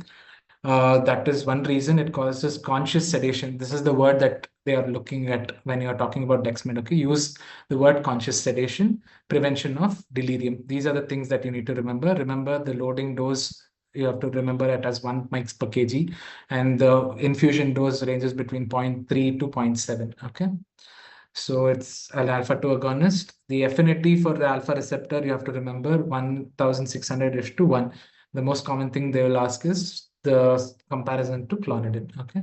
You remember one most important contraindication is patients with heart blocks and poor cardiac status, and patients with severe bradycardia and hypotension. Okay, you are not supposed to use it in these patients. Lot of trials were done. Remember MENDS trial, MIDEX trial, PRODEX trial, and SPICE 3. Only thing is the recent meta-analysis showed that it decreased the number of ventilation days which was required if the patient was on dexmedetomidine as compared to other agents like midazolam and propofol. Okay, so this is one thing, but overall mortality, etc., they have not shown to have any benefit. Okay, so key takeaways: no major difference in ICU length of stay, decrease in delirium. Okay, there are a lot of trials for delirium decreasing that means Dexcom, MIDEX, PRODEX, and meta-analysis. Okay, well, I think so you guys all know, usually used for analgesia. Okay, as an adjunct for anesthesia. It is a synthetic opioid. It has 100 times more potency than morphine. Okay, so this is one more thing that you guys have to remember: the dose. Okay, so induction dose is different, bolus dose is different, and based on the indication, you can change that. Okay. So adverse effects, it is an opioid. So opioid associated adverse effects is what you need to because it is constipation, dyspepsia, delete. I types of fentanyl that you know about, so they can talk to you transdermal. So other thing associated with opioids will be the use of naloxone. They might ask you what is the dose. So please remember the dose. They'll also ask you what will happen if it is given as a higher dose is given immediately. Okay. So there will be sudden reversal of all symptoms and the patient can have hypertension, tachycardia. In worst case scenarios, end up with a MI. So coming to other drugs, rocuronium, you should remember it's a non-depolarizing muscle relaxant. Usually the pharmacological associated with rocuronium. So this is something that you guys have to remember. So what they say is the reversal agent for these, they talk about the sugammadex and how does it work. Okay, remember the gamma cyclodextrin molecule, which encapsulates the rocuronium, wherein you can reverse the effect of rocuronium. Okay, so sugammadex, gamma cyclodextrin, and encapsulation of rocuronium molecule by this gamma cyclodextrin is what you guys have to take home from this drug. Okay. So the dose for sugammadex is roughly 2 to 4 milligrams per kg. Okay. So succinylcholine, I think so. I'm going to skip this because you guys have been reading it from a long time. It's a direct depolarizing muscle relaxant. Only thing is you should remember what is phase 1 block, what is phase 2 block, okay, and what is the mechanism of elimination of this drug. Okay, you need to remember the dosing as per indication from rapid sequence intubation, okay, to the dose required for electroconvulsive therapy, laryngospasm, etc. Okay, so these are the things that they might ask you. So these drugs and doses I have mentioned here. Because of lack of time, I have to go on. Okay, so I have to talk to you about most importantly the antibiotics. So whenever we are talking about antibiotics, this is the last thing. How do you classify antibiotics is what I have to talk about. I want one of you to come online for this. Okay, I'll not take more than 5 minutes for this. So, this is the basic definition, how it goes about, right? You have to classify antibiotics based on cell wall synthesis inhibitors, protein synthesis inhibitors, nucleic acid synthesis inhibitors, metabolic inhibitors, and cell membrane disruptors. Okay, this is by and large the way you classify antibiotics. So the other thing, whenever they talk about is they can ask you about PK/PD principles. That is, what is the time-dependent killing, what is concentration-dependent killing, and area under the curve type of antibiotics. Whenever they give you an antibiotic to talk to, the discussion will go to talk about MDR organisms. If they talk about MDR, they will definitely ask you Ambler's classification. I'm not going into detail of Ambler's classification. I think so you guys already know about it. But remember, what is the treatment for ESBL? What is the treatment for OXA48 alone, OXA48 plus NDM or one of the class B like Vim, Impen, Gin. Okay, so that is the drug that you have to remember. So whenever they give you an antibiotic per se, how do you answer? Okay, that is, I'll give you one example and then I'll go to the management of MDR organisms for the want of time. Okay, so ceftazidime, you have to tell that if they're giving you this drug, it's a third generation cephalosporin, usually active against gram-negative bacteria. Most importantly, what they're looking at is the activity on Pseudomonas aeruginosa. Okay, so if you tell this, they'll be happy. So the dose you have to mention, what is the typical dose? Usually ranges from 1 to 2 grams, usually given for a period of, twice or thrice daily. Okay. The mechanism of action is inhibition of cell wall synthesis. Okay. Adverse effects, very rarely it can cause C. diff, diarrhea. And there have been few case reports associated with seizures. Okay. So antibiotic class, dose, mechanism of action, adverse effects. This is what you need to remember. Linezolid, again, it belongs to oxazolidine group of the group of antibiotics.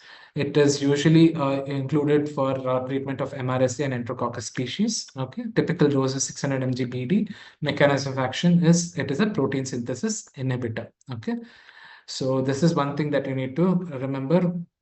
Linezolid acts on the 50S ribosome. Remember 30S ribosomes at aminoglycosides and tetracyclines. Okay, this is an oxazolidine so it acts on the 50S ribosomal subunit. Adverse effects, please remember about myelosuppression and serotonin syndrome. Okay, Zavicefta, remember OXA48 positive MDR organisms, you use ceftazidime avibactam. Okay, this is again a combination of a beta lactamase inhibitor with a beta lactam. Usually ceftazidime comes as a cephalosporin. Okay, so third generation cephalosporin. This is one more antibiotic wherein it acts on gram-negative bacteria and also has coverage on Pseudomonas. The only thing is whenever it has the mechanism of action here again is inhibition of cell wall synthesis. Adverse reaction, most of these higher end antibiotics, they have the same things: Clostridium difficile infections, hypersensitivity reactions, and renal toxicity. Myelosuppression in linezolid, that is what I want you to remember. If they give you fluoroquinolones, you need to think about elderly population, probably the occurrence of fractures, seizures, etc. If you're given carbapenems, then you have to think about the reduction in the seizure threshold, especially imipenem over carbapenem. Imipenem and cilastatin has a higher incidence of occurrence of seizures as compared to meropenem. So each antibiotic has its own notable adverse effect. That is what you need to speak about. Okay. So I'm going to skip a few slides. Okay, so I'm going to talk about a few MDR organisms. Astrionum, this is one thing that you need to add whenever you have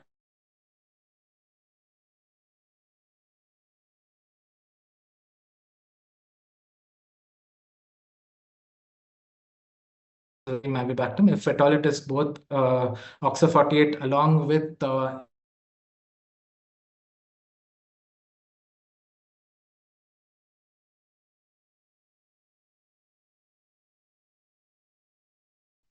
sulbactam as a monotherapy is not usually indicated nowadays.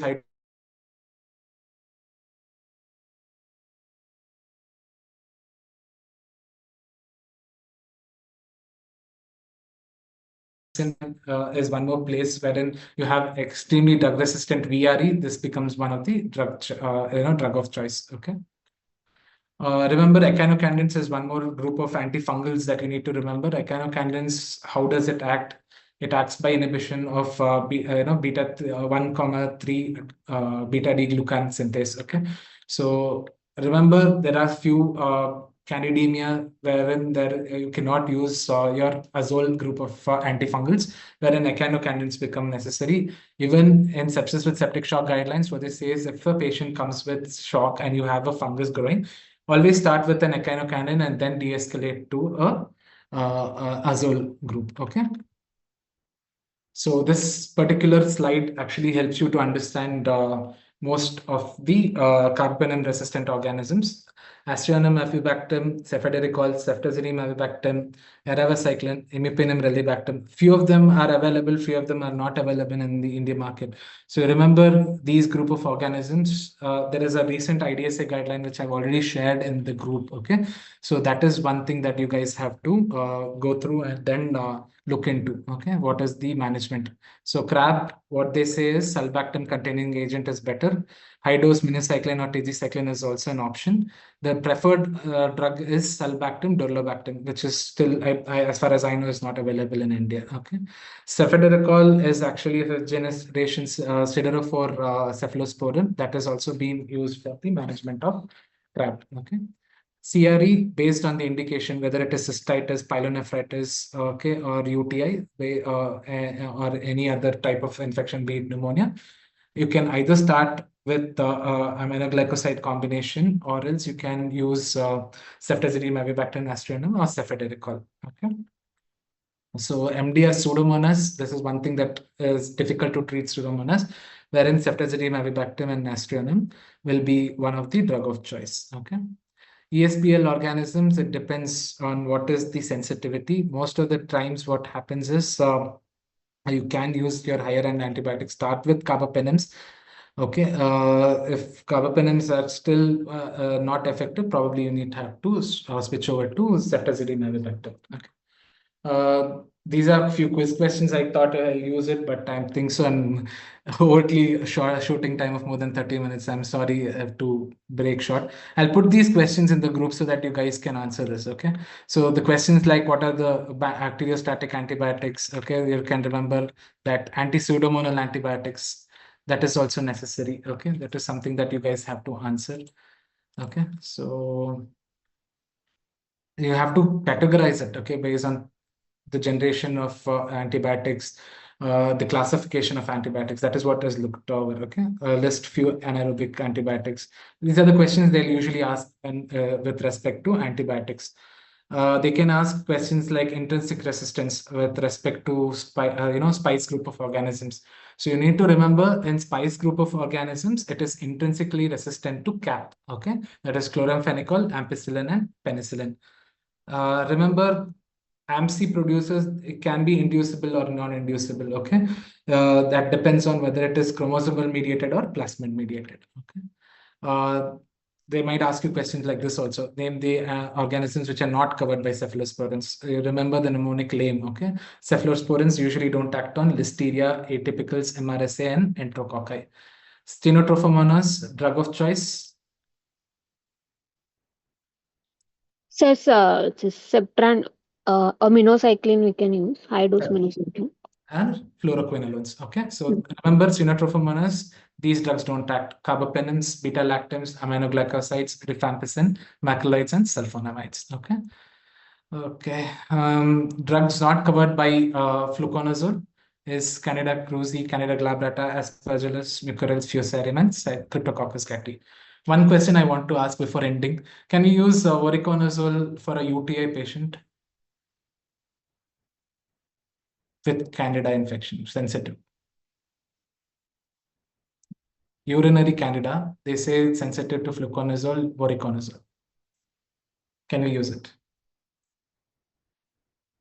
Yes, Jagan, yeah, correct. No, because it gets metabolized. Okay, they say the urinary concentration of fluconazole is very high. Okay, but if it is resistant to fluconazole, the only other choice would be echinocannins at that time. You cannot use voriconazole even if it is sensitive. Okay, so that is one thing I want you guys to remember. So thank you. I'm sorry, Srihari, that I've exceeded a lot of time of yours. I have no issues. I just wanted to make it a little better because a lot of people are worried about drugs. Guys, how much ever we teach you, I think so you understood. It's a very vast thing. I've tried to do justice as much as possible. Please excuse me if I couldn't meet your standards, but I think so I've tried and covered most of the topics.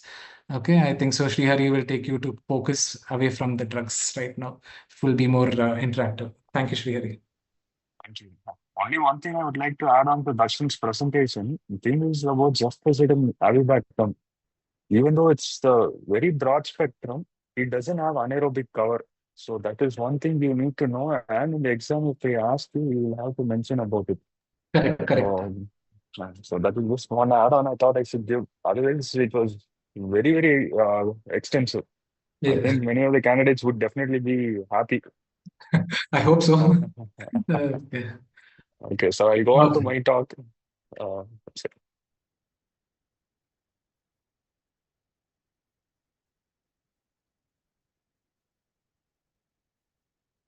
Okay, so I hope the slide is visible. Yes, Srihari, it's visible. Okay. So good evening to everyone. We'll meet again. So today's discussion will be on focus and echo.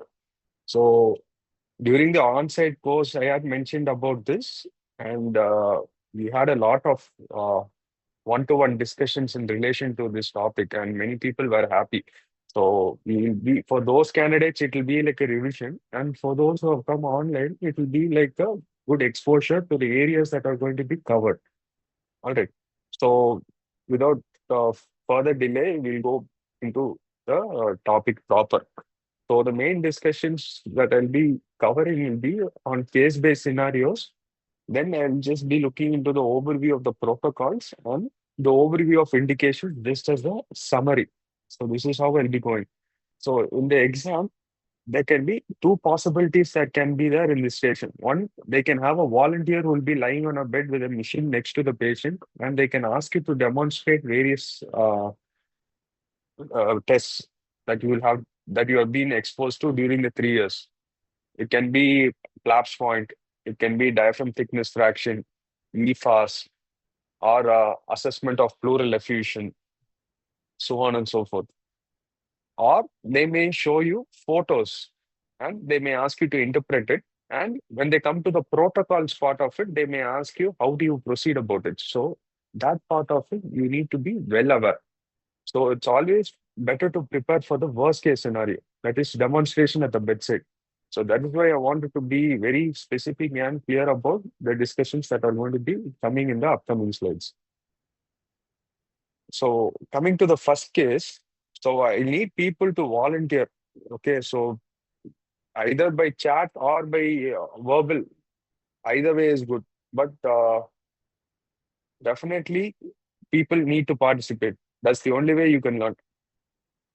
So the first case is a young woman is transferred to the ICU from an outside hospital due to severely depressed mental status, thought to be due to intoxication. You evaluated intracranial pressure at admission using ocular ultrasonography.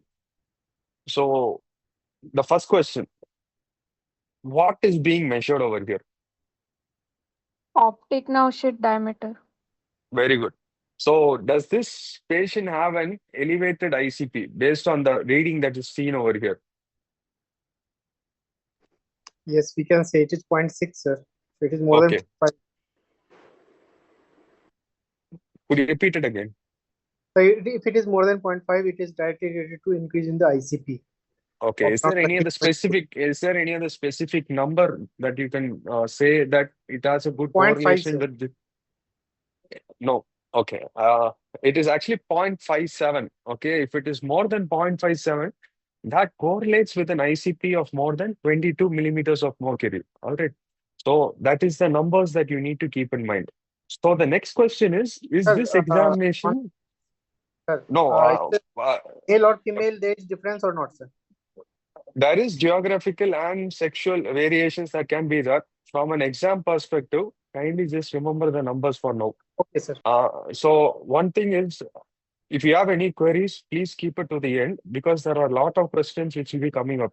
So you can put it in the chat box or you can put it in the WhatsApp so that we can discuss it. It will be more productive in that point of view. Because if it keeps interrupting, it will be a big disturbance for the other people also. So the next question is this examination indeterminate or not? So looking at this image, do you feel that the way it is being done is correct or not? It's pretty straightforward, yes or no?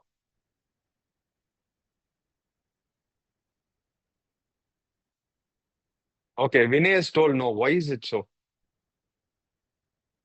Pratiksha Rao has also told no. Okay, now see, the reason why you said it indeterminate, one person has told 3 mm distance to take. No, that is being done. Okay, we assume it is done. That is not the thing you need to look into. When you see the image, the anterior part of the orbit, the whole globe, the posterior part, and the optic sheet, all this should be in one same vertical line. So if that comes in one line that is almost perpendicular, then we can say that the image is determinate. It's a good image, and your image findings will be valid. Whereas if it goes in a very tilted fashion, then there is a very high scope for a skewness that can occur, and that may cause the erroneous variation in your interpretations. So that is the main issue that you need to look into.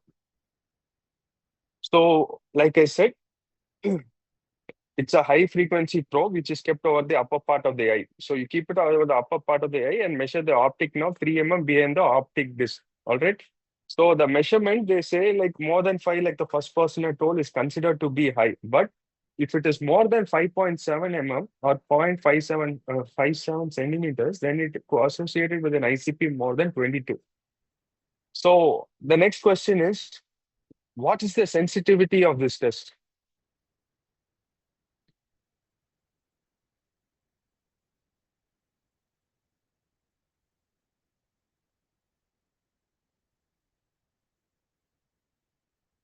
80 to 90. It's actually a little lesser than that. It's actually supposed to be 6. Yeah, Paritosh is almost correct. It comes to almost 65%. Okay, so now recently they have said that if you add another test in addition to this optic nerve sheath diameter assessment that can be done using your ocular ultrasonography, it increases the sensitivity and specificity to more than 90%. So, do you know what assessment I'm talking about that can increase the sensitivity and specificity further?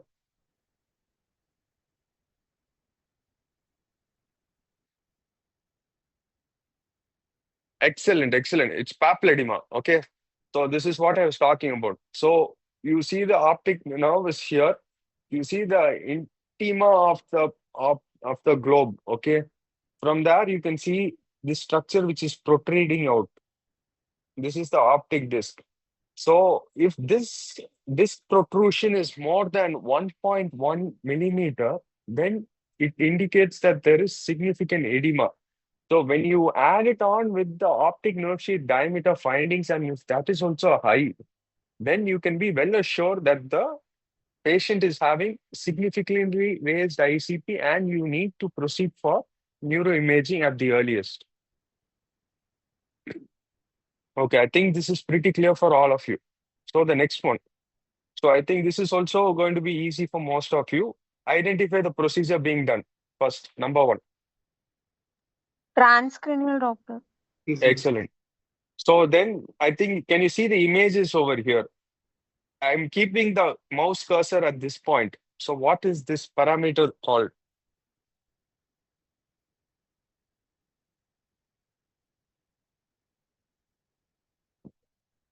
Flow velocity, sir. It's systolic is a very vague term. It should be peak systolic velocity. Exactly. Dilip has told it right. So then you have if it is at the top, then you have one at the bottom. What is that called?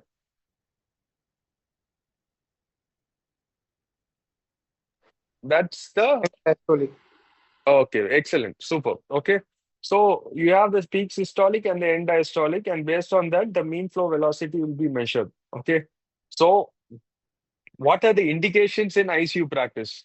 Now, what I'm specifically asking is for 4 indications that we commonly use for. There are actually about 8 to 10 indications in general, but from an ICU perspective, we need to know 4. What are those 4?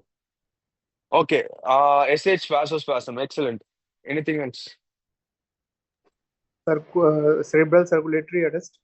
Excellent. Brain death, they've told. That is also mentioned. Anything else? Is Yeah, TB. yeah. Ancillary test. Indigard is part of your vasospasm scoring. Anything else? ICP measurement. Excellent. Very good. Very good. Excellent. Then, what is Priyojit has mentioned as in short form as MES? What is it supposed to mean? Ipsilateral IC occlusion, microembody. Those are more neurology based diagnosis. What we need to know is pertaining to our indications. So 3 things were mentioned. One is for vasospasm, one is for ICP, one is for cerebral circulatory death, and the last person is told for mass effect. Exactly. So for assessment of midline shift, for these 4 indications, it has a good purpose that it can be used for. All right. So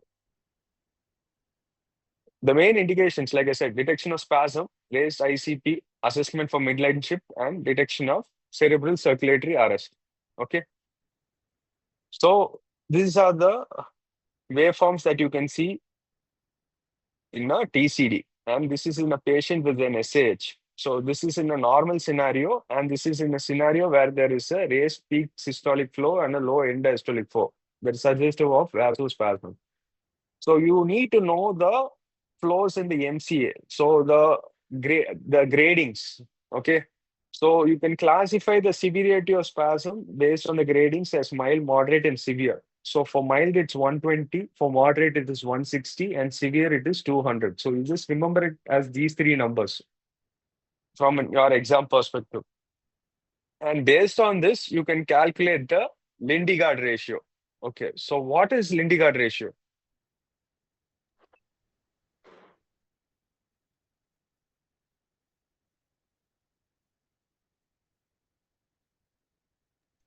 Ratio flow of ipsilateral MCA to ipsilateral extracranial part of ICA. Superb. That are the exact words that need to be used. All right. The mean velocity in the MCA divided by the mean velocity in the ipsilateral extracranial internal carotid artery. All right. So that is the main definition. So you have gradings. Less than 3 is supposed to be hyperemic. More than 3 is vasospasm. In that, you have a grading of 3 to 6 and more than 6. Now, one thing I want to specifically emphasize over here is 3 to 6 is mild and more than 6 is severe. So it is either mild or severe. There are only two components. All right. So this needs to be kept in mind. So how do you come about with the mean flow velocity is, there is a formula for it. There is the peak systolic velocity plus the end diastolic velocity into 2 divided by 3. They don't ask this routinely in the exam. This is just for knowledge purposes since we have discussed about TCD. So this is about the next part for assessment of midline shift. So this is the ipsilateral side of the temporal bone. Here you can see the third ventricle. And if you go towards this side, you can see the contralateral temporal bone. So this distance that you can calculate from this ipsilateral side to the third ventricle will be distance A, and from this to this will be distance B. So that distance can be like calculated, and based on that, you can find the degree of midline shift that can be there. So it has shown to be well correlated with the severity even on CT. All right, so that is another way of identifying it. Then for cerebral circulatory arrest, like most of you had answered. So here you can see this is a normal MCA flow. So as the ICP goes up or there's a decrease in your cerebral perfusion pressure, the diastolic flows start to blunt. All right. In the worst scenario, the diastolic reversal occurs, and in the phase where it's going to go into an arrest phase, you can see that the diastolic flows are lost and there is decrease in the amplitude of your systolic flows. Okay. So these are the progression of your cerebral, raised ICP that is going to hamper your perfusion. All right. So I hope everyone's clear about this part of it. So if you know about this diagram, I think it would be pretty straightforward in understanding the course of the problem. Then about in relation to raised ICP. So you guys told about pulsatility index. So for pulsatility index, the formula is pretty straightforward. It's peak systolic velocity minus end diastolic velocity divided by the mean velocity. So the only thing you need to keep in mind is if the pulsatility index is 2.3, it correlates with an ICP of 22. Okay. So for ONSD, we are told if it is more than 0.57 centimeters, it correlates with an ICP of 22. For pulsatility index, it is 2.3. Whereas if it is less than 1.2, then it correlates with an ICP of 12. All right. So these numbers need to be kept in mind. If you are confident in remembering this formula, well and good. Otherwise, if you have not heard about this previously, please don't bother about it. This formula, you definitely need to know about it from a TCD perspective. There was one doubt. Sir, we are not used to demonstrating TCD. Is that okay? Or should we practice it now? Please practice it. If most of the new ultrasound machines have a module for assessment of TCD, practice it at least 2 to 3 times. Try to get the images. Okay. So at least when you do that in the exam, if they ask you to demonstrate it, you will be able to do it little more confidently. Because getting that image getting the vessel image may be difficult in the initial phases, but if you're confident enough, the examiner know that you're at least doing it on a regular basis, and that will add value. But if they don't ask you to demonstrate and they just show you images, then that is well and good. So the next question, identify the procedure. I think one of the candidates has told it's a percutaneous tracheostomy. So excellent. But under how is it being done?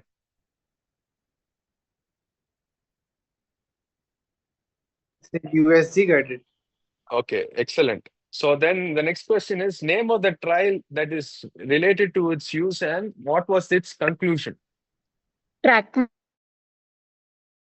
Man trial, sir. And It is no, way no, no, too no, no. Truckman tries for assessing for early versus delayed drug testing.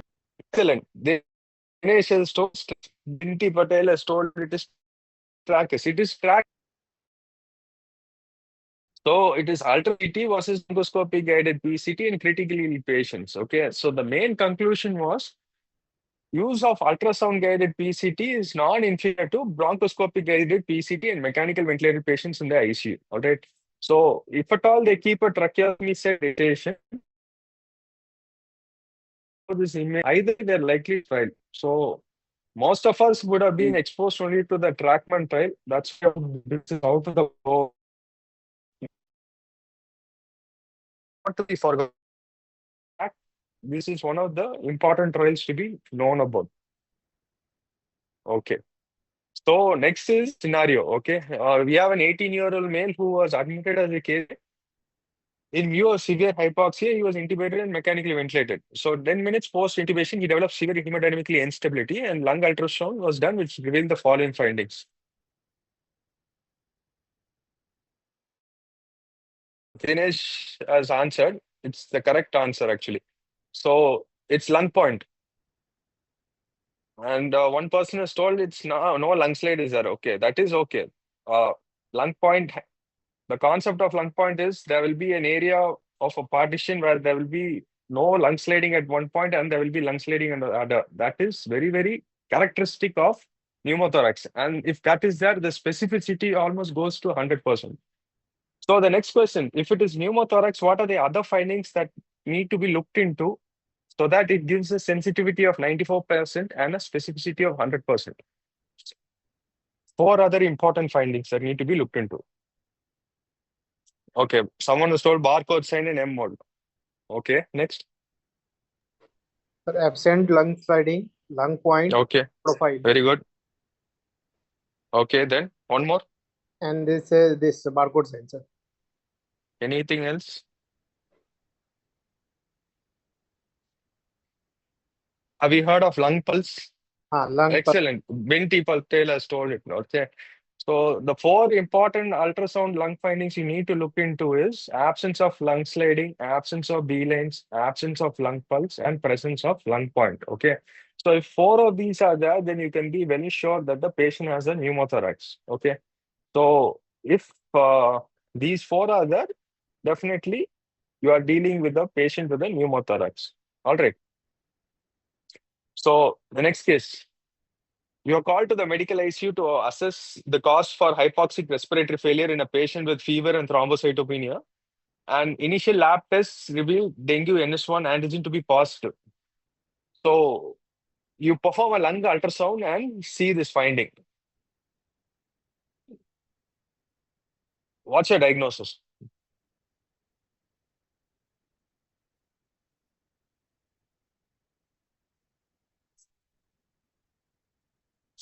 Pleural effusion.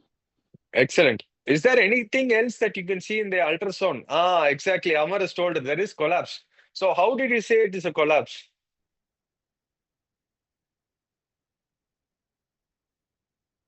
Is there any specific terminology that can be used when you use that term collapse in ultrasound? Something related to stat peak. Exactly. Okay, fine. Excellent. Okay, so the next question is you need to learn to quantify, right? How much is the probable volume or effusion that is present? So is there any formula for that?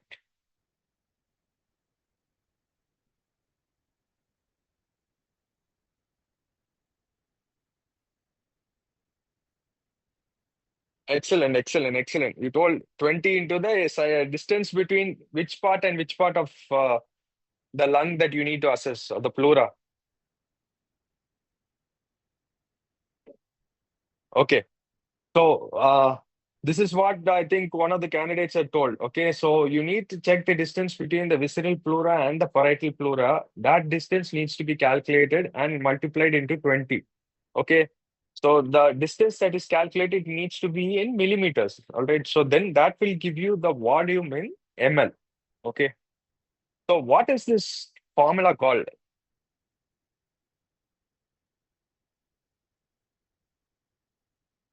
It starts with the letter B. It ends, yeah, exactly. It's called Blalik's formula. Okay. So excellent. I think Georgina has answered it well. So, what are the important pleural effusion signs that you know of?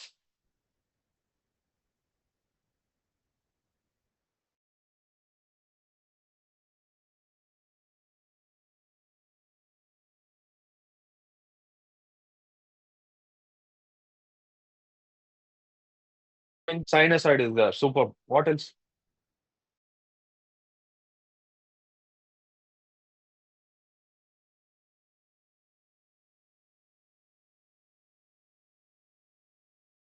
Effusion.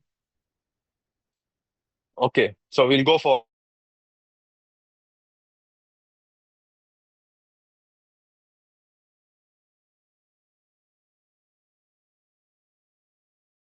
pass via the pleural fluid. Allow the spine to be seen above the diaphragm. So this is one sign which all of you will be knowing about. The second is supposed to be called the jellyfish sign, when the consolidated line is seen floating in a pleural effusion. Okay. Then the next one is called the sinusoid sign. That is seen because the parietal and visceral pleura move closer and further apart with each respiration. Okay. This is mainly seen in M mode. Then you have the quad sign. So the pleural effusion has an anechoic appearance that is delineated by the pleural line, the lung line, and the rib shadows. Then you have the plankton sign. That is mainly seen in exudative effusions. Here you can see that there are hyperechoic debris that are present. Okay. And the last one is the hematocrit sign. That is echogenic sedimentation of material in pleural effusion that can occur either due to hemothorax or exudative effusion. So these are the signs you need to know about. All right. I think it's pretty clear. All right. So then we'll go to the next one. So now you are called to the Neuro ICU to assess a case of varicella zoster meningoencephalitis who was on ventilating support for 10 days and has now improved neurologically and is hemodynamically stable with no fever and resolving inflammatory markers.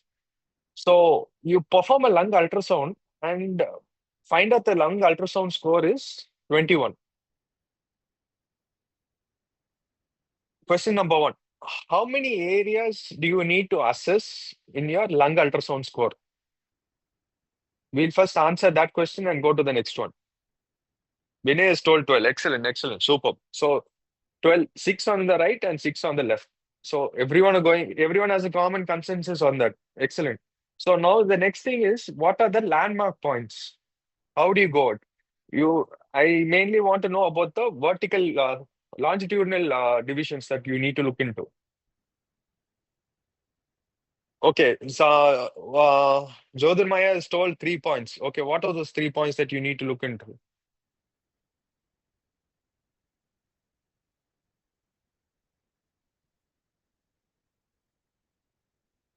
No. See, blue point 1 and 2 is the blue protocol is different. We are not talking about that. PLAPS is different.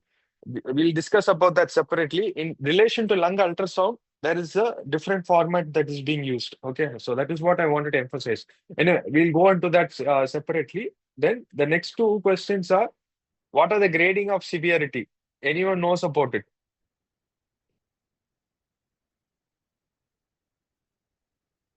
0, 1, 2, 3. 3 being consolidation, 0 being something, 1 being something, something being related to alveolar. Okay, anyway. So does this number 21 seem to be significant or not? Just give a question, just put it as yes or no. Yes, excellent. So Vinay is told right. Anyone else? Yes. Dinesh is told it's right. Anyone else? Right. Okay, superb. So that in that also we have a common consensus. So these are the areas you need to check. All right. So when you do this longitudinal split divisions, the first line you need to look into is the parasternal line. The second is the anterior axillary line, the posterior axillary line. Then you need to go on the posterior side. On the posterior side, it will be the paravertebral line. All right. So Then you have a transverse line. So this transverse line is just a imaginary line just below the nipple line, all right, that cuts through all of these. So you will have almost a symmetrical division between the upper and lower, and you will get 6 points to assess in each of that. All right. So coming to the grading of severity, 0 is normal aeration. That is, as you can see here, it's black. Then 1 is interstitial syndrome. That is, you have more than 3 B lines. Then you have alveolar edema. That is almost like D3 pockets or coalescent B lines. And 3 is supposed to be, a score of 3 is supposed to be severe. That is like a consolidation that is present. Okay. So here I've got a graph image that shows that in normal, it is predominantly air. And when it is in consolidated phase, you don't see air. All right. So then coming to that last question, lung ultrasound of score of less than 13 at an end of an SBT is supposed to be predictive of extubation success. But on the other hand, a lung ultrasound score more than 17 is highly predictive of post-extubation distress and extubation failure. All right. So these numbers need to be kept in mind. 13 is success, 17 is more than 17 is going to be failure. Okay. So I think this part is pretty clear for most of you all. So please don't confuse this with blue protocol. Blue protocol is one where you will be assessing the lung ultrasound points from a different perspective. All right. Okay. So the next question. So you're again called to the neuro ICU in the subsequent day to assess another varicella zoster meningoencephalitis patient who was on ventilator support for 14 days and now has improved neurologically, hemodynamically stable, no fever, resolving inflammatory markers. You perform a lung ultrasound and find out the lung ultrasound score is 9. That means it has improved significantly. There is no parenchymal issues significantly that can be seen. Okay. So patient is on PSV mode of ventilation. The neurologist says he is unable to wean the patient for the last 4 days. Okay, so immediately one of the candidates has mentioned saying the answer. Excellent. So what is the cutoff beyond which weaning failure is high likely to be present? That is the main question I wanted to ask. 8 to 9. No. Answer is 30. See, if it is more than 30, it's weaning success. Less than 20, it is weaning failure. It's going to be very high. 20 to 30 is a gray area. So that needs to be looked into with more precaution. All right. So this is how you need to differentiate it. So less than 20% of your diaphragm thickness fraction is supposed to be significant that the patient is high likely to fail weaning. If it is more than 30, there is a high success rate. And it is 20 to 30 is a very gray area. Many of the studies have not given a adequate conclusion on whether the patient will succeed on weaning or not. All right. So this is about the diaphragm thickness fraction. The methodology of how you need to do it is very, very important because I was asked about diaphragm thickness fraction for my long case presentation itself. All right. So towards the end of my presentation for weaning assessment, they had asked me to demonstrate it and show. So they may ask you to do it at the bedside itself because it is coming up in a big way and it is very, very important.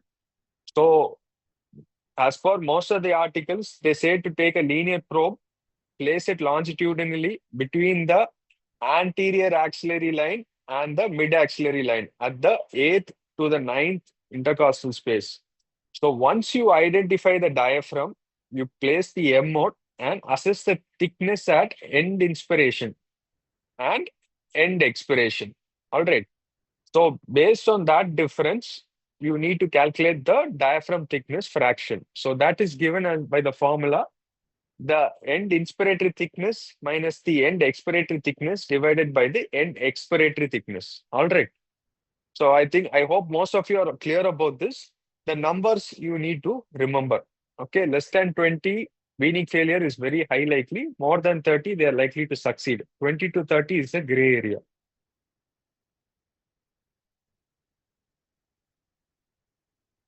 Yeah, it's percentage. So the next one is diaphragm excursion assessment. So the important thing with diaphragm excursion assessment, you need to do this only in patients who are spontaneously ventilating. So if we have a patient with with an endotracheal tube, we need to keep the patient on TPs. All right.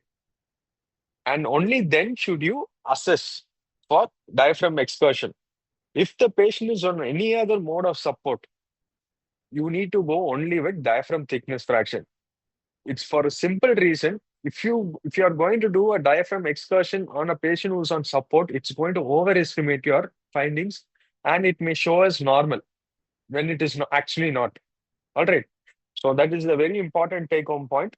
Only if the patient is spontaneously ventilating with no supports do you do diaphragm excursion. Otherwise, you do not perform the test. You go directly for diaphragm thickness fraction. So the test process is pretty straightforward. For this, you take a curvilinear probe, place it transversely, unlike for the DTF, where you placed it longitudinally, you place it at the subcostal area, at the right subcostal region, and you assess the diaphragm. So once you get the diaphragm view as a hyperdense structure, hyperechoic structure, you put the M mode. So here you can see that the diaphragm movement occurring with inspiration. So that needs to be calculated from the baseline till the maximum height. They say the normal cutoff is 1.1 centimeters. If it is more than 1.1 centimeters, it means that they're going to have weaning success. There is not going to be much of problems. But if it is less than 1.1, that is 1 and below, they are likely to fail weaning. All right, that is the main cutoff that needs to be kept in mind. So I hope everyone are clear about it. So then we'll go to the next part of it. So we were called to the nursing home for resuscitation of a 24-year-old male who presented with trauma due to a road traffic accident due to skid and fall from a two-wheeler. On arrival, he had a GCS of 14/15, heart rate was 130 per minute, BP was 90/50, rate of 30, saturation 99% room air, peripheral pulses were feeble, lactate was 9.5. So how do you normally proceed with EFAS? First question is, what is the full form of EFAS?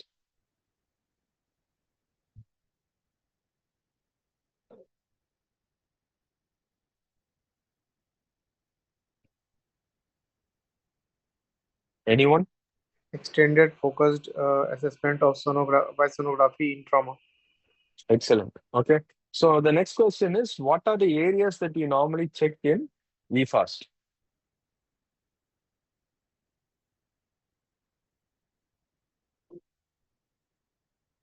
I hope most of you guys do it on a regular basis. So I think you guys should be pretty comfortable in answering the question, because they are definitely going to ask you to do this at the bedside.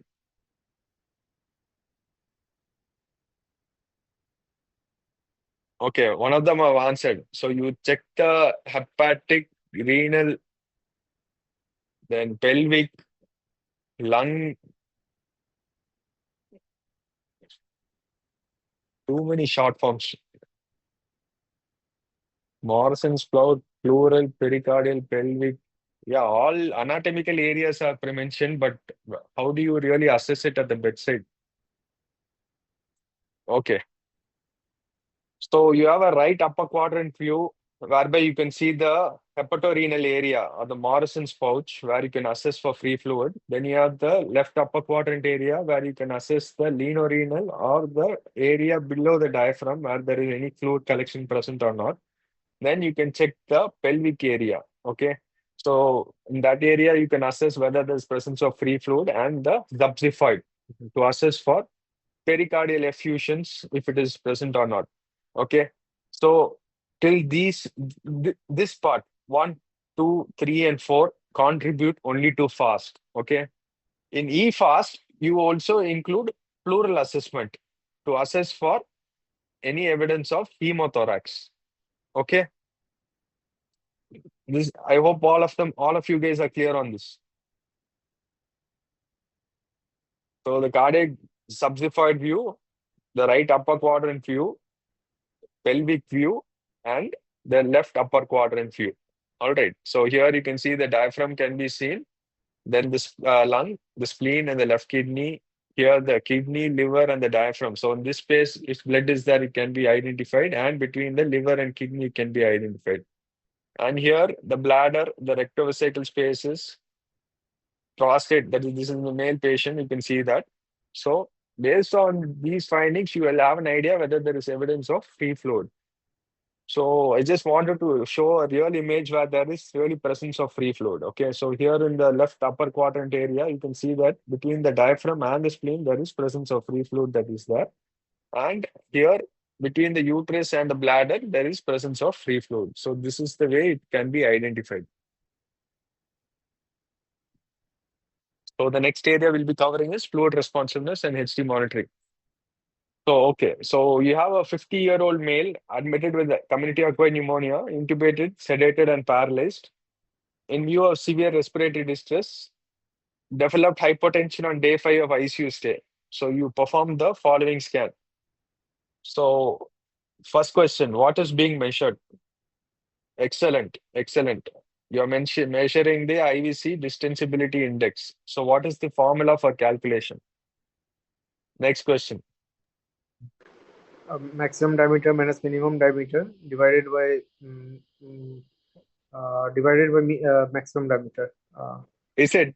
Uh, This was the same confusion many people had. I also had. That's why I wanted to emphasize on this. Is it minimum or maximum? Okay, many people are coming, but some of them are telling mean also. Okay, see, it's supposed to be minimum. If maximum comes in the denominator, it's supposed to come for your collapsibility index. All right. So the next is the cutoff beyond which the patient is fluid responsive. That is supposed to be 18%. That was correct. One of the candidates had mentioned. And what other similar tests similar to this that are definitely done in a different subset of patients? That is the IVC collapsibility index. That is done mainly in patients who are spontaneously ventilating. So I think most of you are aware of this. So the IVC based indices, the IVC distensibility index is the cutoff is 18%. The collapsibility, the cutoff is 50%. So this is one area, two things you need to keep in mind. One, where do you assess for the IVC diameter? All right. They say specifically the operator is typically advised to measure the IVC diameter 1 to 2 centimeters from the KO-atrial junction, avoiding the hepatic vein. If they ask you this is high likely question that can be asked if they ask you to assess the IVC. All right. And this one, the IVC diameter and the collapsibility index is estimation of like probable estimation of CVP. So based on the IVC diameter and the percentage of collapse on inspiration, you can have a probable assessment of how much the CVP is likely to be. All right. So few examiners have asked this, but I would personally suggest everyone, if possible, to take a snapshot of it before the exam. Just look through this once because some examiners may ask you this. And if people are there who routinely do ultrasound on a regular basis, they do ask these questions.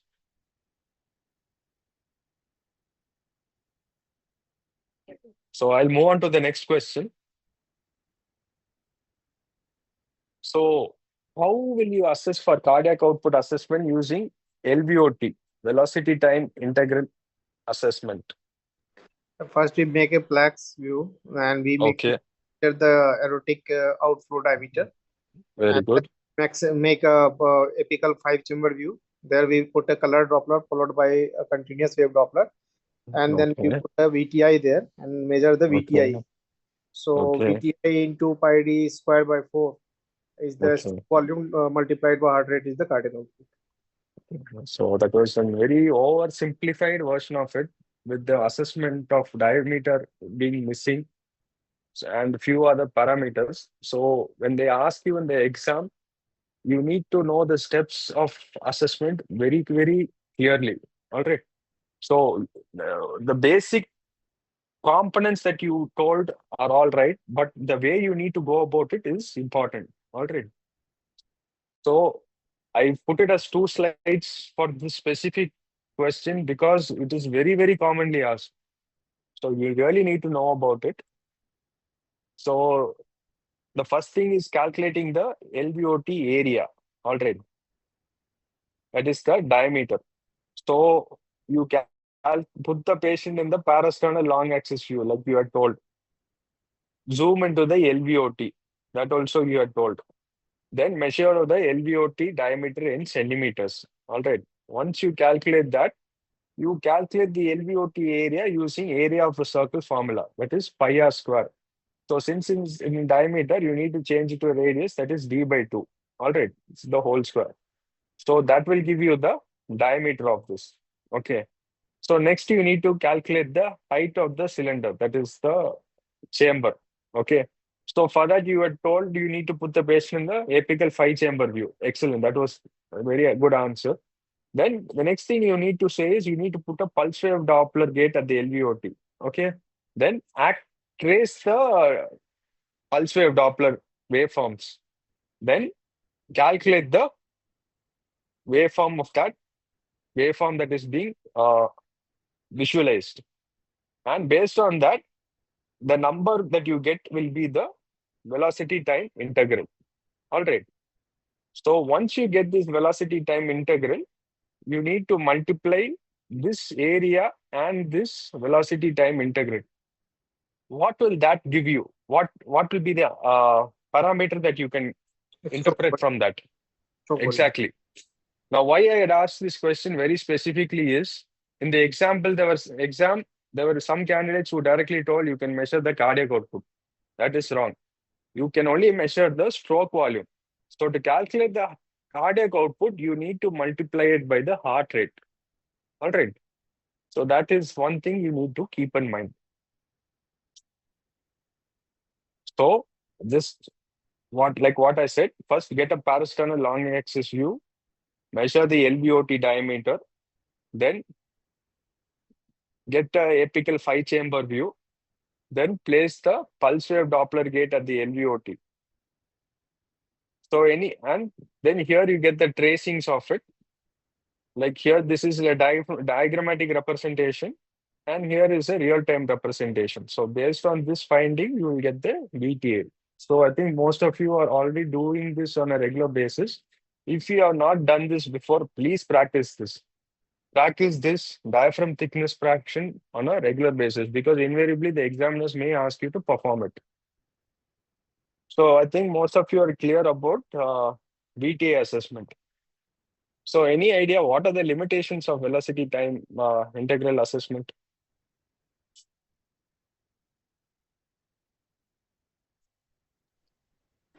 So lesions involving this aorta LVOT, there we Okay. will get a more gradient and the higher VTI. Okay. So that will overestimate the cardiac output. Okay. Anything else?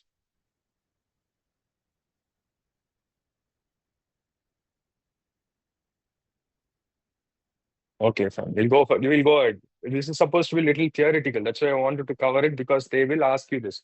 So, like you said, if any kind of cardiac lesions are there, not specifically to just valve, if there is heart failure, LV, RV, or diastolic, LV diastolic, heart failure with preserved ejection fraction, valvular lesions, arrhythmias, or pericardial diseases, all this is going to cause the variation in your interpretation. Number two is most important. Serial TE monitoring is very laborious and time consuming because each time after getting the same images is going to be a very laborious process. And lack of continuous monitoring ability because of this issue itself is going to be a problem. And there is always going to be interpersonal, person to person variation in your interpretation of data because one person may get it in one view, another person may get it in one view, and then the findings may not correlate. So that itself can cause a variation in your interpretation of your findings. And another possible problem that can occur is machine variations because you may be using one ultrasound machine and in the other ultrasound machine they may have a different kind of an algorithm. So the tracings and the interpretation values may be different in that also. So the overall outcome may be varied. So that also needs to be kept in mind. So person to person, machine related, lack of continuous monitoring abilities, laboriousness, and presence of inherent cardiac issues like heart failure, valvular issues, arrhythmias, or pericardial diseases. All these may cause problems with interpretation of your VTA-based cardiac output monitoring. Exactly, the one Jasmine has mentioned, margin of error and inter-observer variability. That is the shorter version of what I told. Okay, so 72-year-old patient admitted with progressive breathlessness and decrease in urine output over the last 5 days. She had a history of hypertension and OSA on BiPAP support and recently was initiated on LTOT, that is long-term O2 therapy. Admission SpO2 and rumor was 88%. Initial labs revealed a creatinine of 2.5. Baseline check 3 months ago was 0.8. Urine complete was normal. There was no evidence of hydrouretronephrosis or other features of sepsis. CCT thorax was done, which revealed no evidence of pulmonary embolism. Echo revealed severe TR, RVH with a TAPC of 0.9 centimeters. LV diastolic dysfunction grade was 1, IVC was 2.5, no respiratory variations. Any specific focus assessment you would like to do on this patient? Access. Excellent. So the answer here is Vexus. Because here you already have a condition where there is a high back pressure. All right. Suggests of severe pulmonary artery hypertension causing an increase in afterload of your renal vessels. So that is actually causing a renal dysfunction. Only things that is done with a Vexus. So Vexus assessment, I think all of it would be experts do. From theory perspective, this would be frequently asked in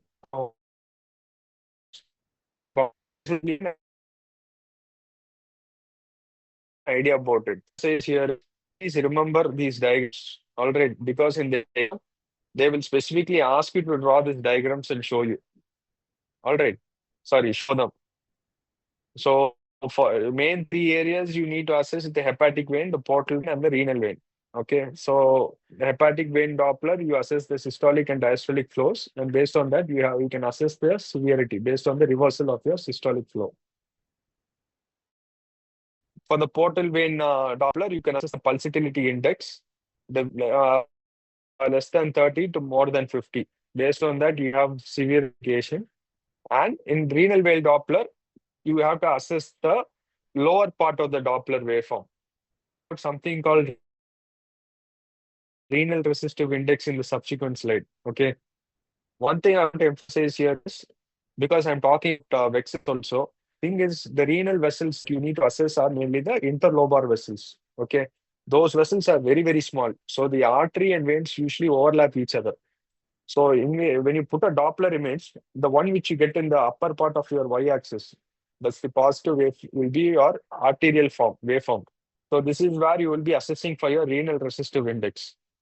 The one which will be on the negative deflection will be your venous waveforms. That is the ones you assess for your Vexus. So here, if it is a monophasic flow, it means it is normal. Here, if it is biphasic with separate systolic and diastolic, it is supposed to be mild. And if there is only presence of diastolic, it is supposed to be severe. I hope I'm very clear on this. This is very, very important and you need to know about it. They will ask you to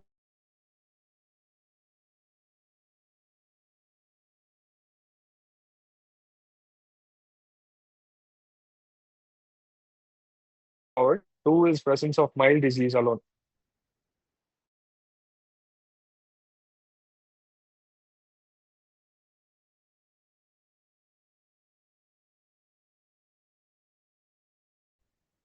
So any idea what is modified Vexus?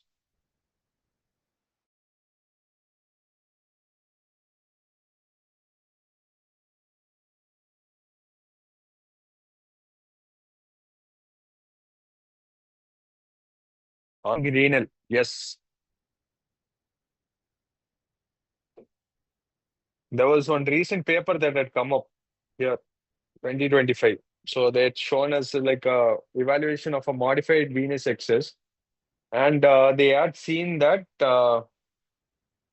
you can just do the modified vexes just using the hepatic and portal vein and omitting the renal vein.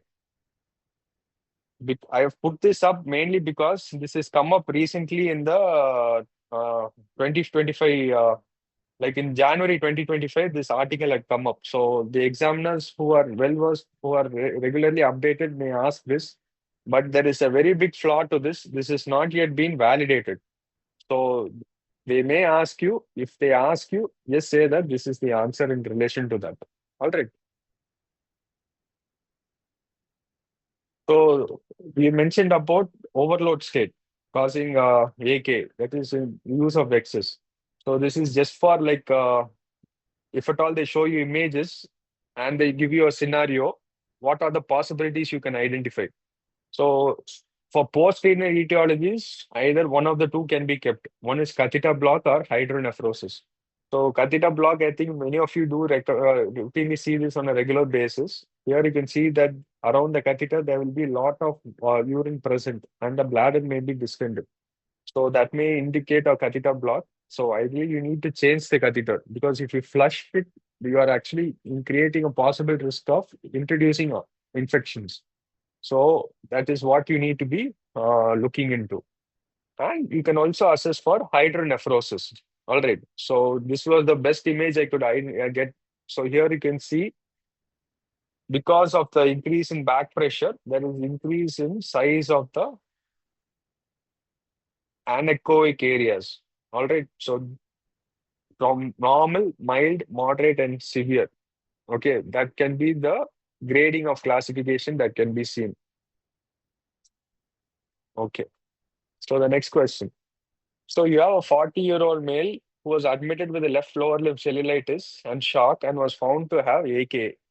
So during morning rounds, there is a debate as whether the AK is pre-renal or renal, intrinsic. Is there any modality of focus that can be used to identify the cause of AK? Renal resistive index. Very good. Okay, since I wanted to emphasize this because this is coming up in a very big way. So like I said, this is the renal resistive index. So you need to check it at the interlobar vessels and you get the deflections like this, like how you get in a TCD. I have actually, the lower part of the images are actually the venous waveforms, which I've actually just cropped because I wanted you guys to just observe this area predominantly. So the renal resistive index is the ultrasound Doppler measurement used to evaluate renal vascular resistance, providing insight into kidney function and perfusion. All right. So the formula, it goes by peak systolic velocity minus end diastolic velocity divided by the peak systolic velocity. So the normal is 0.5 to 0.7. If it is more than 0.8, then it indicates there is going to be an evidence of intrinsic renal injury. All right. So what is the significance of using renal resistive index? Higher levels are associated with worse outcomes in relation to prolonged AK, dialysis dependence, or mortality. Another important thing is you can differentiate renal and pre-renal. Like I said, if the values are 0.8 and more, then probably it is likely to be renal related. And you can also evaluate the renal perfusion and assess the response to fluids and vasopressors. So this is the area of interest that is now being looked into in current research. And you can also assess for graft rejection in post-renal transplant patients. So this is one of the important indications that is now being looked into. So if you work in a renal transplant unit, invariably in the first 2 to 3 days in the post like transplant phase, the nephrologist and the ultrasonologist, radiologist, they come and regularly assess the renal resistive index.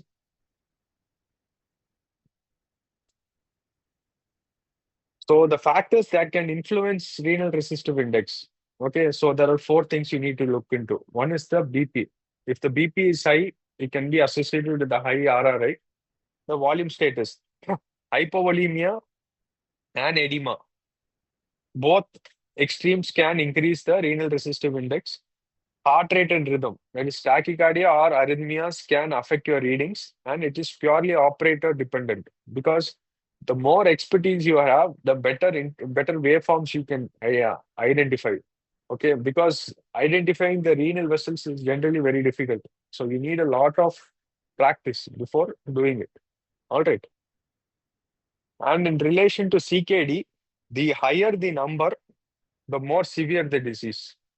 Okay, so that is also one thing they say. So these are some gallbladder pathologies. Here you can see something. What can anyone identify the problems that can be seen over here?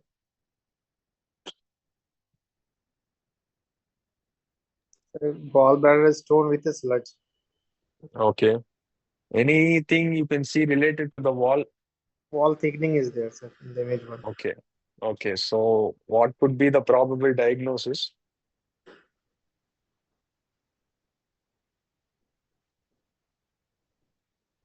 Okay. Here someone has mentioned cholecystitis. Okay. So my personal suggestion will be, without having the case scenario present, please don't comment on cholecystitis, because wall thickening can be there even in non-inflammatory states. All right. So here there is cholelithiasis with GB sludge with wall thickening, but that does not reciprocate to cholecystitis. If the patient has features of fever with right upper quadrant pain, in that sense, if they go into the picture, then you can be confident in saying this. But in other scenarios, if there is this wall thickening alone, like they have an image of a gallbladder with wall thickening alone present, please don't comment on cholecystitis. All right, that would be wrong.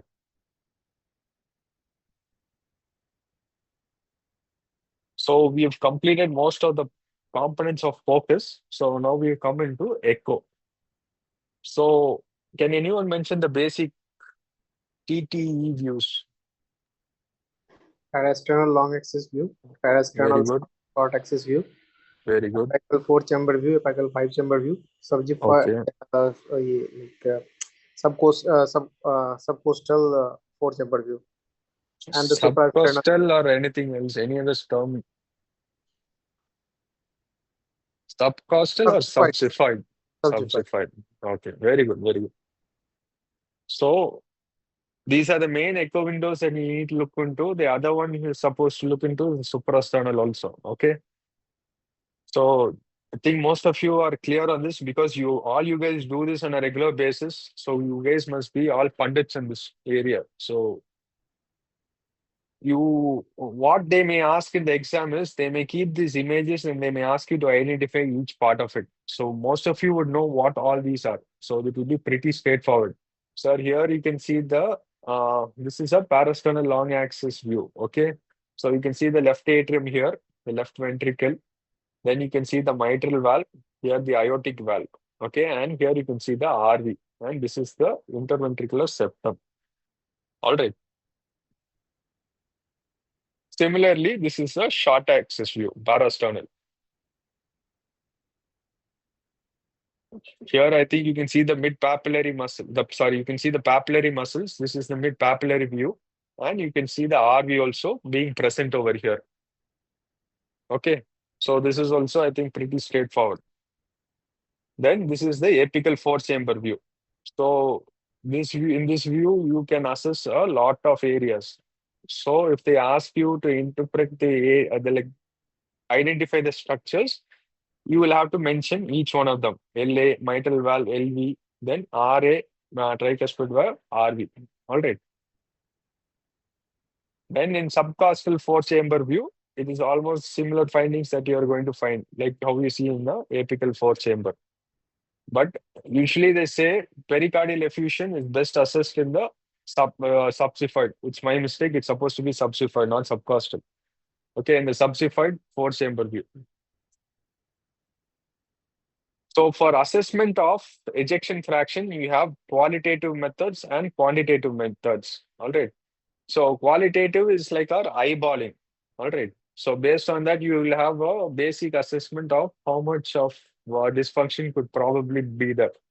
For quantitative, you have the EPSS, the EF calculation. That's the ejection fraction, then the fractional shortening and the fractional area change. Okay, so I'll be mainly concentrating on EPSS because that is what they commonly ask in the exams. So for qualitative assessment, based on you can assess it based on your Planck's view or your short axis. Okay, so the main thing is you need to assess the walls of the left ventricle. Are they pulling in evenly or are they pulling in too much or not enough? So you observe the mitral valve function, how close it comes to the septum. All right. And the closer it comes, the better the function. All right. So you can see over here, the mitral valve over here is almost touching the walls. But if you see it in a severe LV, it doesn't come even close to that. All right. So this will give you an idea about how bad the left ventricle function is. And if you're doing it in a short axis view, one thing I wanted to emphasize is you need to keep it at the level of the papillary muscles. That is, this is called the mid papillary view. Only when you keep it in this view can you really comment on the eject LV systolic function. All right. So obtain a short axis view at the mid papillary level. Ensure all the cardiac muscles are moving in a similar fashion. Okay. So one thing we can do is they say is you keep your finger in the middle and see if all the chambers are coming towards your finger. So if that is so, that means the contractility is relatively good. If you see that there is a specific segment alone that is not contracting in relation or comparison to the others, then you can say that there is a possible regional wall motion abnormality. Whereas if you see that all of the segments are uniformly not moving, then that comes as a global hypokinesia. Okay. So these areas are the ones you need to look into. You guys might already know about it. I'm just like emphasizing certain areas which you need to know and the areas you need to answer in the exams also. So identify the image.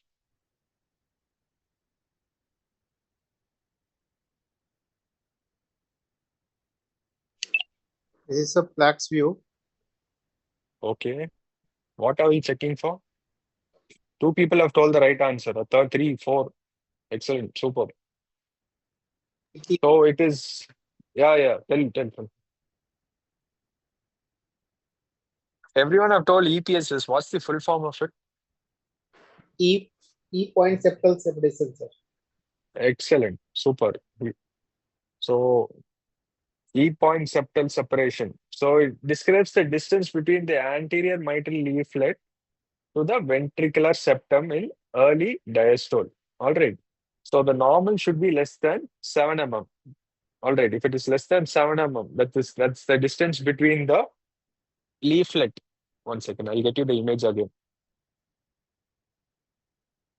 That is from the mitral leaflet till the septum. If this distance is less than 7 millimeters, then it is normal. Whereas if it is more than 1 centimeter, then you can be well assured that it is correlating with an EF of less than 30%. That 7 to 1, 7 mm to 1 centimeter is a gray area. So that you need to assess the echo a little more in detail.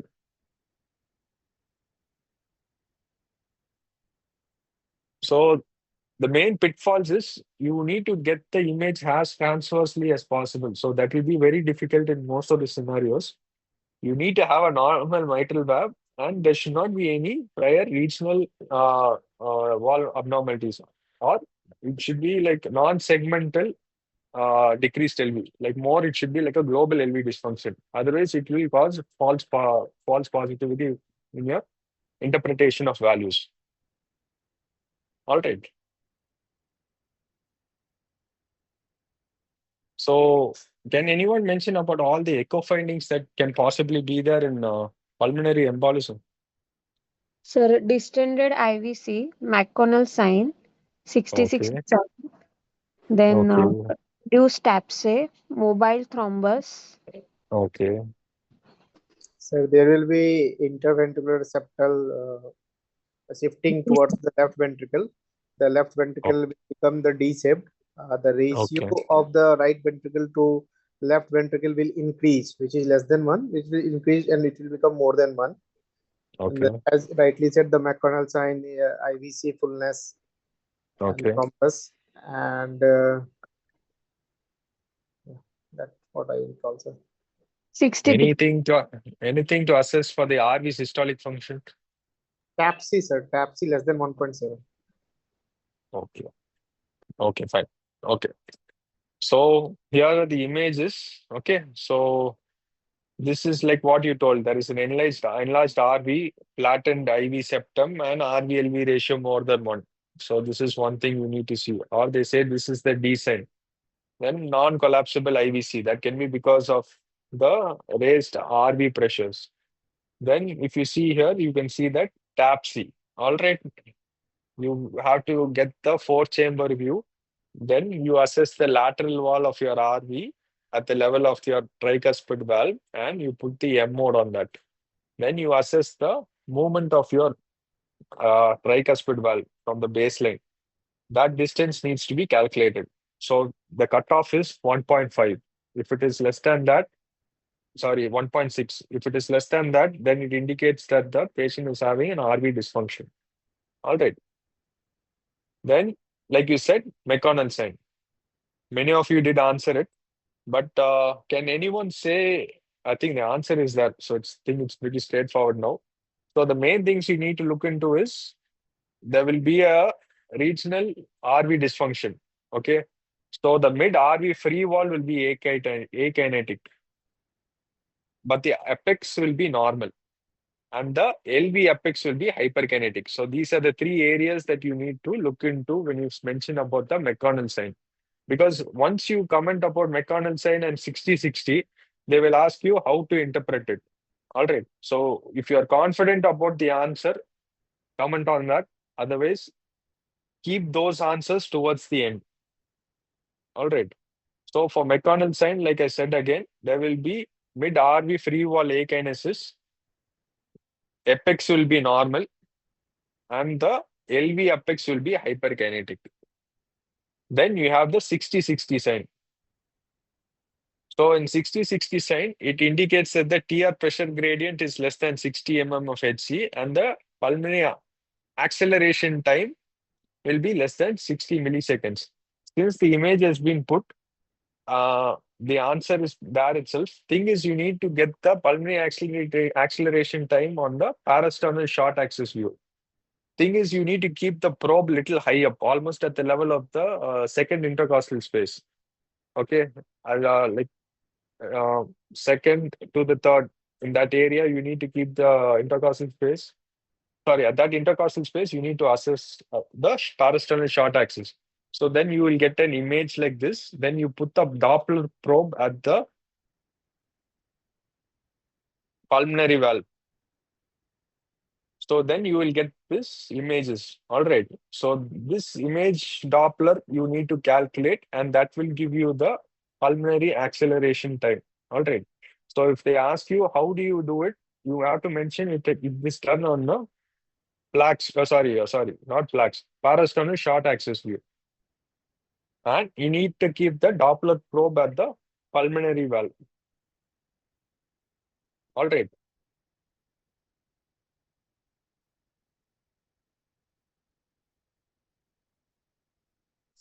So can you identify the abnormality over here?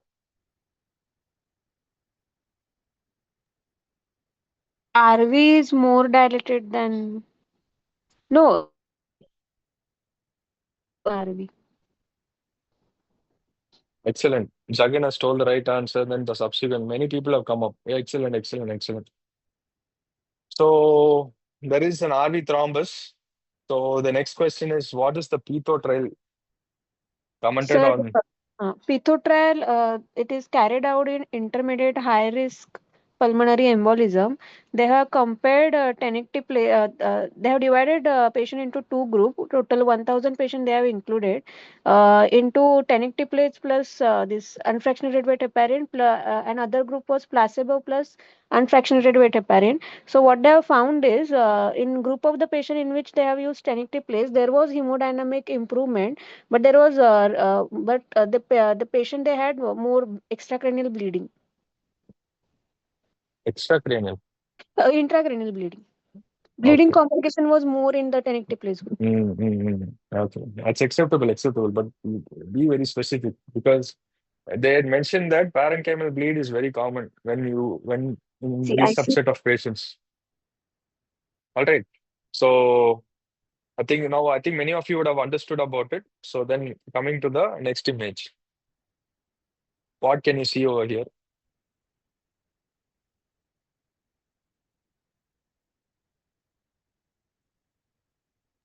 The pericardial effusion, which RV is diastolic collapse. compression of the RV completely. So Hmm. it has having a tamponade effect most likely. Most likely or definitively? RV diastolic collapse, and there is a cardiac tamponade. Cardiac tamponade, definitely. Okay. So it's a cardiac tamponade. So the things you need to look into are RV systolic collapse. Okay, that will be the earliest sign. The second thing will be the hepatic vein, IVC will be dilated. Then there will also be RV diastolic collapse, that as you've seen in the previous image. That will come little later. Then the mitral valve and tricuspid variations will be there when you place a pulse wave Doppler. All right. So you can see the pulse wave Doppler, the images that come will be totally varied, like almost like an alternance pattern. So those are the areas you need to look into. So in the right atrium, there will be a systolic collapse. In the right ventricle, there will be a diastolic collapse. One of the ways of remembering it is V for D, that is volume of distribution, similar to that RV and diastolic. All right.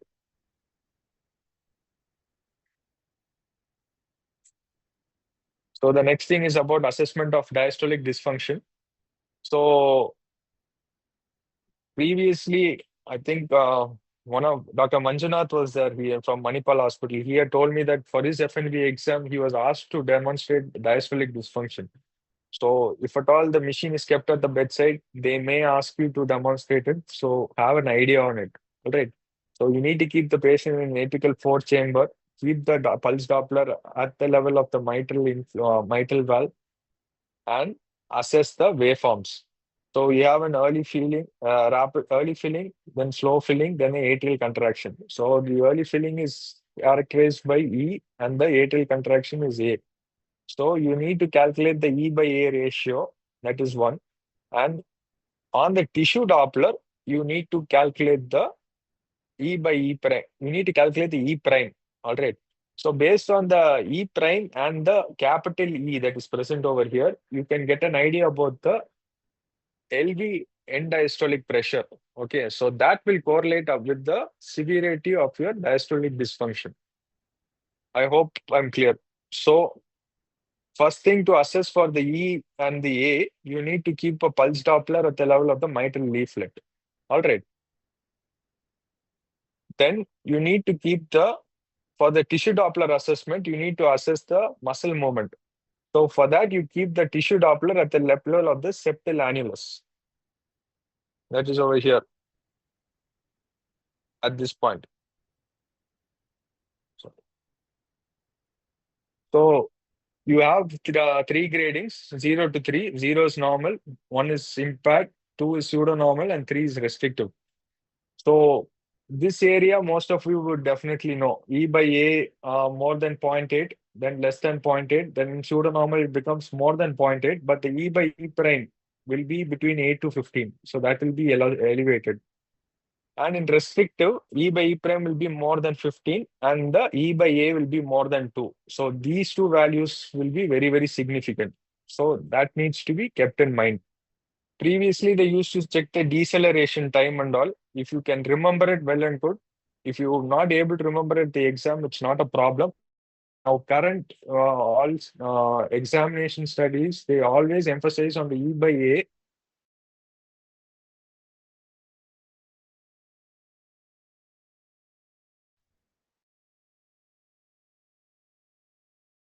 If it is more than 15, it is very severe. All right. So that needs to be remembered. I hope I'm clear on this part of it. So I think with relation to DVT analysis, many of you would know about what is 4-point compression. My question is, what is 6-point compression?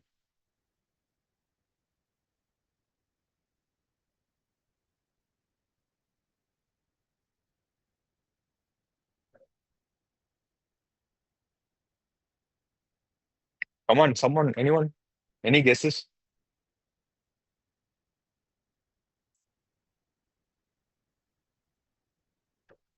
Joe, yeah, I told femoral. Yeah, femoral, they do assess. Exactly. Mid-thigh, mid-thigh, mid-thigh. Yeah, mid-femorals need to be assessed. That's the answer. No, no, no, no. You are going to see for lower limb DVT. Why does axillary need to come into the picture? Iliac assessment is very, very difficult. So that cannot be done. So I think it's pretty clear. For 4-point, you see the common femoral and the popliteal. For the 6-point, you need to assess it at the mid-femoral level. All right. So then coming to the last part of it, here we have the protocols that you need to know. The blue protocol, false protocol, WESH, and the sesame. Before I go into that, most of you would already know about this. Why do we use blue?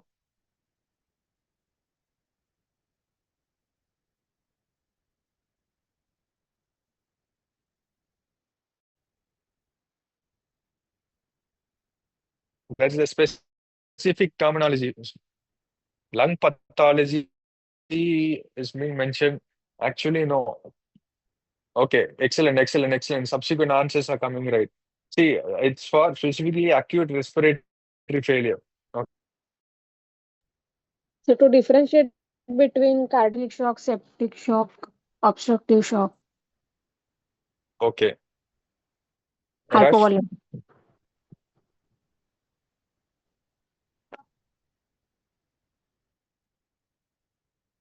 rush protocol. Rush Okay. is also in the case of Mm. Okay, then sesame.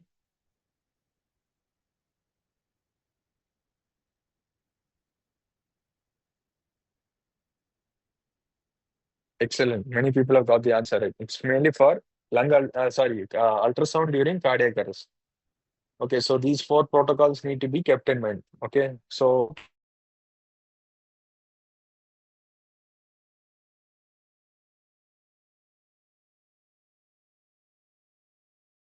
protocol.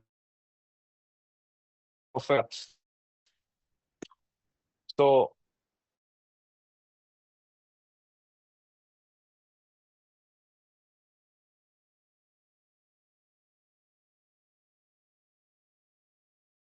lash is B profile with no lung slide.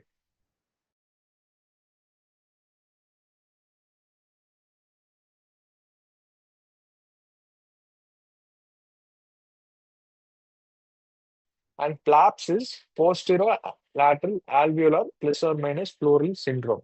All right. They will ask you definitely what is the full form of flaps. So please do not forget it. So approach to blue protocol. So lung sliding, if it is present or absent. So if it is present, you assess for B profile. If that is present, it is pulmonary edema. So if A profile alone is present, then you do a sequential venous analysis. That is a venous compression ultrasound. So if there is a presence of thrombosed vein, then there is high likely there is a pulmonary embolism. Whereas if there is no evidence of DVT, then you go with the PLAPS point. If it is present, there is high likely pneumonia present. Whereas if it is negative, then it is likely to be COPD or asthma. If there is A by B profile or a C profile, it is highly suggestive of pneumonia. And if lung sliding is absent and there is a B dash profile, then it is likely to be a pneumonia. And if it is a A dash profile, you need to assess for lung point if it is present. Okay. If it is present, it is a pneumothorax. Whereas if it is negative, you need to look into other diagnostic modalities. All right. So this is how the protocol is given. You need to know about it. All right. So I hope most of you are clear on this. Already, most of you would have read about this regularly. So I just wanted to revise on this one. So can anyone mention how to perform a PLAPS point?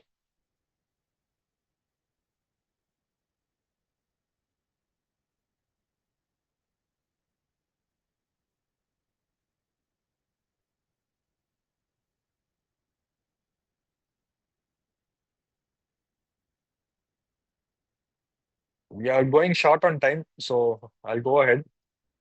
So two hands are applied as follows. So the first on the right side of chest,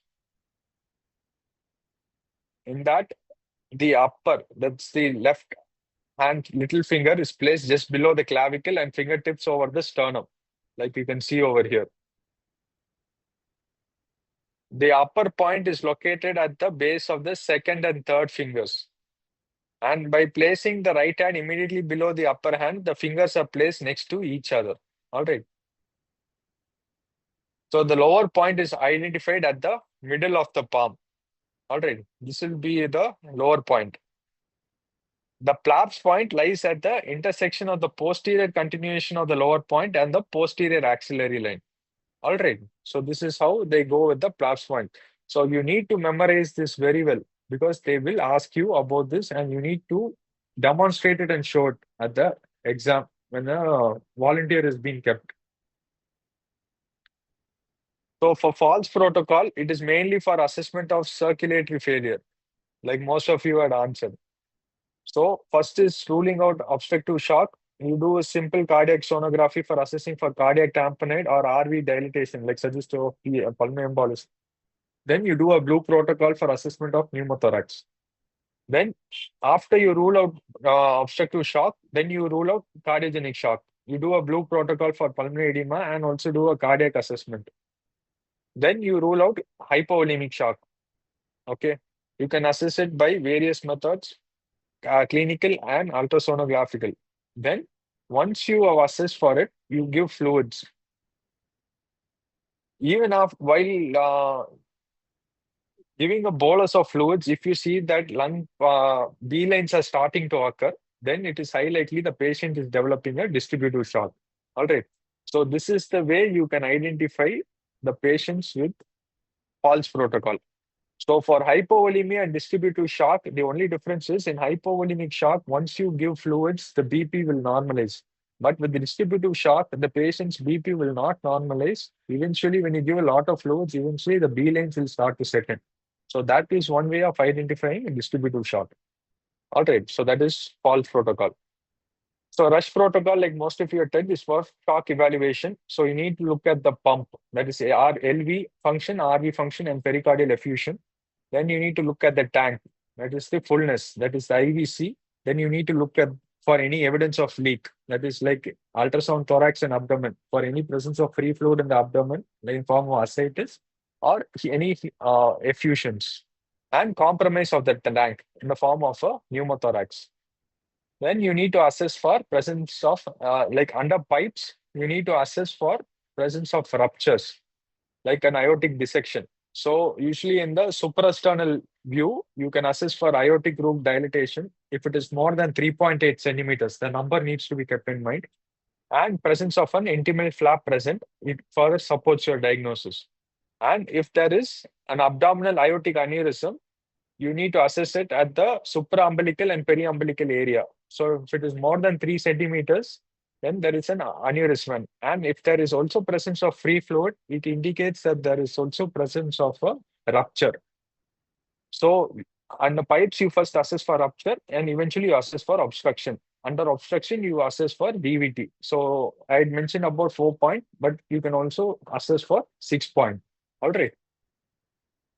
So coming to Sesame protocol. So Sesame protocol is an abbreviation of the mnemonic SESAMOSSIC,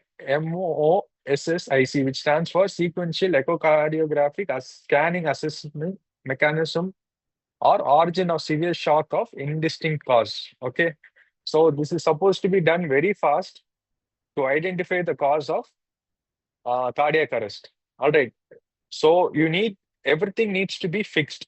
All right, so you need to keep a curvilinear probe and keep it at a depth of 8.5 centimeters. So first you need to assess the A- profile for prevalence of pneumothorax. So then if you see that A- is negative and you just see there is an A profile, then you can start giving fluids with an assumption that the patient is hypovolemic.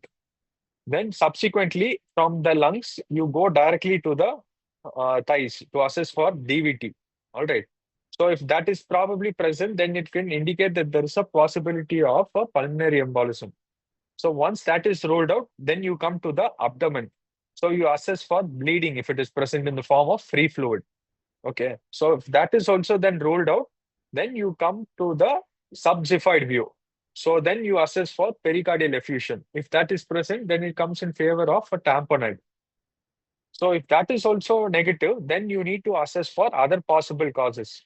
So then, based on the current situation, the previous comorbidities and other electrolyte imbalances, that is your 5Hs and 5Ts, then you will have to make your diagnosis and manage it accordingly. So I hope I'm clear. So you need to keep a probe and curve. You need to take a curvilinear probe, place it at keep the depth at 8.5 centimeters. Start with the lung. If there are extensive B lines, and it is symmetrical, it goes with cardiogenic pulmonary edema. If it is an A- profile, it's pneumothorax. A profile, probably the patient is hypovolemic. Then once you finish the first part that you've done the lung ultrasound, go to the thighs, then the abdomen, then subxiphoid, and then once you've done all that, you would have covered all the areas. So then fifth one is any cardiac disorder that you have to look at the previous details, or you can then change the probe to an echo probe and then assess for any specific abnormalities that can be detected. All right. So this is a summary of what all I have spoken so far. So main use of Pocus is for neurological, neck, for tract, respiratory, cardiovascular, fluid responsiveness, trauma, and abdominal. In neurological, for optic nerve sheath diameter, transcranial Doppler, for neck, for percutaneous tracheostomy and CVC insertion. So I'm not going into this because all of you would definitely know about it. Then for respiratory, you can use lung ultrasound as a marker for lung ultrasound score assessment, pleural effusion assessment, and pneumothorax. As a part of protocols like Blue Protocol, Falls, and Sesame. For Falls and Sesame, it is done in conjunction with a cardiac ultrasound. And for weaning assessment, you can use the diaphragm assessment, that is thickness fraction or the excursion. And you can also use the lung ultrasound score for weaning alone. In lung ultrasound assessment, initially you can use the lung ultrasound score, but that was predominantly used for COVID-19 patients. They had a flu protocol, but now it is off. Since the COVID pandemic is now off, we don't use that now routinely. So for cardiovascular, you have the echocardiography, you have LV assessment, RU assessment, pericardial effusion assessment. Then compression ultrasound DVT, and also you need to assess for the aortic function, aortic dissection or aortic aneurysms as per the Rush protocol. Then the protocols that you can use are the Rush and the Sesame. For fluid responsiveness, you can go with the IVC assessment, collapsibility or distensibility, the LVOT VTI, and the SVC collapsibility index. And in trauma assessment, you can go with EFAST. For abdomen, for AK assessment, you can assess CKD, that is corticomedullary differentiation, size of the kidneys and all can be assessed. Presence of hydronephrosis, VEXIS, renal resistive index, post-renal pathologies like catheter blocks or presence of clots. Then gallbladder pathologies like presence of cholecystitis, calculi or sludge, and assessing for intra-abdominal hypertension like bowel dilatation or ascites. So this concludes everything in relation to Pocus and Echo. I hope you guys had an overview of it. If you guys get time, practice ultrasound at the bedside, especially for diaphragm thickness fraction, VEXIS, renal resistive index, And all the Doppler waveforms, especially in relation to vexels, needs to be memorized because they will definitely ask you to interpret it at the exam and draw it also and show. All right. So all the best for your exams. Do well. Most of you, not most of you, all of you will definitely clear. So I am very confident on that. Take care. Good night. Sir, can you tell in 1 or 2 minutes this how to perform this diaphragmatic examination? Sorry. How to perform this diaphragmatic examination, sir? This diaphragmatic excursion and all. Okay, I'll come to that again once more then. Okay, sir. I'll get you the image first and then I'll put it. Okay.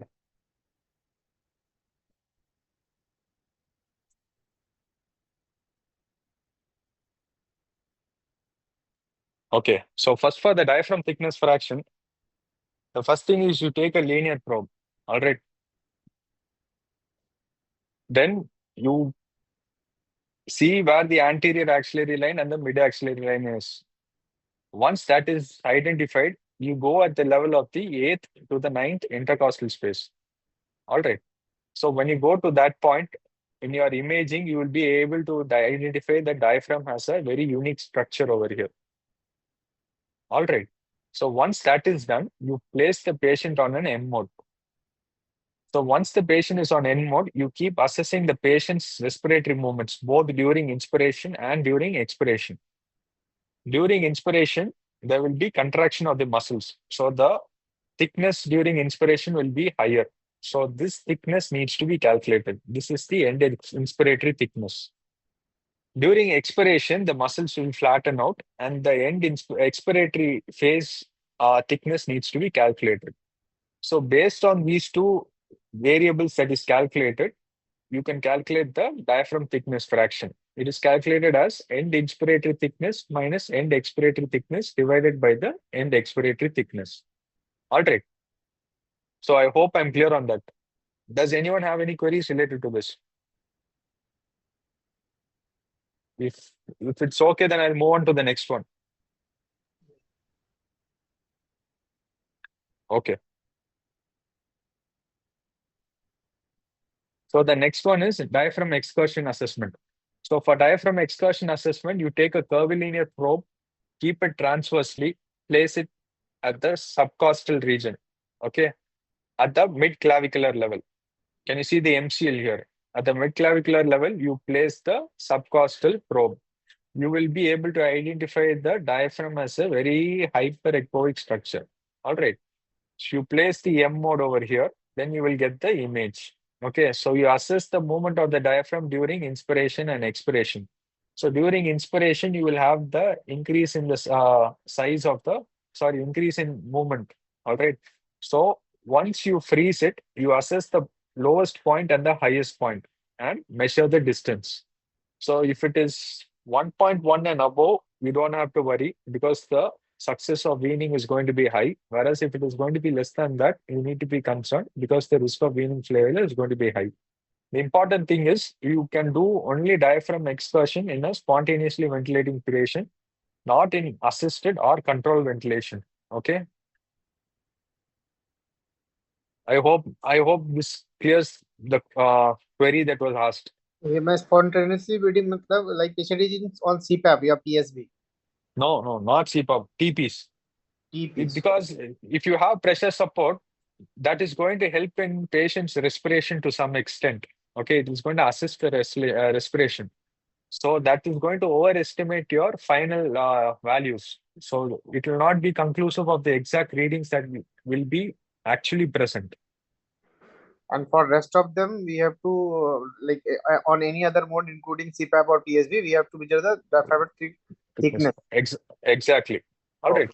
Okay, sir. Okay. So okay. So I think I'll sign off because it's already late. I think Bhuwana's presentation is there also after this. Hi, Srihari. So They had an excellent session, and you have helped them understand things in detail. Any other queries? I think so. You guys can put it in the chat box or in the group so that he can discuss.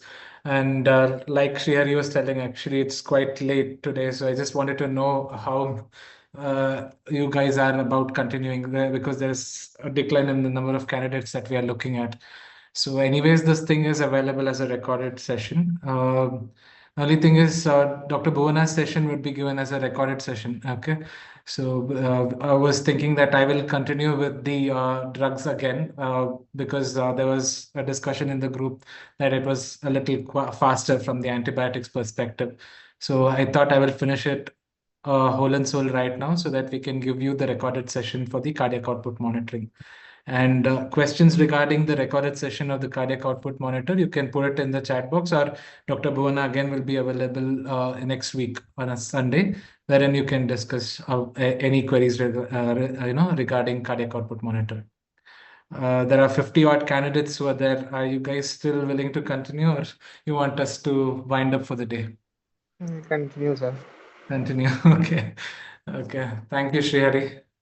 Okay, I'll Rashmi. just go back to a few of the slides that I had rushed through earlier so that we can give them a clear picture.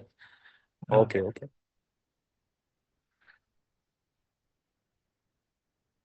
I think so. You have to stop sharing so that I can.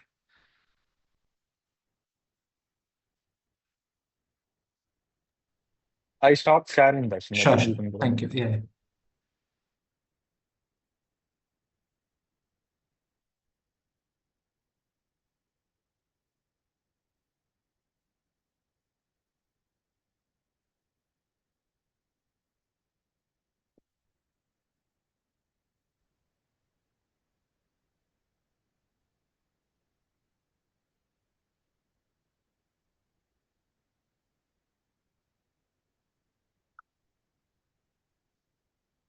Is my screen visible? Yeah, it's visible, Rashmi. Okay, okay, sure. Thank you. So antibiotics, I guess you guys felt it was a bit hurried, and I'm sorry because of lack of time. I started off on a faster note. So we'll go a little slowly this time so that you guys understand. Remember again, I'm focusing few antibiotics per class. I'm not going to deal with all the antibiotics. The only thing is questions regarding this is what I think so you should focus on. What are the types of questions they will ask whenever you pick up an antibiotic. So initially, I told you the classification of antibiotics is what is necessary. Okay, so this is something that we have all come across. So remember cell wall synthesis inhibitors, the examples being penicillin, cephalosporins, vancomycins, that is your glycopeptide antibiotic. Protein synthesis inhibitors, again, they are classified again as 50S and 30S ribosome blocking agents like tetracyclines, macrolides, and aminoglycosides. Nucleic acid synthesis inhibitors, they again depend on the type of the enzyme, whether it is topoisomerase 4 or DNA gyrase, right? So based on this, we have another set of antibiotics, the examples being fluoroquinolones, rifamycins, etc. There are a few antibiotics which have a different type of mechanism of action or a little uh, you know, uh, more focused type of an antimicrobial effect that is grouped under metabolic inhibitors. The antibacterial activity of these agents is focused on bacterial metabolism and how they grow. Okay. The prime example of this is trimethoprim sulfamethoxazole, that is your Septran. Along with this, there are certain antibiotics which fall under the cell membrane disruptors, wherein they break the integrity of the cell membrane. Okay, we have cell wall synthesis inhibitors and cell membrane breakers, that is your integrity disruptors. This group of drugs are basically polymyxins and daptomycin. So this is one thing that is different as compared to cell wall inhibitors. So when you tell polymyxin and daptomycin, this is what you need to be clear about when you mention the mechanism of action. Okay. This is one way that you classify antibiotics. The other pharmacokinetic principle based classification would be based on the PKPD principle. That is your time dependent killing, area under the curve, and concentration over MIC. Okay, so this graph is something they might ask you to draw also whenever they give you the drug. Okay, so you know the examples for concentration dependent killing, time dependent killing, and area over the curve. Here, what I want you guys to understand is questions will be focused on what is post-antibiotic effect. So can anyone just speak up? Like you're already unmuted, right? So one of you can unmute yourself and talk.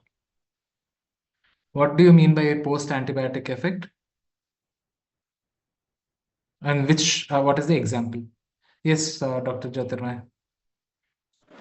Is basically for the concentration dependent antibiotics. Most probably the aminoglycosides, they have got a good post antibiotic effect. Basically, it's the effect that persists longer after a single dose injection. Okay. So excellent. Good. You gave the example. You told the definition by and large, which is right. Okay. So the persistence of the antimicrobial effect after the cessation of the antibiotic during the course of action is what is called as the post-antibiotic effect. It is majorly seen in concentration type of killing. The most common example is aminoglycoside. Okay, this is one thing they will ask for.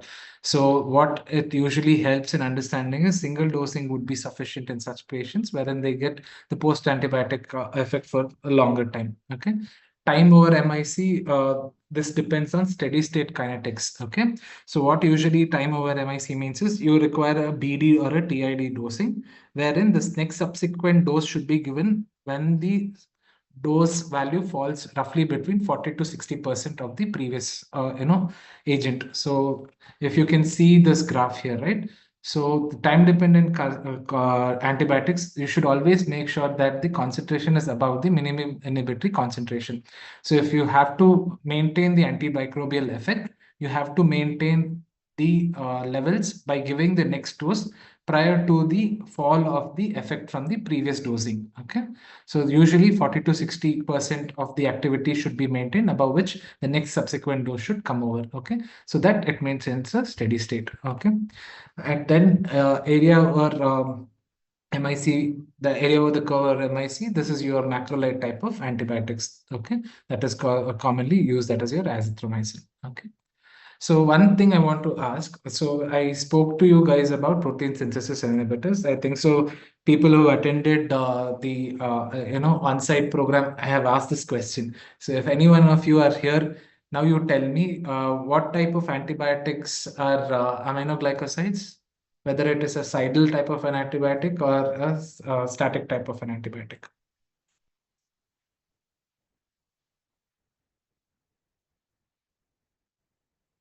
Jyotirmay, if you're there, you can talk. Or anyone else, Paritosh or Cidal. Aminoglycoside is cidal. Cidal, right? Better Correct. cidal. So where does it act? What is the mechanism of action of aminoglycoside? I've given you the protein synthesis inhibitors. Mostly the protein synthesis inhibitors are actually static, but aminoglycoside is bactericidal. Correct. Where does it act, aminoglycoside? Which subunit? It is 50S. 50S. Sorry, 30S. At 30. I told you before, 30S. I was a bit quick, right? So at 30, right? So aminoglycosides and tetracyclines act on which 30S ribosome. So 30S ribosome, mostly it is static, but aminoglycosides are cidal. How is it? People who have attended the online class, if you're there, you can answer. I think so. 16S RNA, cidal. Good. You've told cidal. Good. Most of you. But why is it cidal? Even though it is acting on the 30th subunit, why is it cidal? It should have been static, right? As per the norm, 30S usually static. Okay. The answer being there is a missense reading. Okay. The mRNA, which is supposed to be coding, right? That is the one which is acted upon by aminoglycoside as compared to the tRNA blockers by the tetracyclines. Okay. So what happens in tetracyclines is it's blocking the tRNA from attaching to the reader, the messenger RNA. But in aminoglycosides, the messenger RNA itself is misinterpreted. So there will be missense reading. Because of missense reading, there will be an abnormal protein production. Because of abnormal protein production in aminoglycosides, there will be what? Cidal activity. Because the cell becomes abnormal. Okay, that is why aminoglycosides have a cidal activity as compared to a static activity seen with tetracycline, another group of antibiotics which act on the 30th ribosome. Is that clear now? Okay, so that is one thing. Coming to the next important things that questions can be asked in antimicrobials, that is your MDR organisms. So this is one classification that you need to know, the Ambler's classification. There are four groups of classes, right? Basically, they start with penicillinaceous and then thereby go up based on the number of antibiotics which is being blocked. Okay, so you can see here, this is actually a very good diagram. If you can see here, right, penicillinaceous are very green. That means to say the antimicrobial effect of penicillin is still intact. But as you go down, when there are resistant mechanisms or genes present, that becomes blocked. But then you can see there is part green here and part yellow here, and then you have part yellow and then becomes red. Red means to say it's a very bad resistance, and most of the first line or the second line of antibiotics, be it penicillins or cephalosporins, they do not act. And in such cases, probably the drug of choice becomes a carbapenem, correct? Or in worst cases, sometimes when you have KPC genes, etc., you might have to think about an antibiotic like ceftazidime avibactam and so on, correct? So that is what you need to understand, okay? So here, when you have TEM and SHV, why is it partially occluded is what you need to understand. So these classes, they form under what? TEM, SHV, and CTXM. How will you know? Okay, how will you? Serine protease. Serine protease. Correct. So amylase A, amylase C, and amylase D are serine protease. Serine And class B is? Metallo-beta lactose.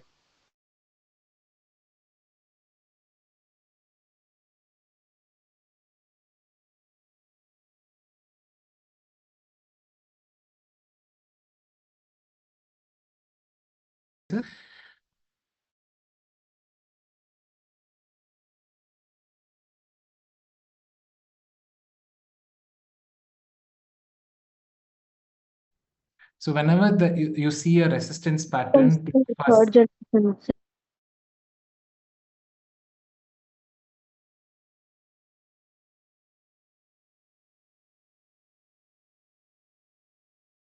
At least And last all.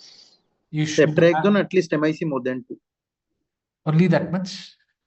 See, first, whenever you see an culture sensitivity report, you have to go in an order. Okay, first look at the organism, what it is. If it's a gram-negative organism, then you see what is the colony forming unit. Okay, so see whether it is something that is worrisome. Okay, after that, you need to go in an order. When you're going in an order, go with penicillin group of drugs. See whether penicillin is sensitive or resistant. Okay, then you have to go accordingly. So remember when I spoke to you earlier, right? I spoke to you about intrinsic resistance as well.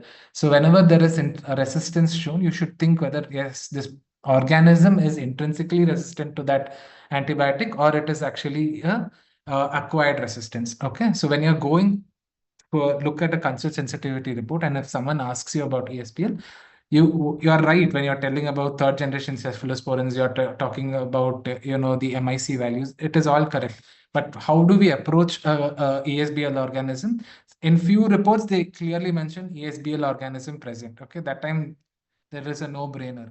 But if few places where they don't mention, and then your expertise comes into picture, and then you might have to discuss with their ID, that is when these things come into picture. Okay, first look at the penicillin group of drugs. If there is resistance, then look at the other drugs which are present. Okay, so oxacillinases, if they're present, then you have to look at those group of drugs. After that, you have to look for cephalosporins, first, second generation, and third generation. Usually, first and second generation also will be resistant, along with few third generation cephalosporins, if at all the MIC, I mean your culture report is provided. If all of this is there, only then you can label it as ESBL. Okay. Most of the times, what happens is you might have seen there are a lot of trials like can you name your ESBL trial, which is very famous? Marino trial. Merino, correct. It checked what? Which organism and where? E. coli and Klebsiella, they compared between piptaz and meropenem. In They found that blood or urine? blood. Blood, correct. Okay. So in this group of organisms, when you're looking at such things, right? So you wanted to choose for, what did they say? Meropenem is better than piptaz, or piptaz is better than meropenem, or both are equal? They are saying the peptide is not inferior to meropenem. That is the Means trick. meropenem was better than piptaz. Correct. The understanding of that, the trial, if you see, Paritosh, if you read the trial properly, right, it's confusing.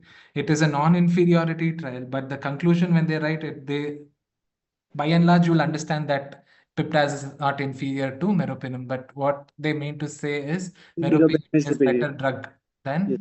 piptaz. Okay. Peptides.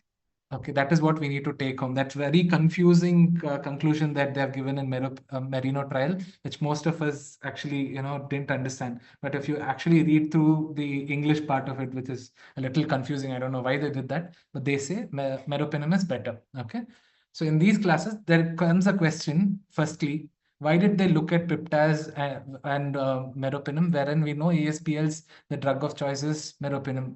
Why did they even think of using a beta lactam with beta lactamase inhibitors? Isn't that the right thought we should have? So you're already telling, right? It's in ESBL. Probably there is resistance to lactam groups, beta lactam group of antibiotics. But why did we try it? Correct? Are you with me with this? Are you understanding what I'm trying to communicate? Yes, sir. Okay, so what they were looking at is this TEM and SHV. Okay, a few organisms, and they have ESBL like picture. If it is TEM and SHV, and if your MIC value is less, that time they can still be, having a better antimicrobial activity with BLBLI combinations. But if it is CTXM, which is most commonly seen in our Indian subcontinent, especially the CTXM 15, the drug of choice becomes carbapenems. Okay, so this is one small thing that they might ask you. Okay, just remember ESBL. If they ask you drug of choice, please tell carbapenem.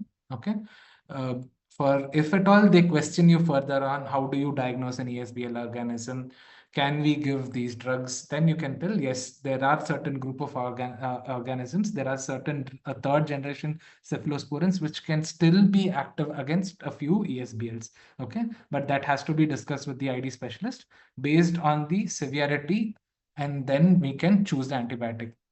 By and large, you can be very comfortable in telling I will choose carbapenems for ESBLs in the ICU because IDSA and all the other societies, they say that if a patient is critically ill and you have an ESBL, the indication and the drug of choice is carbapenems. Okay, so no confusion. Only if you have a very stable patient with an antimicrobial resistance with ESBL, then you can think about alternate agents. But if it is a critically ill patient and ESBL is the organism, drug of choice is carbapenems. I hope I have not confused you. Is it clear? Yes, sir. Yes. Okay. So one thing you need to remember, the other thing which I was mentioning in the later on slides is AMP-C, correct? So AMP-C forms under the class C of the Ambler's classification. So this is drug resistance per se is a large class. I'm not going to do that, and I don't think so. It will be proper on our part to do that at this time. We have already discussed in the theory classes, and we have done it for the free session as well once. So you can think about it. This AMC, the type by which the resistance pattern is taken in is of two things majorly. Okay, one is prior exposure to antibiotics, especially the first and second generation cephalosporins. Along with that, there is a plasmid mediated transfer. So whenever they talk about acquired resistance, right, they will ask about horizontal and vertical acquired resistance. Please learn about all of this as well. It depends. See, whenever they're going to such questions, it means to say that you guys have done really well. Okay, so this will be just your brownie points if you have done up to this mark. So next steps will be, if you're asked these questions, please be sure that you have already passed. They're only talking to you to make sure how good you are and how many brownie points that you can raise. Okay, so this is one thing that you need to remember. Oxas are usually in group D. Okay, so if they ask you which group of Ambler's classification does oxa enzymes, oxacidinases fall into, that's usually Ambler's class D. Okay. So I hope I've given you a fair understanding of the resistance, how to approach to an ESBL culture report, how to choose the antibiotics, etc. in this MDR perspective. Okay. So now per se, we'll again go to the next drugs. Okay. I've already discussed ceftazidime in detail, but I'll be going slowly now. So it belongs to the third generation cephalosporin. It is active against gram-negative bacteria, including Pseudomonas. So the most favorite question of all the examiners would be name a few anti-pseudomonal antibiotics. Okay, so keep a list. Okay, so can anyone talk, unmute and just tell the list of anti-pseudomonal? We can start with this fluoroquinolone. Fluoxetine, ofloxacin, meropenem, doripenem, then this. Sir, we can start with sequentially, like, sir, we in the penicillin group, it is piperacillin, is anti-pseudomonal. In the fluoroquinolones, it is ciprofloxacin and ribofloxacin is anti-pseudomonal. In the cephalosporin group, it is the ceftazidime, and the fourth generation and fourth generation cefepime is anti-pseudomonal. Then coming to carbapenems, carbapenems are anti-pseudomonal, and then coming to this polyenes like polystine and this polymyxin B is anti-pseudomonal. So whenever you're answering, right, Ashwin, even you were correct. Okay, and Paratosh, you were excellent in answering it in a systematic way. So take your time. Whenever they ask you a question, go in a systematic way. Okay, that is going to fetch you more marks. And probably if you start by telling one or two drugs itself, they will tell, okay, fine, you have got the mark. They'll go on to the next question. Remember, more questions you are asked, more chances of getting higher marks. Okay, so focus your answers on being more in a systematic way.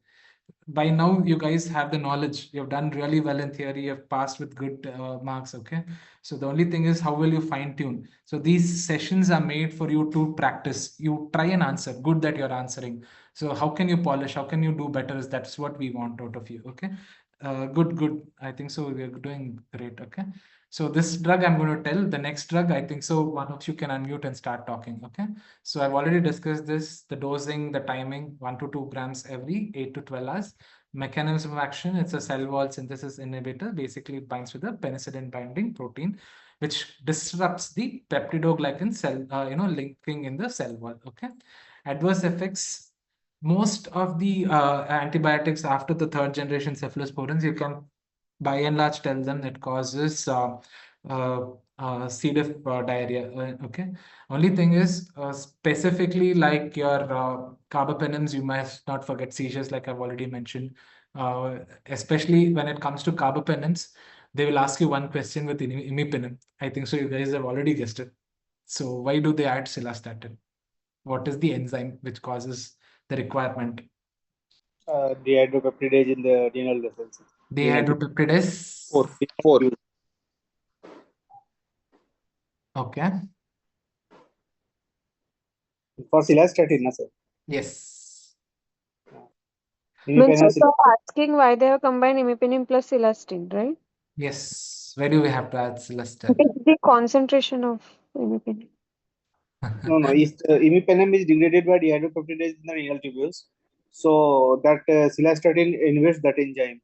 So Making elastin is means it prevents the adverse effect of the imipenem, that is crystalluria, right? No. The answer is what was mentioned earlier, Dr. Ashwini.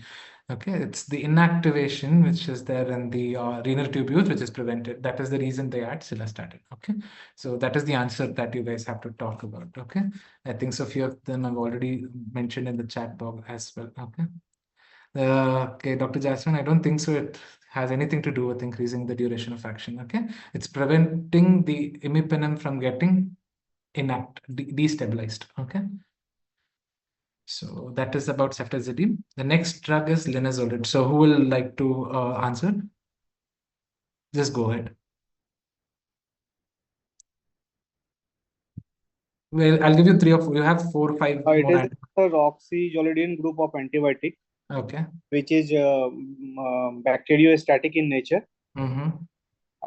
It is mainly a gram-positive group of antibiotic against the gram-positive, and it is effective against MRSA. Okay. So dosage is 600 mg Good.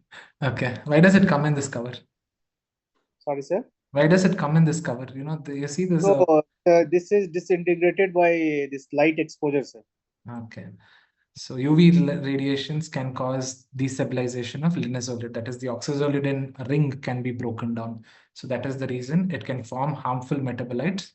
And then those metabolites have known to cause both hepatic and renal failure. That is the reason they use this. Okay. So that is one thing that you need to remember. Excellent. You told about the class, you told about the cover, you told about the dose. I would want you to tell the mechanism of action and the adverse effects. The reverse effects are thrombocytopenia, serotonin syndrome. So it inhibits 50S ribosome. That's the mechanism of action. Mechanism inhibiting the 50S ribosome, thereby inhibiting the attachment. Good.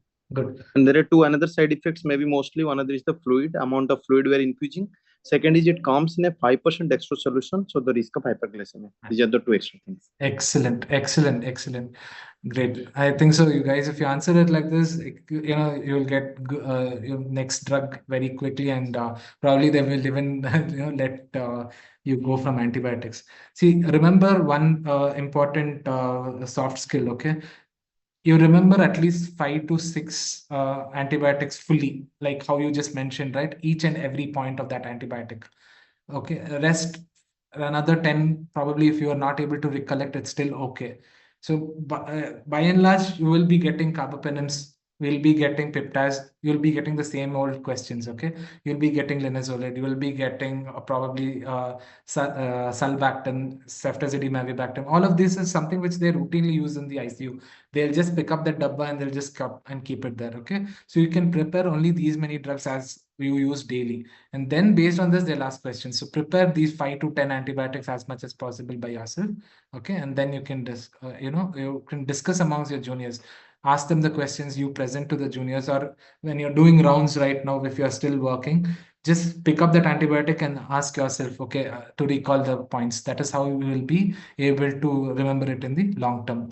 So since you guys mentioned about the use of gram-positive bacteria, especially in MRSA, can this be used in any other setting like VRE? It can be used in VRE. Okay. So what are the other drugs that is available for VRE? Daptomycin, Ticoplanin, linezolid. Okay. Good. So that's one more thing that you need to remember. Okay. What are the available options for VRE? Because that is also another. After MRSA, the next question usually would be VRE. If they ask you questions on MRSA and VRE, and if you answer this, they might also ask you about isolation practices, etc. Usually, that isolation practices question should come under quality indicators, table viva. But in few stations, like I mentioned earlier, they might club it to the other stations. So if at all the examiner has the points from there, he will ask you 1 or 2 questions, and if you've answered, then you will get marks here also, and you will also get good marks for that.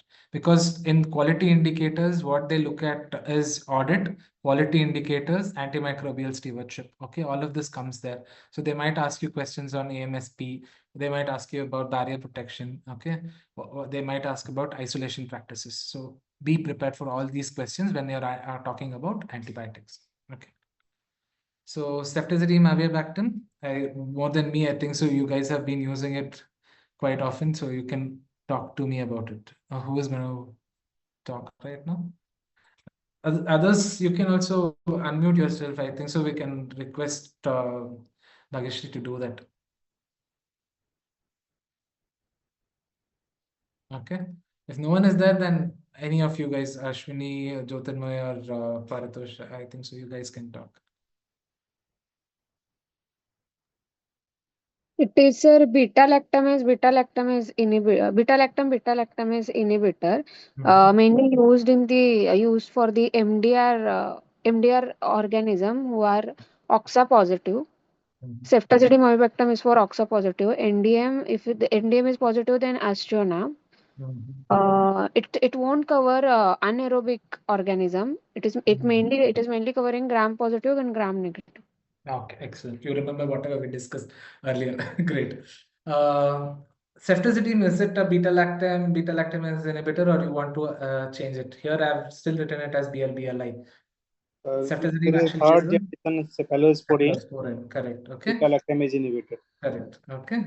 So you'll have to mention that. Okay. So that is one thing I wanted you guys to look into. Just we make a mistake, okay, by easily telling BLBLI. Probably it will be better to tell it as a third generation cephalosporin with beta lactamase inhibitor, avibactam.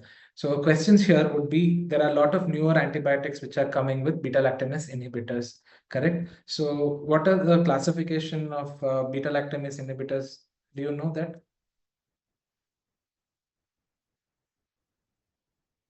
Okay, at least give examples if you don't know that. What are the other beta lactamase inhibitors that you guys are aware of? Sulbactam, Ticarcilin. No. sir, sulbactam, Question Mhm. again, please. abibactam, Name other beta lactamase inhibitors. Tazobactam. Sulbactam, tazobactam, avibactam, relibactam. Excellent. Okay, those are the whichever ends with bactams come there. Okay, so they are classified.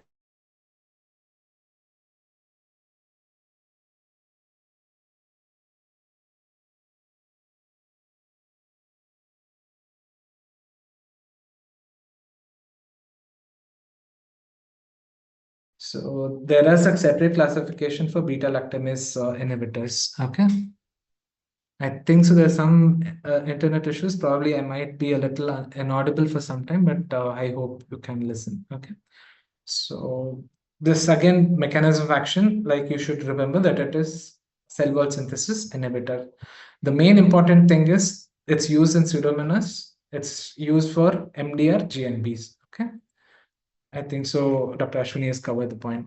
Now we'll discuss about clindamycin. So who's going to talk about it? It's a lincosamide group of antibiotic. Excellent. The dose usually we give is 600 milligram 8 hourly.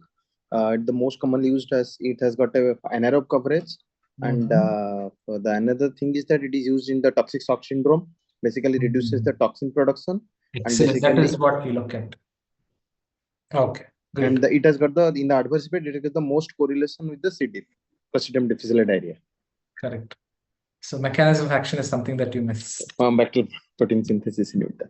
Okay, good. So you mentioned everything very good, excellently. Okay, don't forget the flow. I'm sorry that I interrupted in between, but yeah, you were good enough. Okay, so you started with the antibiotic class. You told about the dosage and the route of administration. The mechanism of action is the protein synthesis inhibitor. It binds at the 50S ribosomal subunit. Okay, it prevents elongation of the peptide chains. That is the most important thing that you need to remember.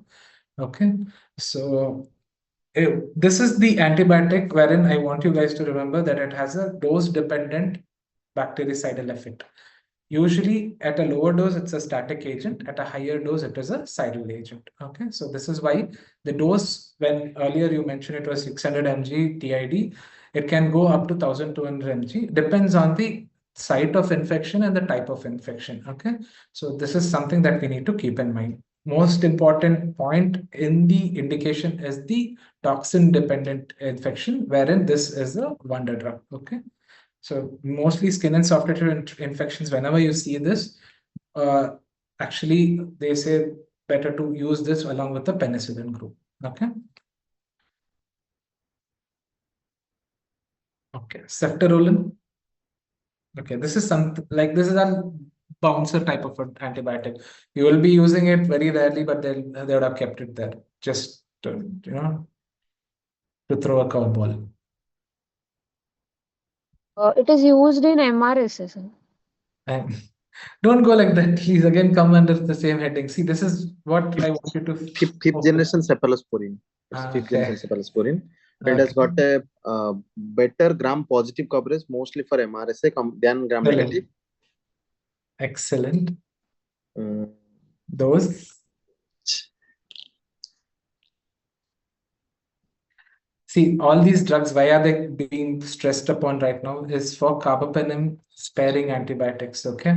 So whenever we have an antibiotic wherein we can spare the carbapenems, that is what we are looking at. They will ask you questions regarding antimicrobial stewardship program, wherein they'll talk about antibiotic cycling, combination therapy, okay, and sparing of certain agents, wherein like fluoroquinolones or carbapenems, etc. Okay, so these are the things that you guys will be questioned upon. Okay, so remember this as one of the agents which is used as a carbapenem sparing agent. Okay. So okay. So the usual thing is the dose is again 600 milligrams. You can remember like there are three antibiotics that we remembered when most of them had 600 mg, right? Right now, we started with linezolid, then we came Linezolid, to ceftaroline, clindamycin. correct. Okay. So all of them have 600 in them. Just remember like this, just make a mental map in your brain. Okay. So usually they advise infusion over an hour. So since I've spoken about infusion over an hour, can you name a trial for carbapenems wherein they talked about or even BLIs where they talked about infusion versus bolus of antibiotics? Mercy, Mercy mercy, trial and blink. Blink, blink Mercy one. trial, mercy trial for mercy. Trial. carbapenem. Correct. Okay, Blink good. trial for this BLBL. Okay, good. Okay. So Blink, I think so it's Blink 3 if I'm not wrong. So these two are the trials they'll ask you. Okay, if that all examiner is interested. Good, good. I think so you guys are good with trials. Most of the times earlier on candidates were worried about them. Since you guys are answering almost all the trials, I guess it's great that you guys know all of this. So mechanism of action, again, it is cell wall binding inhibition, especially in the PPP2A. Okay. So basically this is for MRSA. Okay, that is where it acts on. Adverse effects, hypersensitivity reactions, and C. diff infections, most commonly which are seen. Hematological issues are something that we need to remember. Neutropenia, thrombocytopenia, and hemolytic anemias. Fourth generation, fifth generation, most likely fifth generation cephalosporins, they are known to cause some hematological issues. So it wouldn't be wrong if you tell they cause thrombocytopenia and neutropenia and hemolytic anemia. Okay, so you remember these as one of the important notable side effects of fifth generation cephalosporins. So coming to the next antibiotics, that is eravacycline. Where does it? Where's the use?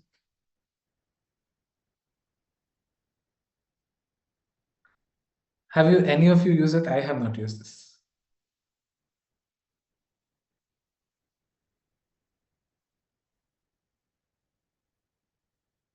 Okay. Antibiotic class. It's a synthetic tetracycline group. Okay, someone mentioned it. Okay, okay. So it is usually used against gram-negative organisms and carbapenem-resistant Enterobacteriaceae.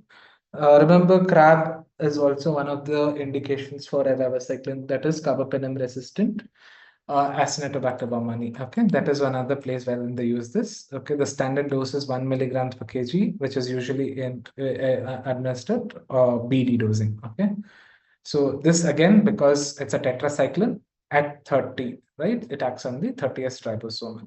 Okay, so what they are telling is, since it's acting at 30th, it's a bacteriostatic drug. You should use it as a combination therapy rather than a single drug. Okay, I mean solo monotherapy. Okay. The most important thing that you need to remember is similar to other tetracyclines, this drug is also photosensitive drug. Okay, but along with this, it is also having higher incidence of thrombocytopenia. It also has hypersensitivity reactions and the occurrence of C. diff associated diarrhea. Okay, so Astreonum, I think so. What class of antibiotic is this? Monobactam. Excellent. Okay. So it comes under the monobactam antibiotic group. It's usually given for gram-negative bacteria, including Pseudomonas. Okay. So the standard dose ranges from 1 to 2 grams. Remember, most of the antibiotic that we discussed right now, right? They have dose alterations for renal dysfunction. Okay. So it will not be difficult if you say that dose modification is necessary as per creatinine clearance. So that one word can be helpful if you're talking in detail about antibiotic class, dose, PK/PD principle, mechanism of action, and adverse effects. Okay, if you go like that, probably you can tell that in the end also. Okay.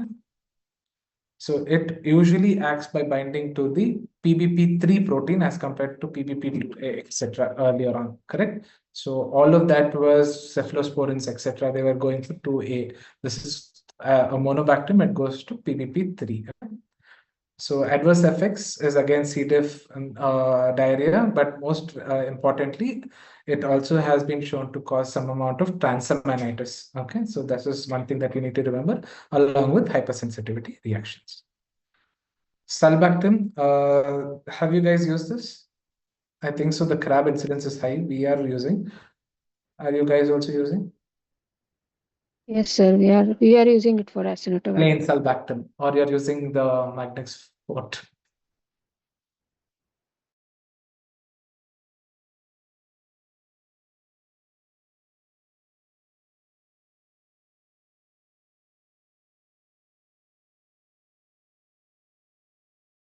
In 24 IDSA guidelines,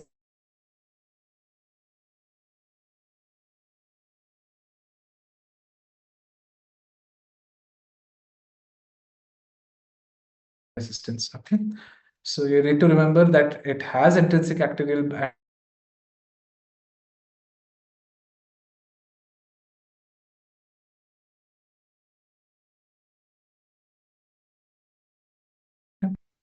So the dose usually is 2 to 3 grams. Okay, so every 3 hour TID dosing is what it is required. So 2 grams TID or 1 gram Q6 that is what they focus on. Okay, it's again a time dependent antibiotic. Okay, so sulbactam inhibits the beta lactam enzymes, which is usually produced by the MDR organisms. Okay, so what are the other options that you have for Acinetobacter baumannii earlier on, before the 24 guidelines came in? Minocycline, polymyxins, polymyxin. minocycline. Carbapenem, polymyxin combination, minocycline, all of these were used, right? So have you ever looked into the older data wherein they used double carbapenems? They used to use There was a trial which was published in 2020 in which they have used double carbapenem therapy for MDR, correct. which was worked by suicidal mechanisms. Correct. Excellent. Excellent. That is what I wanted you to remember. So one of the carbapenem was given up as a suicidal agent. And then the second carbapenem was the one which was supposed to go enter the bacteria and kill it. Okay. So that was the thought behind the double carbapenems. Usually what they used to do is like meropenem, ertapenem, okay, imipenem, meropenem. That is what they were usually looking at. Okay. What is the one thing that you have to remember in this drug? Just answer that. That should be enough. CPK. Single dose, not to be used in pneumonia. Correct. Not to be used in pneumonia and single dose. What is the duration of action? Almost, I think, to 16 hours, 12 to 16 hours. It's long, okay. So that is one advantage of daptomycin, okay. So it's a cyclic lipopeptide antibiotic. The dose is 4 to 6 milligrams kg once daily, okay. So it has a long antibacterial effect. That is one of the advantages of using daptomycin. It's one of the better choices for bloodstream infections, especially bacteremia and endocarditis, okay. So the mechanism of action is rapid depolarization of the cell membrane, wherein it makes the bacteria fragile, okay, and then it causes lysis of the bacteria, okay. So it is a bactericidal drug, but it is not effective in the lungs only because it gets inactivated by the surfactant. Okay, that is one thing I want you guys to remember. I think so we've already mentioned that. Okay.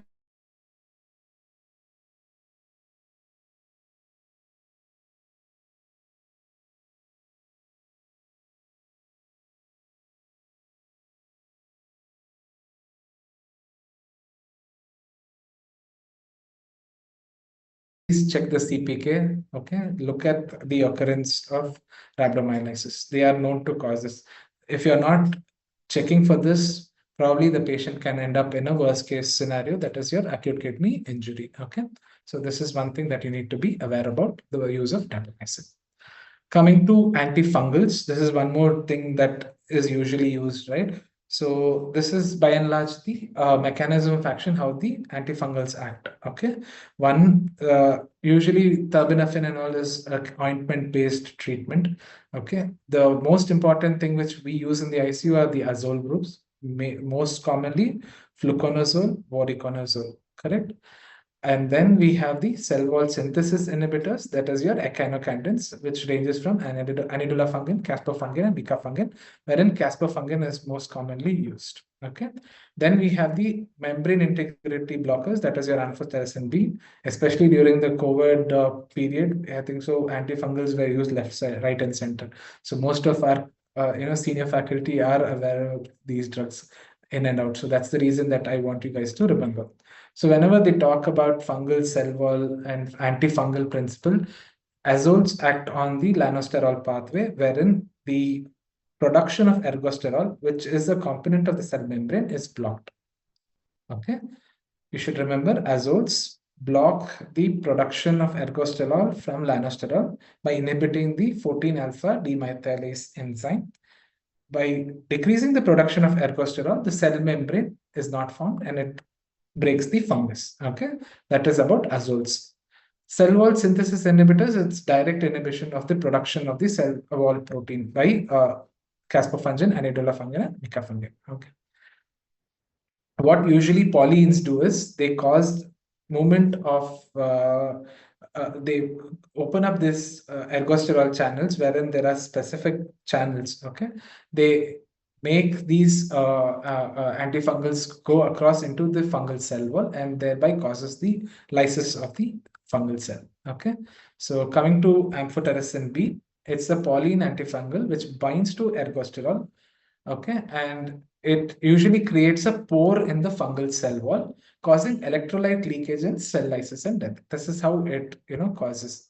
I showed you earlier here, right? So it just makes the thing leak, the cell wall leak, and because of which the fungus gets eliminated. Okay, so importantly, we need to know what is the difference between liposomal amphotericin and amphotericin and how do we dose it. Okay, so can anyone tell me what is the difference between liposomal amphotericin and plain amphotericin? The liposomal is like it is more lipid soluble, and plain amphotericin B deoxycholate is more water soluble. Okay. And the adverse effect is more with the amphotericin B deoxycholate So compared why do to. we have this liposomal preparation done? Sir, for the penetration of the like tissue penetration is better with liposomal, like lungs penetration, CNS penetration. Where Is it for that or is it for preventing adverse effects? adverse effect is also less with the liposomal amphotericin B. So how does it prevent adverse effects? Mainly I think the kidneys nephrotoxicity. Yes, it reduces the renal toxicity associated with amphotericin deoxycholate, wherein it forms The deposition in the tubules. correct. So what it forms is it forms like like how I was talking about rocuronium and sugammadex causing a layer around the molecule, like something like this. Amphotericin is inside a vesicle, okay, in the liposomal amphotericin B combination, wherein it does not cause direct drug-related toxicity to the renal tubules. Okay, that is what is the advantage of using liposomal and amphotericin B. Okay. So the indications, invasive candidiasis, mainly like, Candida krusei, Candida glabrata. You should remember the dose very clearly, okay? Usually you go on a cumulative dosing, okay? That is started lower and then we see the higher, we reach the full dose, okay? Systemic effects, you've already mentioned nephrotoxicity. You should remember of dyselectrolytemia. Majorly, it causes hypomagnesemia, hypokalemia. Okay, usually they both go hand in hand. So you can remember that easily. And because it is causing issues with the renal tubules, the renal tubular function is lost. Once the renal tubular function is lost, it causes polyuria. Like any other drugs, because liposomal amphotericin B causes lesser anaphylaxis. You have to remember the non-liposomal component is known to cause a little higher incidence of anaphylaxis. Okay, that is one more thing that we need to remember. I still remember most of the senior consultants from where I was studying, they still made sure that we started very slow and keep all the things ready for a probable anaphylaxis. So this is one thing that we need to remember. Adverse effects, remember anaphylaxis, dyselectrolytemia, nephrotoxicity, and uh, acid-base imbalance. Okay. Coming to azoles, fluconazole, voriconazole, etc. So the way the mechanism of action is, I told you about the enzyme, right? The lanosterol to ergosterol formation is blocked because it blocks the 14 alpha demethylase enzyme. So because of which the cell membrane is not formed, or else it causes destabilization of the cell membrane. Because of destabilization, there will be cell lysis and death. Okay. So you need to remember that the azoles are non-inferior to amphotericin B, okay, especially in candidemia.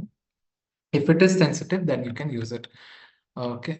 The thing that we need to remember is the activity against Candida glabrata and cruzi is less with the azoles as compared to amphotericin or echinocandins. Okay. So one thing that I want you guys to remember is the CNS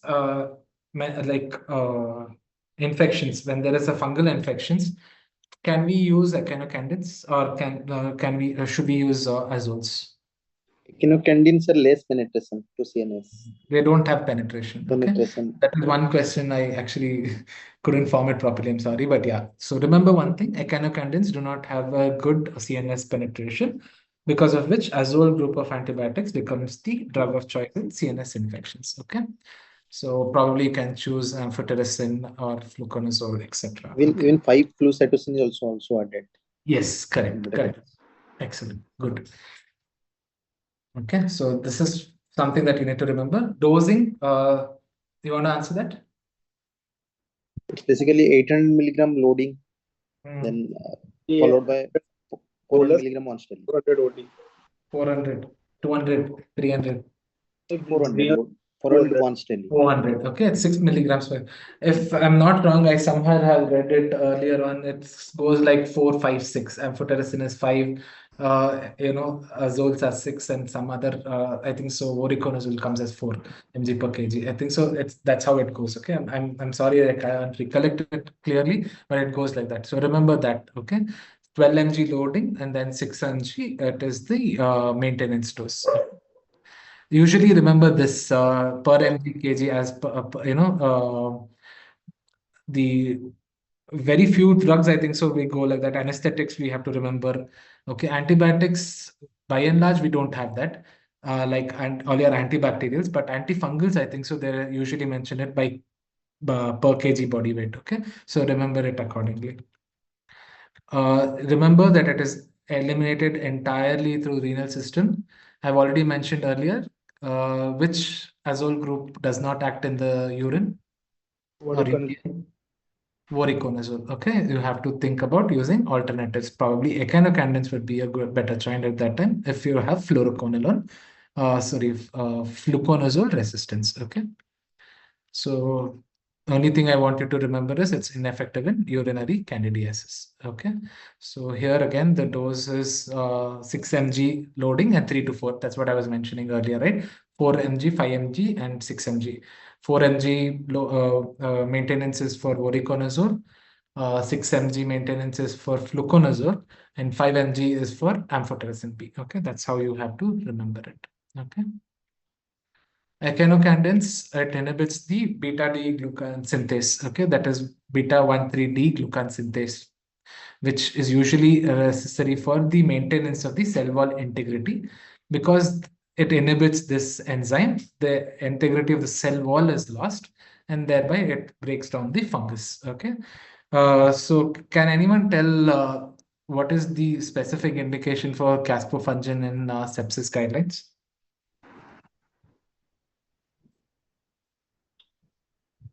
Okay, fine. I'll put it in another way. So you get a patient who has a urinary tract infection. Okay, there is a growth of Candida, and it comes as Candida albicans. Do you want to treat it? Urine, feces, saliva, These are like candida commensals. Correct. Okay, so you can avoid it. Okay, but what happens if the candida is found in blood? Then we have to treat it. Need to treat it. You have to treat it, correct? Okay, so if you get candida in blood, candidemia, there is no role for wait and watch. You have to treat it. If it is in urine, sputum, these are the saliva, okay, or in the stools, it can be ignored. Okay, Or so multifocal. multifocal at that particular time you need to see what is the clinical status of the patient. Okay, in this point in time they might ask you the use and the utility of candid score. Okay, but again the overall validity of that tool is still not that great. So can anyone tell me the components? Use of TPN, Okay, multifocal infection, excellent.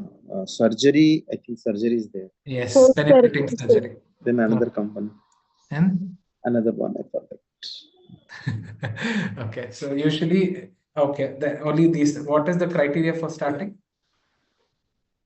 if the candida score is more than 2.5, then More than 2.5.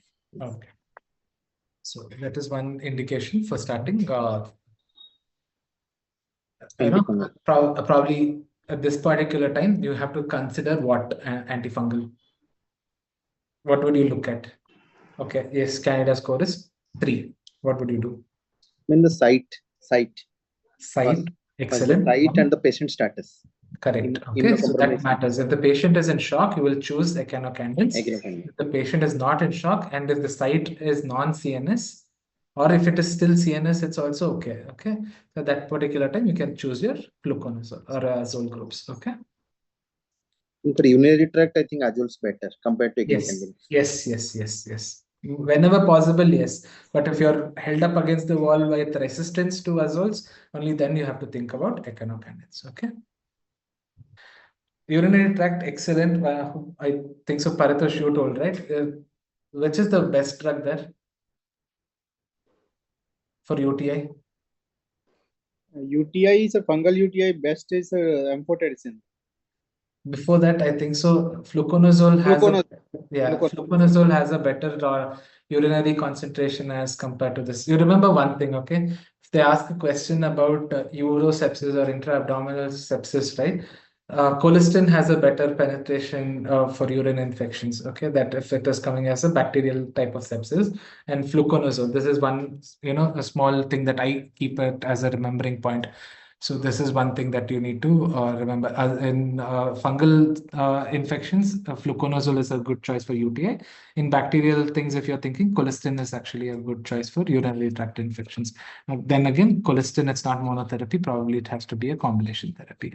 And then by and large, intra-abdominal sepsis, if it is a very bad patient, probably if you're thinking of an MDR sepsis also, probably Tigecycline. Excellent. Tigecycline is what we need to remember. Okay, good. I think so. This is what by and large we are all taught, when we are reading. So if you remember your bedside daily rounds, that will definitely help you. Okay, good. So most of the things that we have already covered earlier. Okay, so remember for Candida parasitosis, probably echinocandins are not that great. Okay. So this table, you will find it in any of the things if you type MDR in Google, and then it will give you. These are the major type of MDR organisms which are present. That is Klebsiella, carbapenem is resistant Klebsiella pneumonia, NDM beta lactamases, probably to any of the CREs, OXA48 positivity, Pseudomonas, Acinetobacter, and Stenotrophomonas. So there are a lot of options available, but in India there are very few options which are present. Okay, so I don't know if eravacycline is still present in India. Cefiderocol, there are few centers we are still getting it. Aztreonam avibactam per se as a combination is still difficult to get. Okay, what we get is ceftazidime avibactam plus aztreonam. Correct. So what I want you to remember is OXA48, NDM positive, you give all the three, aztreonam, avibactam, and that is ceftazidime avibactam with aztreonam. It's only oxacillin, then you have to think about ceftazidime avibactam. PrAB, the options are cefiderocol and eravacycline. Okay, so otherwise there is a new drug that I've already spoken to you. What is it? sulbactam with derlobactam. Okay, that is your IDSA. Okay. So MDR organisms, crab, I already was talking to you. So usually the IDSA says that use a sulbactam containing agent. Okay. So the preferred regimen would be sulbactam, derlobactam, or else you can use sulbactam in combination with the carbapenem. Okay. So high dose ampicillin sulbactam therapy, usually a total dose of 9 grams that is usually required. Okay. So what happens is Magnex plain does not have so much. It has somewhere around 500 milligrams of sulbactam. That becomes very little. 1:1 combination is what usually is required. What I mean by 1:1 will be a fort combination, Magnex fort when it comes. That is the trade name. I'm sorry that I'm using that, but yeah, you have to look at the ratio. 1:1 is the thing that we need to have it. Okay. The other alternative agents for crab is minocycline, tigecycline, okay, and eravacycline. What they have said is in the recent IDSA guidelines is do not use eravacycline, but by and large, a lot of trials are still going on. Problem with these guidelines are they're still based on lab-based treatment as compared to clinical trials. And if at all there are clinical trials which are present, they are all backed by pharmacy. So they are biased trials is what they feel. So still we are looking at a grim outcome. This is the reason that antimicrobial stewardship becomes more necessary. Okay. So cefidericol, which is a siderophore, cephalosporin, that is another antibiotic, but you should remember that is a reserve antibiotic category. It is usually used only if you have gone against the wall and all the other antibiotics are not working. Okay, so it is in the reserve antibiotic category. You have to go through the list of antibiotic classification by WHO when it comes to antimicrobial resistance. Okay, there's a category which says ABC, okay, which categorizes with the initial dose, empirical dose of antibiotics, one used for MDR organism, and then one comes as reserve antibiotics. In reserve antibiotics, there are newer antibiotics which they say that they should not be routinely used and has to be prescribed after consultation with the ID physician. Okay, that is one of the steps as per the AMSP, that is your antimicrobial stewardship program. Carbapenem resistant enterobacterials, they have divided in the IDSA into these categories, that is uncomplicated cystitis, wherein nitrofurantoin, trimethoprim, sulfamethoxazole, ciprofloxacin, or levofloxacin becomes the initial drugs. Alternatively, you can use aminoglycosides, colistin, ceftazidime, etc. Okay, this is the same for pyelonephritis as well. So whenever you have urinary infections, remember trimethoprim or fluoroquinolone is the initial drug of choice for carbapenem resistant UTIs.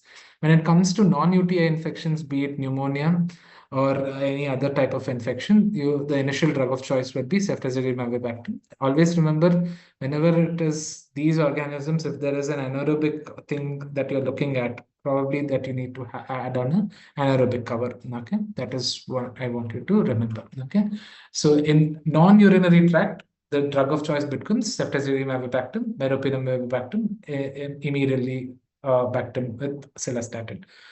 Whenever you have endium, remember that you need to add a monobactam, that is your astrionum. Okay, so the alternate for all of this would be cefidericol. Pseudomonas, high-dose infusion therapy of 3 hours is what they have found in the recent guidelines to be more beneficial. If you're using a carbapenem sparing agent, cefepime is what they advise. If you're choosing a carbapenem, then meropenem or a combination therapy with an aminoglycoside can be thought about. But if it is uncomplicated cystitis, you can start with ceftazidime avibactam, imipenem relibactam, or ceftriaxone tazobactam. I think so ceftriaxone tazobactam is available of lately. That is something that we can choose as a carbapenem sparing agent. Okay. If you have endium, obviously it becomes Zavicefta with astrionum with cefidericol. Coming to ESPLs, I've already discussed in detail about this earlier. So carbapenem is the drug of choice if you have a patient in the ICU with septic shock. If it is not there, then you can think about sparing agents as well. Okay, so you can think about looking at the culture sensitivity report. That's why I asked you to look up what is trimethoprim sulfamethoxazole, TEM, SHV, and CTXM. So if it is SHV and TEM, probably you can use your BL-BLI combinations or amoxiclav. If it is not, then you have to think about the use of other agents, that is your carbapenems. So this quiz, I think so I've run across earlier, so I didn't want to ask these questions. So I used up whatever time I had to prepare another set of questions. But you guys, okay, there are roughly 35 plus people. Do you guys still want to take this quiz, or you want me to wind up for the day? It'll hardly take 5 minutes more. I think so I'll be done by that. Okay, I see one or two. Yes, sir, we can go ahead, sir. Okay, great. Can continue. Okay, so we spoke about a lot of bacteriostatic agents. So to name a few, macrolides, tetracyclines, sulfonamides, and chloramphenicol. I'm just going to run through these slides. There is a new set of questions that I have that I'll ask you. Okay. Anti-pseudomonals, you have already answered. Okay, so this is one thing that you have to focus on. Answer it in a systematic way. List the antibiotics with anaerobic cover. You have to remember metronidazole, clindamycin, carbapenems, peptaz, and tetracycline. Okay. So a lot of places they use peptaz with metronidazole, which is something that I still don't understand why they do that. Okay, spice group of organisms. Firstly, they'll ask you what is escape group, what is spice group, etc. Okay, remember these abbreviation by heart. Okay, HASEC, etc. So whenever you get questions related to bloodstream infections, please remember their names. Okay, remember these group of organisms are resistant intrinsically to chloramphenicol, ampicillin, and penicillin. It's really difficult that you guys have to remember intrinsic resistance to all. Don't worry, they will not hammer you asking that. But if you can remember this, that spice group of organisms are more prone for AMC induction, that is more than enough. That is what I want you to take from this class. That's it. Okay. The organisms that are not routinely covered by cephalosporins are lame. Okay. You can remember that as a mnemonic. Listeria, atypicals, MRSA, and Enterococci. Stenotrophomonas, you excellently had answered this earlier on. So your Septran, that is your trimethoprim sulfamethoxazole, and your fluoroquinolones becomes the drug of choice because they are intrinsically resistant to clams. Clams is something like a seashell. Okay, remember that. So carbapenems, beta-lactams, aminoglycosides, rifampin, macrolides, and sulfonamides. So this is also something that I already covered. So I'll go to the next questioning. Okay, this is what I want you to answer. So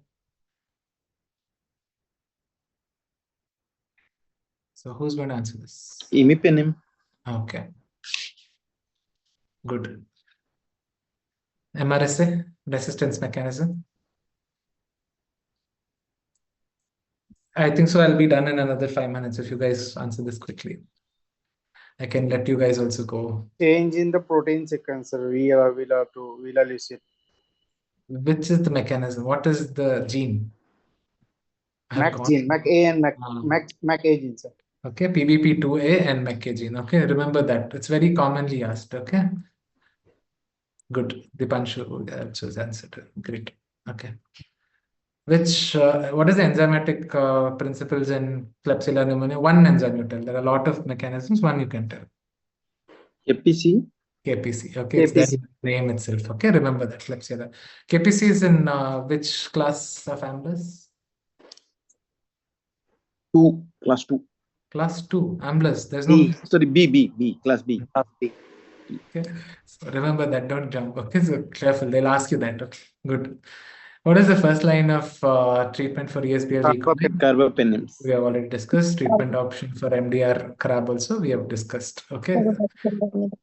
Name the antibiotic associated with tendon rupture, especially in the which antibiotic causes this?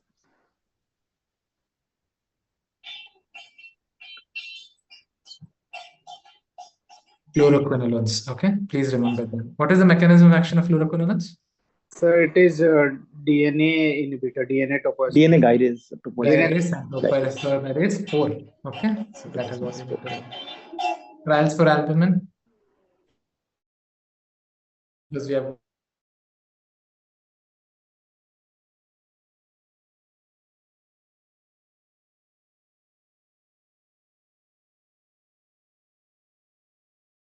Okay, what is the available doses?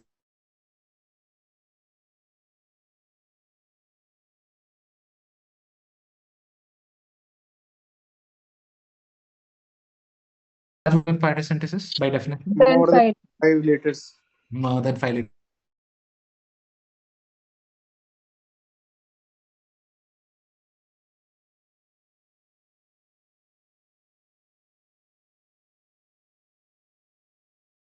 Name the antibiotic used for the detection of MRSA. What is MRSA?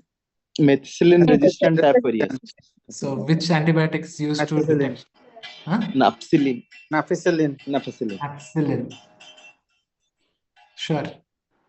Okay, there are a few people answering in the chat box. Clocks. No. Cefoxitin. Okay. So name the drugs causing methemoglobinemia. NTG. SNP. SNP. Okay. Can you tell list of antibiotics or something? Sulfur group drugs, sir. Sulfa. Okay, good. Anti-malarials, right? Antimalarials. Yes. Remember them. Okay, so remember one of the, and your anesthetics also cause, right? NTG causes, like you told, that is good. Okay, so remember you classify them. Okay, if you can. Otherwise, you remember 1 or 2 drugs. That should be enough. Okay. Trials on balanced soil solutions versus crystalloids. I'm sorry that I made this in a hurry. Okay. Excess trial, All trial. smart trial, smart Okay. ED trial. Okay. What was the Salt- main salt important edge trial? Okay, salt ED trial. Okay. So what is the most important thing that they were looking at? All of this. Why did they want to do a lot of trials on this? So they were comparing normal saline with balanced solution. So what? They Okay. found that the gist was that this with normal saline, so incidence of make was higher. Make, what is make? Renal Major effects. adverse Renal kidney effects. events. Correct. Okay. So make 30 and make 90. That is what they were looking at, because there was some amount of unexplained acidosis which was there with the use of crystalloids. So they looked at all of this. So remember these trials in a clear way. Okay. Can anyone tell a few trials on colloids? 6S, HES. HES trial. HES trial, Scandinavian success trial. Okay. So remember the all negative trials. Okay? So time-dependent antibiotics names. Time-dependent antibiotics Beta-lactams, beta-lactams, carbapenems, beta-lactams, carbapenems, monobactams, vancomycin, erythromycin. Good. That's it. We have already discussed post-antibiotic effects. Can you give me one? Drugs, concentration-dependent antibiotics. Okay, good. So we have already discussed static versus idle as well. Okay, remember that. Okay. I think so. That's it. And I have tried to do as much as possible. I hope I have, motivated you to go and format your thoughts and do it. It's really difficult for me to add few more because it's quite laborious and it's never ending. I mean, I was trying to add, and I was like, I'm just going to do it, but probably I don't think so. It'll help you in the long run, as far as you guys can, read it on your own. Okay. So I think so. That will be it. Thank you, sir. Very wonderful class, sir. Thank you, sir. Thanks a lot, sir. It was very informative. Thank you. And we enjoyed it. Okay, thank you. I just couldn't do this for the on-site because it was really difficult for me to finish